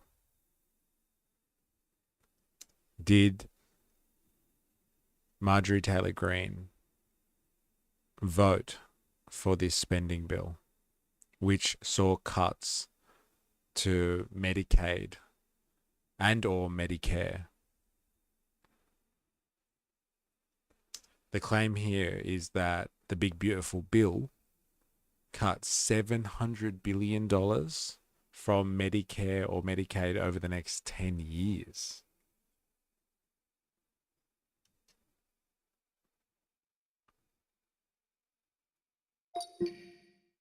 She voted for the One Big Beautiful Bill Act. Medicaid and Medicare cuts. Medicaid, approximately $930 billion over the next 10 years. Fuck, that's mental, man. $930 billion. I knew it was a lot, but that's fucked. It's almost $1 trillion worth of cuts. She voted for the One Big Beautiful Bill. Yeah, come on, Tim. Ask the hard fucking questions, bro. Obamacare. Right. And that's outside of Medicare and Medicaid. Right. So a lot of people are wondering why we have these Medicaid cuts. Rural hospitals will be affected. Yep. And people are going to be thrown off Medicaid, but we are spending so much money all over the world. Again, when you look at this big, beautiful bill that was passed, I don't know everything in it, but I do know it was an expansion of the federal debt, obviously. Yeah. But a lot of money was cut from programs that people use, like Medicaid. What explains that? So the Big Beautiful Right. Bill Yeah. that's been renamed to something I can't ever remember because I'm not good at the Yeah, I talking don't points. know what They it is, email yeah. me in the morning. So it has a lot of great things in there. Sure. It did a lot of good things with the tax code. It Yeah. did a lot of good things for America First Energy, which we desperately needed because Right. the Green New Deal not Yeah. going to work.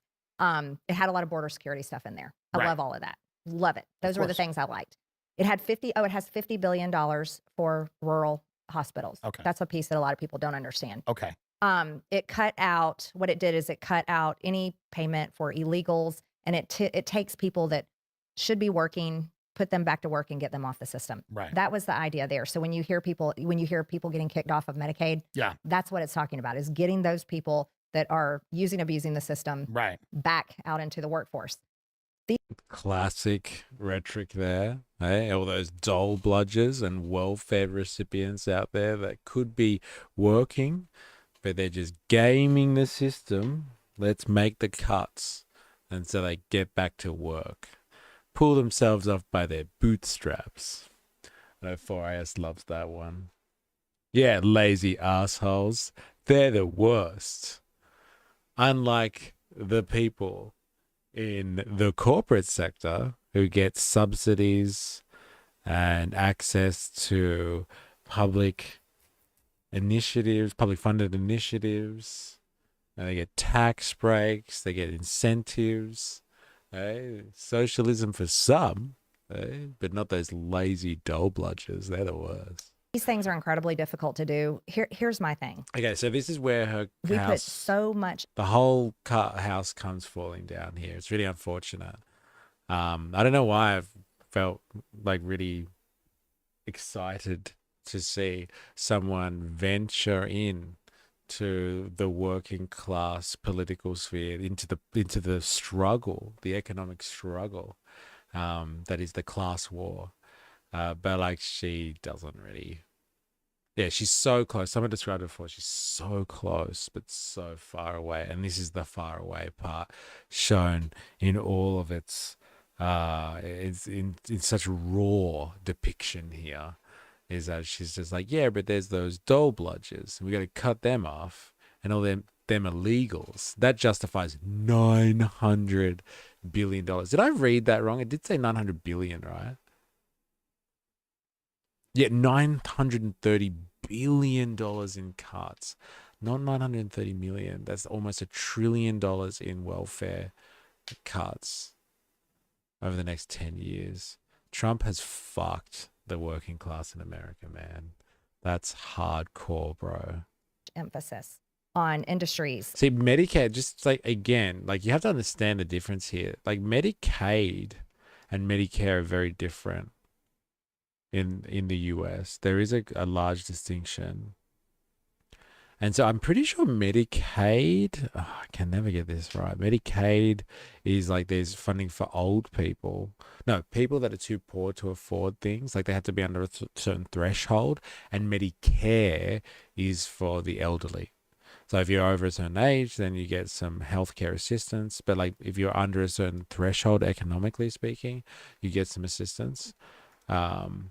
Very briefly, what's the difference between Medicaid and Medicare?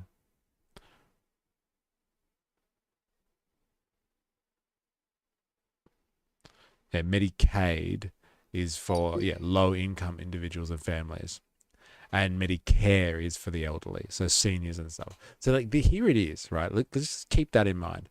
Who is it for? Low-income individuals and families, including children, pregnant women, elderly, and people with disabilities.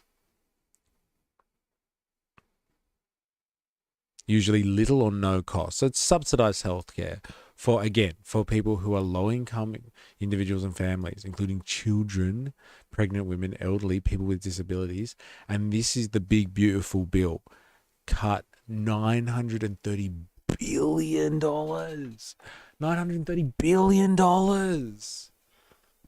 off those fucking freeloading douchebags, those children out there, those disabled and elderly people with their fucking hands out, trying to play the system, pretending like they're poor, wanting some assistance from the state, from one of the wealthiest countries the wealthiest country in the world, wanting some assistance, wanting a hand up. No, not a hand up, a net, so they don't fall through in cracks and get left over in the rat race of life. and they get hit with $930 billion in cuts over 10 years. Man, and they say class war. It's just it's all nonsense, man. They spend more on welfare than their military. And that's just downright un-American. Those lazy quadriplegics lying about, I know, what the fuck. Yeah, it is. It's crazy. And like the social welfare payments, like, don't get me wrong, it's a huge chunk of their economy. Massive, massive chunk of their economy. Like, this is over 10 years though. Like we're talking about here. Like, this is not a cut that they're making and they're just like, oh, let's just chop that out, in 1 year. But yes, they do definitely pay a lot for Social Security. But like, hello, that's the point of society. It's not just to control people. It's also existing to service the broader culture. It exists to provide services. This is what it is for. So everyone stays together, and you can have the luxury of having a market society. No people, no markets. People forget that.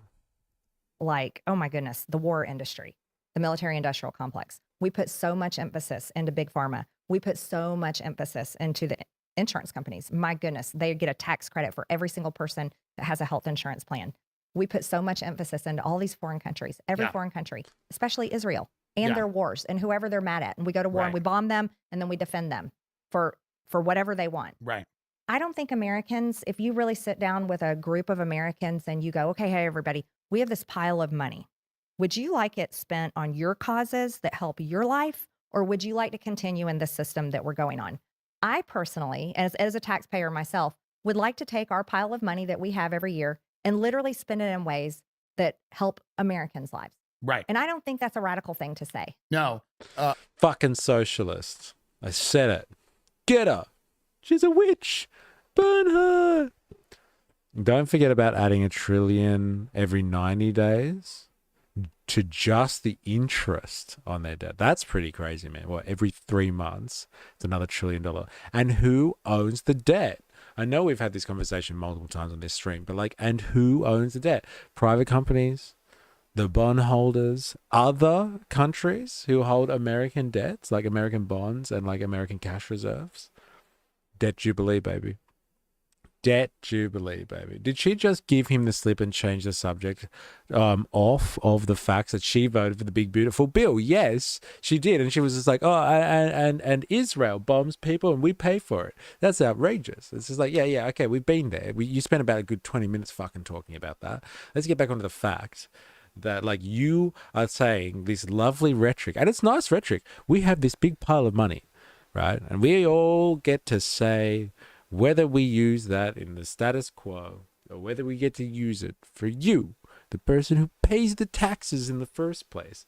And it's just like, well, okay, well, there is a big pile of cash, and that cash, in terms of being spent on people just like you who pay taxes, just got cut massively by $930 billion. $930 billion. So people will fall through the cracks of society. And let's remember what the big beautiful bill really did was gave some, apart from, increasing military spending is what they were talking about, and like increasing Department of Homeland Security spending, so ICE spending and border control stuff.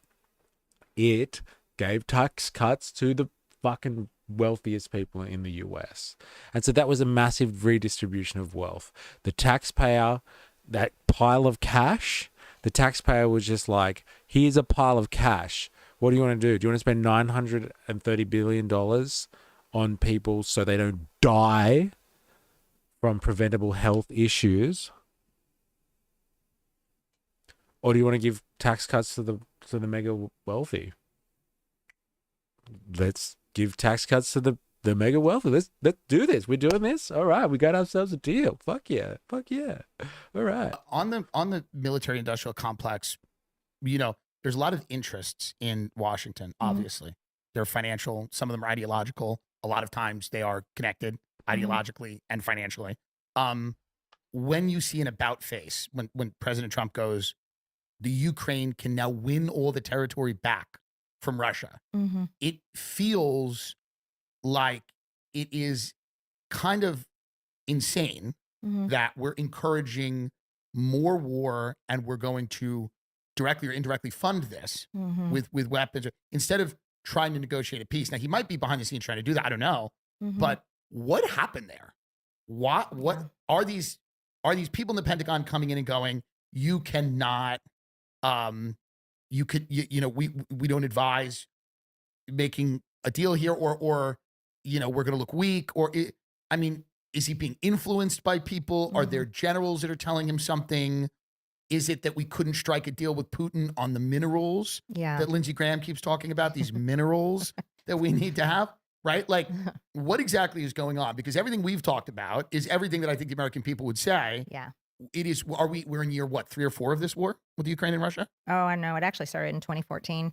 And our government was very involved. It's in and out, right? Crimea, and which is a lot of why we can't seem to dig ourselves out of it, right? Well, we've egged this on. But then let's actually go back a little bit. I mean, our country in many ways has been invested in telling Americans, brainwashing us that Russia's bad. Russia's bad. Yeah. Every Hollywood bad guy in a movie was a Russian. Right. I mean, we're supposed to believe, every American is supposed to believe that Russia is bad, bad, bad. Yet they seem to be a pretty unapologetic Christian nation that I think is also I really think that's pretty cool. And here's what's intriguing to me. Here's the litmus test. Hey, they are Christian though. Hey, don't worry. Doesn't matter what they do behind the scenes. Doesn't matter who's in charge. They do uphold their Christianity. So, like, you got to give them that. But you don't even have to like Russia to not want to be involved in the war, right? I don't want to be involved in the war. Be cool. Yeah, they seem to be a pretty unapologetic Christian nation that I think is also I really think that's pretty cool. And here's what's intriguing to me. But you don't even have to like Russia to not want to be involved in the war, right? I don't want to be involved in the war. I just think that, like, you could say Putin's not a great guy and that there's things there that have happened that are obviously undemocratic. Did they cut something there? She was about to say something about Russia. I wonder if they fucking cut something out of this interview. Spend a year there and let's see if her opinion changes. Hey? Or she can return back to her roots, anti-feminist roots.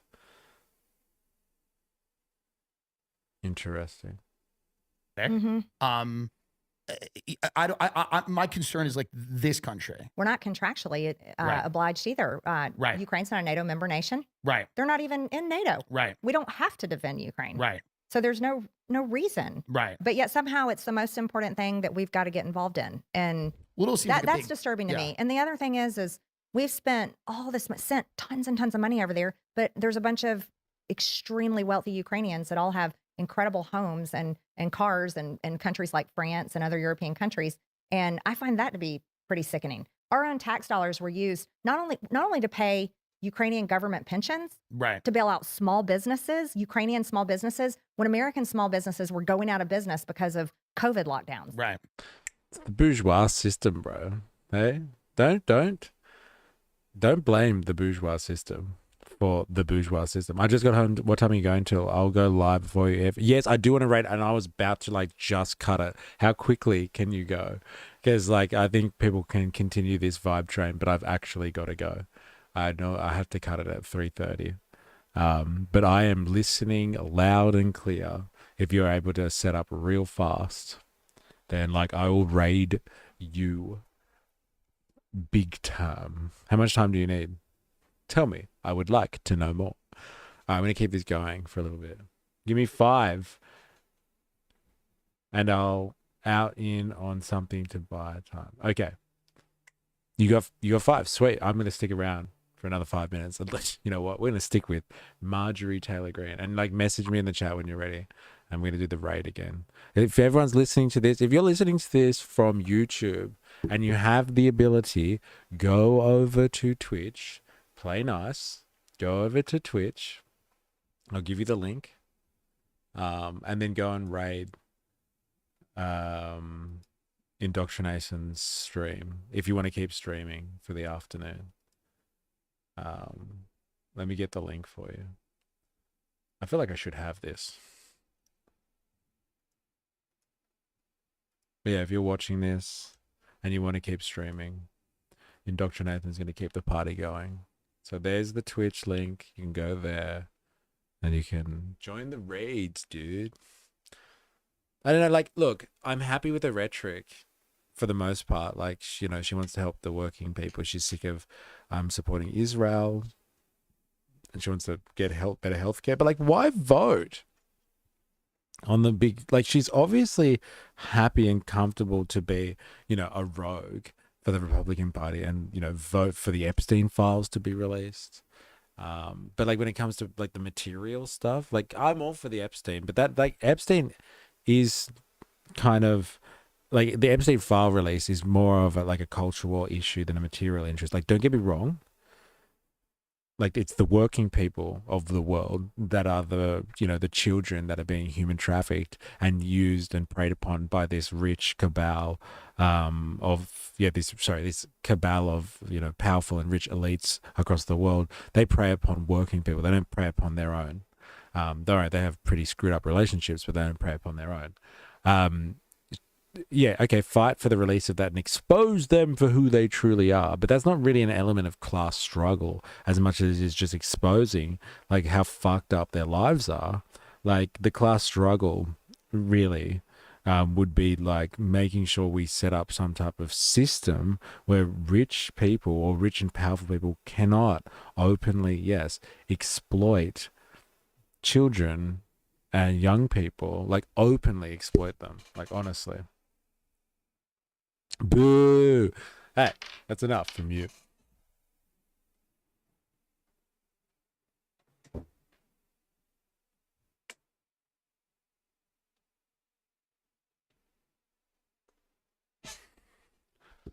Boo! Expected the afters? Where is my afternoon delight? This is the afters. Is that instead of like me playing Rome and talking? Like, I've been listening to Marjorie Taylor Greene. Too heavy a topic? Yeah, I'm sorry. But like, I'm all for her helping to release the Epstein files. You know what I mean? But like, that's not helping the class war. It's not. The whole thing is insulting. Yeah, the whole thing seems absurd. And yeah. But why are we told that we have to fix that war? We don't have to fix that war at all. And why does it make? Why in any way am I a bad representative of Georgia, by the way? Why am I bad if I really don't care what happens to their territory and who gets it and how it works out? Yeah. How does that make me bad? People of Georgia. But at the same time, yeah. Right. But at the same time, I'm really, really, really angry. All right, we might continue this one for another afters session. The big bill is big, like every other omnibus bill they pass. They cram so much in them that you're forced to vote and take the good with the bad. Okay, but like, she's staunch on certain things. Like, she's saying, like, she wants to help working people. She wants her kids to have a better opportunity in future and all that sort of stuff. She literally voted for policies that were going to decimate not only the working like people and make it harder for them, but like, it was also going to increase the budget. Like, there's a lot of big contradictions there. I know what you mean, like, it's difficult, but like, she's made a stance on like the Epstein, which like basically brings down the entire house. If you're going to make a call and vote to release the Epstein files, you are bringing down the entire political establishment. So like, why don't you just vote against America's Trump's big beautiful bill? Like, fuck the big beautiful bill. Join us on Twitch, YouTube peeps. I'll be live in 5 or so. Look, I have got to bounce. So thank you for everyone that stick around for the afters. But like, we're gonna raid now, so I'm gonna make sure I can do the raid thing still. And then we're gonna, yeah, like I said, we're gonna raid. So if you're watching this on any other platform, YouTube, Rumble, or whatever, you know, go over to Twitch now. I'm gonna raid Indoctrinathan's stream, but I have got to go. So thank you, everybody. You know the drill. Until next time, we'll be live again tomorrow. So until next time, please remember, I am, you are, we are a mystery, and I'm going to try and figure out again how to raid, and then we will see you tomorrow. But thank you for hanging for the afters. It's been a pleasure, and I'm going to try and raid our friend Indoctrinathan. Raid, where are we going? If you are on Twitch, please go over to Twitch, and I'm going to raid Indoctrinathan's channel. Well, you kind of have to fix it since you did your little coup in 2014. I'm not sure the context there, but like, let's continue this discussion tomorrow. All right, I'm open. But yes, Twitch is now going to be rated, and then I'm going to cut the stream. So thank you, everybody. Do appreciate it. Let's do this.